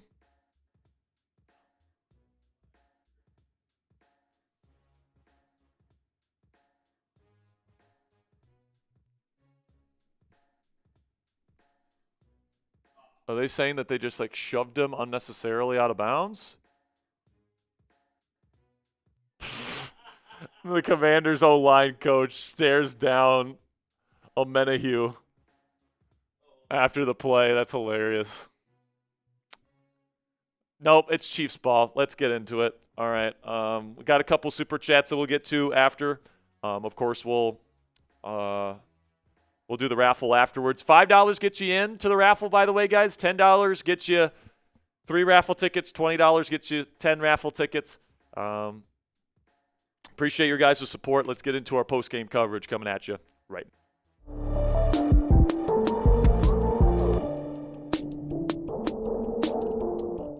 It was a tale of two halves at Arrowhead Stadium in Kansas City on Monday Night Football as the Washington Commanders were very competitive in the first half. 7-7 score at halftime. Commanders moving the ball well. Very competitive on defense as well, flying around. They looked ready to play today, but then in the second half, Andy Reid and maybe the best team in football in the Kansas City Chiefs showed up, and that Commanders defense that hasn't been able to stop a nosebleed over the last several weeks certainly showed up in the second half tonight. Welcome into the Commanders Report Week 8 post-game show. I'm your host, Jack Sperry. Make sure you guys click that subscribe button for me if you haven't already. I really do appreciate all of your guys' support. We had an awesome watch party tonight. Lots of people tuned in. Lots of super chats, all that great stuff. It was a really great time, even though that second half wasn't too much fun. So make sure you click that subscribe button if you haven't already. We go live for every single Commanders game, and next week's going to be a big one on Sunday Night Football. You're not going to want to miss it. Click that subscribe button for all of our Commanders content all throughout the 2025 season. All right, man. So big loss here. Couple big injuries to discuss. Laramie Tunsil left this game with a hamstring issue. He tried coming back. He just didn't look right, and they shut him down. Hopefully he'll be able to come back here soon, but I'd be guessing that we're going to see more of Brandon Coleman at left tackle in the near future and see if we have anything in Brandon Coleman here over the next couple weeks while Tunsil gets back from that hamstring issue. Then Javon Kinlaw left the game with a shoulder injury. It looked like they were taping up his bicep.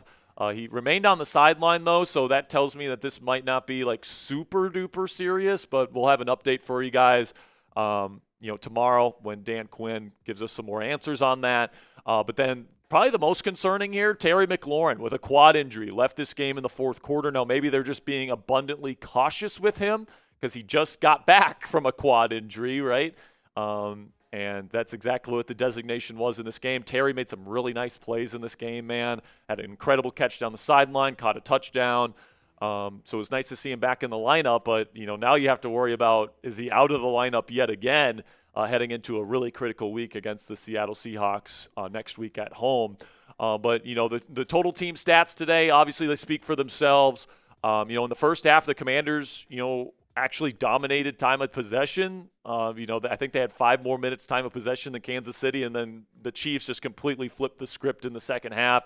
Long touchdown drive after long touchdown drive. It's very clear the Commanders ran out of gas, especially because the offense couldn't stay on the field. Some very big mistakes. Jalen Lane had a drop, all these different things. But just at the end of the day, man, it was a tale of two halves. You were very competitive in the first half. Defense collapsed the entire team collapsed in the second half, and that's all she wrote. You got to play 4 quarters of good football to be able to beat the Chiefs on the road, and the Commanders didn't do that tonight.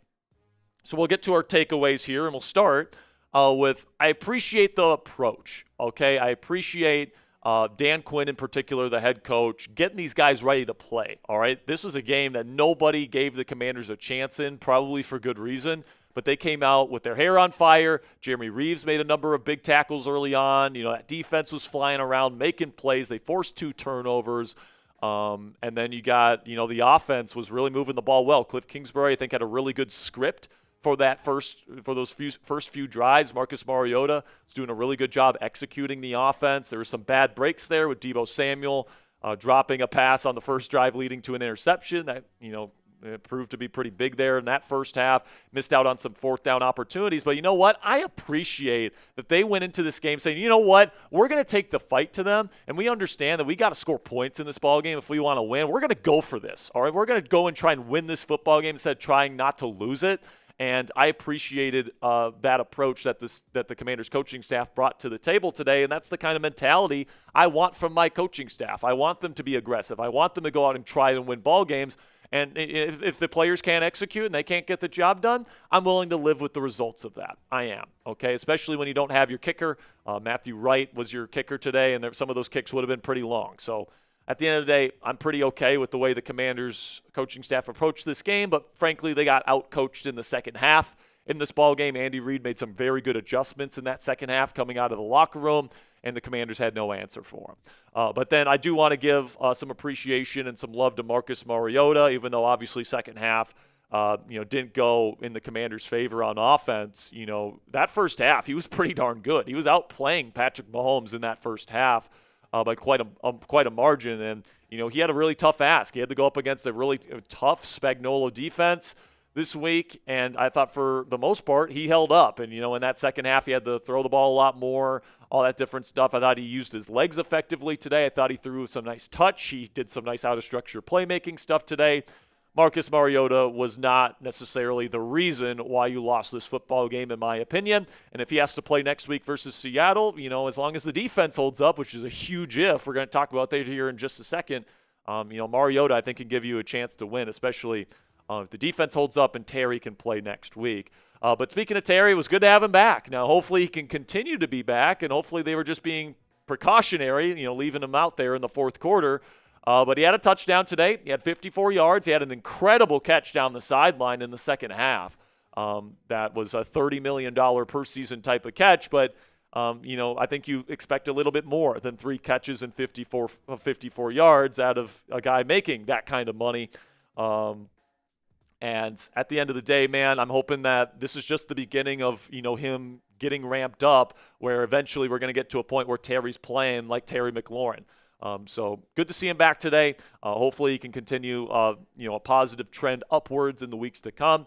And then we get Jalen Lane, rookie out of Virginia Tech, and we've been talking about him, and his drop issues and his hands issues throughout the season. He's muffed some punts. Today he muffed a kickoff return. He had a big drop on a 3rd down that was beautifully placed by Marcus Mariota that killed a drive. I don't know if you can put Jalen Lane out there and really trust him to come down with the football. He's got a pretty big drop issue at this point, guys. And, honestly, I trust Luke McCaffrey out there as a number 3 receiver way more than I trust Jalen Lane, which I hate to say because I love Lane coming out. I love his speed. I love his yak ability. I even like some of his route running. He runs some nasty double moves, but you got to catch the football. And he's had a really tough time doing that, and it's cost this team more than once. So what say you guys? We're halfway through our takeaways here on this post-game show. Give me an A, B, C, D, or F for today's Commanders' performance.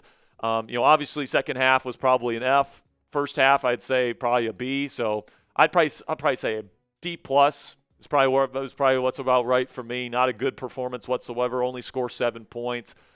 Pretty embarrassing performance in that second half for sure. So make sure you guys answer this pinned question down there in the comment section while I talk about today's sponsor, which is Prize Picks. And the hard-hitting football action is even better with Prize Picks this football season. The weather might be changing, but the feeling of being right never gets old. So keep the season rolling on Prize Picks by getting $50 instantly in lineups when you play your first $5. Prize Picks is simple to play. You just pick more than or less than on at least 2 player stat projections. And if you get your picks right, you could cash in.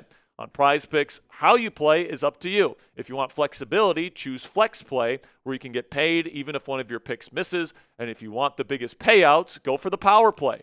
No matter how you play, though, Prize Picks is a great way to put your takes to the test. And if you know ball, you can be walking away with some cold, hard cash. Join millions of users and sign up for America's #1 fantasy sports app today. And today, Ponzi and I made some money with today's game. In our lineup, we took the more on receiving yards for Luke McCaffrey. Had a couple nice catches and some nice plays in the first half, then didn't see the ball again on offense the rest of the game. Seems like a little bit of a mistake there. But then you got the more on passing yards for Patrick Mahomes and the more on receiving yards for Terry McLaurin. We hit on all three of those. We did a power play, so Ponzi and I walking away with a little money with our friends at Prize Picks this evening. But if you guys want to get a Prize Picks lineup in for this upcoming Thursday night football matchup here in a couple days, or professional football and college football over this next weekend as we approach week 9. You guys can download the Prize Picks app today and use code CLNS to get $50 in lineups after you play your first $5 lineup. That's code CLNS to get $50 in lineups after you play your first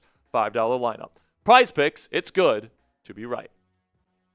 I thought the defense was better today, guys. Certainly in the first half, they were flying around. They were making good tackles. That Jordan McGee was a big upgrade at off-ball linebacker. I thought that the move to put Frankie Louvu at defensive end was a good one for this football team. And Marshawn Lattimore played a lot better today. Trey Amos, once again, had a really good game. And I just thought that, for the most part, it was a pretty decent, performance for especially the first half. Second half, the wheels kind of fell off. And honestly, I don't put this one as much on the pass coverage aspect of things. All right, today you held the #1 fastest quarterback average time to throw guy in Patrick Mahomes, and I think his average heading into tonight was 2.53 seconds average time to throw, and you made him hold on to the ball past his first read pretty consistently. That tells you that the coverage was holding up. The issue was the pass rush didn't get home nearly enough. And when it did, you only rushed with really 4, and Mahomes, with his elite pocket presence and his playmaking ability, was able to sidestep pressure, step up in the pocket, escape the pocket, do all these different things.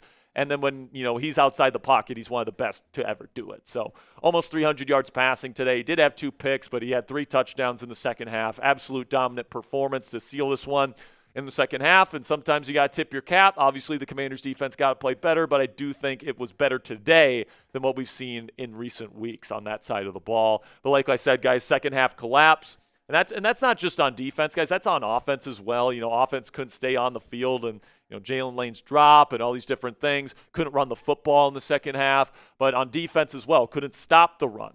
All right, against a team that doesn't really run the football all that well. Couldn't get them off the field on third down. All right, they had multiple methodical drives in the second half. And when that happens, your defense is going to get tired and, things are going to break. And things certainly broke in this game, which is why I certainly want to see more changes made by the Washington Commanders in the weeks to come. Now, how many more changes can you make? Well, you can maybe think about sitting Quan Martin. It was another kind of rough game for him. You can think about sitting Bobby Wagner, and I understand this team doesn't want to do it. He's a team captain and a very intelligent player, all that stuff, great communicator, but, he still remains a physical liability out there, and there's a number of times today where he got beat, and I think he gave up multiple touchdowns in coverage today, once again, and he was the liability. Andy Reid was able to exploit that because, like most good offensive play callers, they find ways to exploit Bobby Wagner and his lack of speed and his lack of change of direction ability at this point in his career. So I still think more changes are needed on this Commanders defense, and I'm hoping that they can make those changes in the weeks to come because they're certainly needed in my opinion. But then, looking forward to next week, it's a big game next week, man, because if you can win next week before the trade deadline, all right, and you're sitting at 4-5, and you're coming off a win at home on Sunday night primetime versus a legitimately good team in the Seattle Seahawks. Maybe Jaden Daniels comes back and balls out, and the defense, you finally bench Bobby Wagner, and that's the move that gets this defense to really play to their full potential. I don't know, all right? But if you go out and you win next week, you're probably not selling before the deadline. But if you lose next week, there's certainly a possibility where someone offers you like a third-round pick for Daron Payne, you're trading him away. If someone's offering you a fifth-round pick and you get your return on investment on Deebo Samuel, you're probably taking that. If Zach Ertz, if you can get rid of him for a seventh-round pick, you're probably taking that. Andrew Wiley for the same thing. There might be players on this team that other teams covet via trade, and with the lack of talent, well, the lack of draft capital that you have next year in the early rounds in particular. You don't have a second or a fourth round pick. The more draft picks that you have, especially with the higher round picks, the better if you're the Washington Commanders. So, next week's going to be a big one for sure. I would say the season is pretty much officially over if you lose next week, if it's not already over at this point. So point the finger for me down there in the comments section. Who's the most to blame for the loss today? I don't know. It's tough for me to point to just one person because I thought Dan Quinn got these guys ready to play heading into the game. But then, if I have to blame one person, I know, it's not just one person, but I'm going to go with Bobby Wagner just because, I still think he's the biggest issue with this defense. And, I don't know, if he was the catalyst for every single big mistake in this game. He had an interception today that was pretty much gifted to him, but I digress. Until you get Bobby Wagner off the field consistently, he's going to continue to be exploited.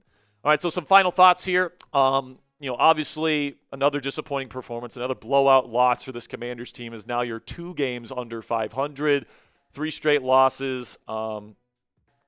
It's tough to kind of talk about, this football team that we had such high hopes for. I mean, I remember I predicted 12 wins, 11 wins, my preseason prediction, and I had Commanders fans on this channel saying I didn't have enough wins in my record prediction for this team. And I think that, they've already gotten to the point where they've lost as many games as maybe we expected them to lose the entire season. They've already lost as many games as they lost the entirety of the 2024 season.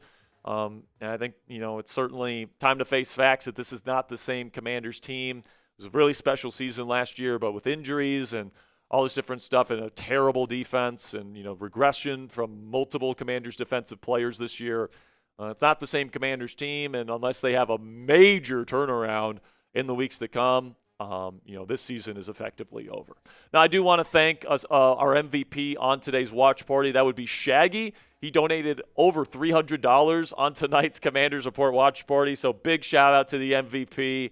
I told him that if you put in an extra 50, I would give him a shout-out on the post-game show. So today's post-game show has been presented by Shaggy. Big shout-out to him. A big-time fan of the show, so we appreciate your support there, Shaggy. That'll be it for today's edition, though, of the Commanders Report post-game show here for Week 8. Make sure you guys click that subscribe button tomorrow. Overreaction Tuesday, where we're going to be breaking down the latest injury updates. We'll be breaking down what needs to happen with this Washington Commanders team moving forward. And really do appreciate all of you guys watching tonight. I know it's getting late, so I appreciate your guys' time. I'll see you guys tomorrow. Until then, guys, out to the Commanders. All right, we got some super chats to get to. Then we'll get into the raffle. Have a rotten day. It says hard not to just give up when our team folds in the third. Used to be the comeback team, that alongside the refs denying our good plays and everyone getting hurt. I'm numb, going to bed. Salute, my friend. I'd say probably don't put him in the raffle if he's going to bed then. But we appreciate you. Have a rotten day. Thanks for watching the show. Tony with a 5 says good teams don't lose 3 games straight. Great F. I don't disagree with that at all, Tony. All right, you and I disagree on some things for sure, but I don't disagree with that at all. Commanders have been a dog shit football team these last 3 weeks. That's the truth. All right, if you think that this team has played well the last 3 weeks, I don't know what to tell you because they haven't.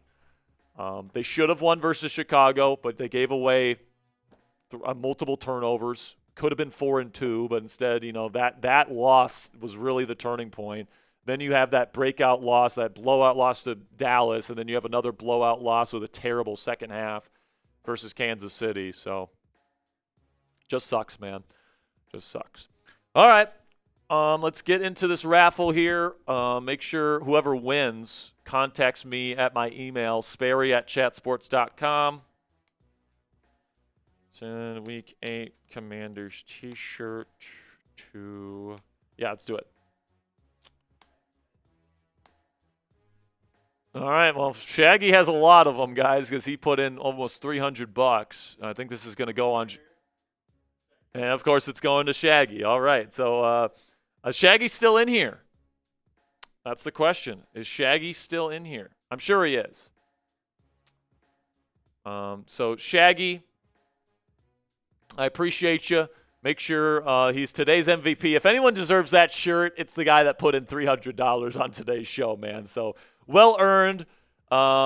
Make sure, it's Shaggy, you send me an email at sperry@chatsports.com. I greatly appreciate your guys' support. Well, second half of today's game sucked for sure, Ponzi, but we live to fight another day, I guess, and it's going to take a hell of a turnaround for the Commanders to save their season. But we'll have another game on primetime next week versus Seattle. Hopefully, Jaden can play, and hopefully that can be kind of the linchpin and the turning point that gets some positive momentum for this team down the stretch. Hope that happens.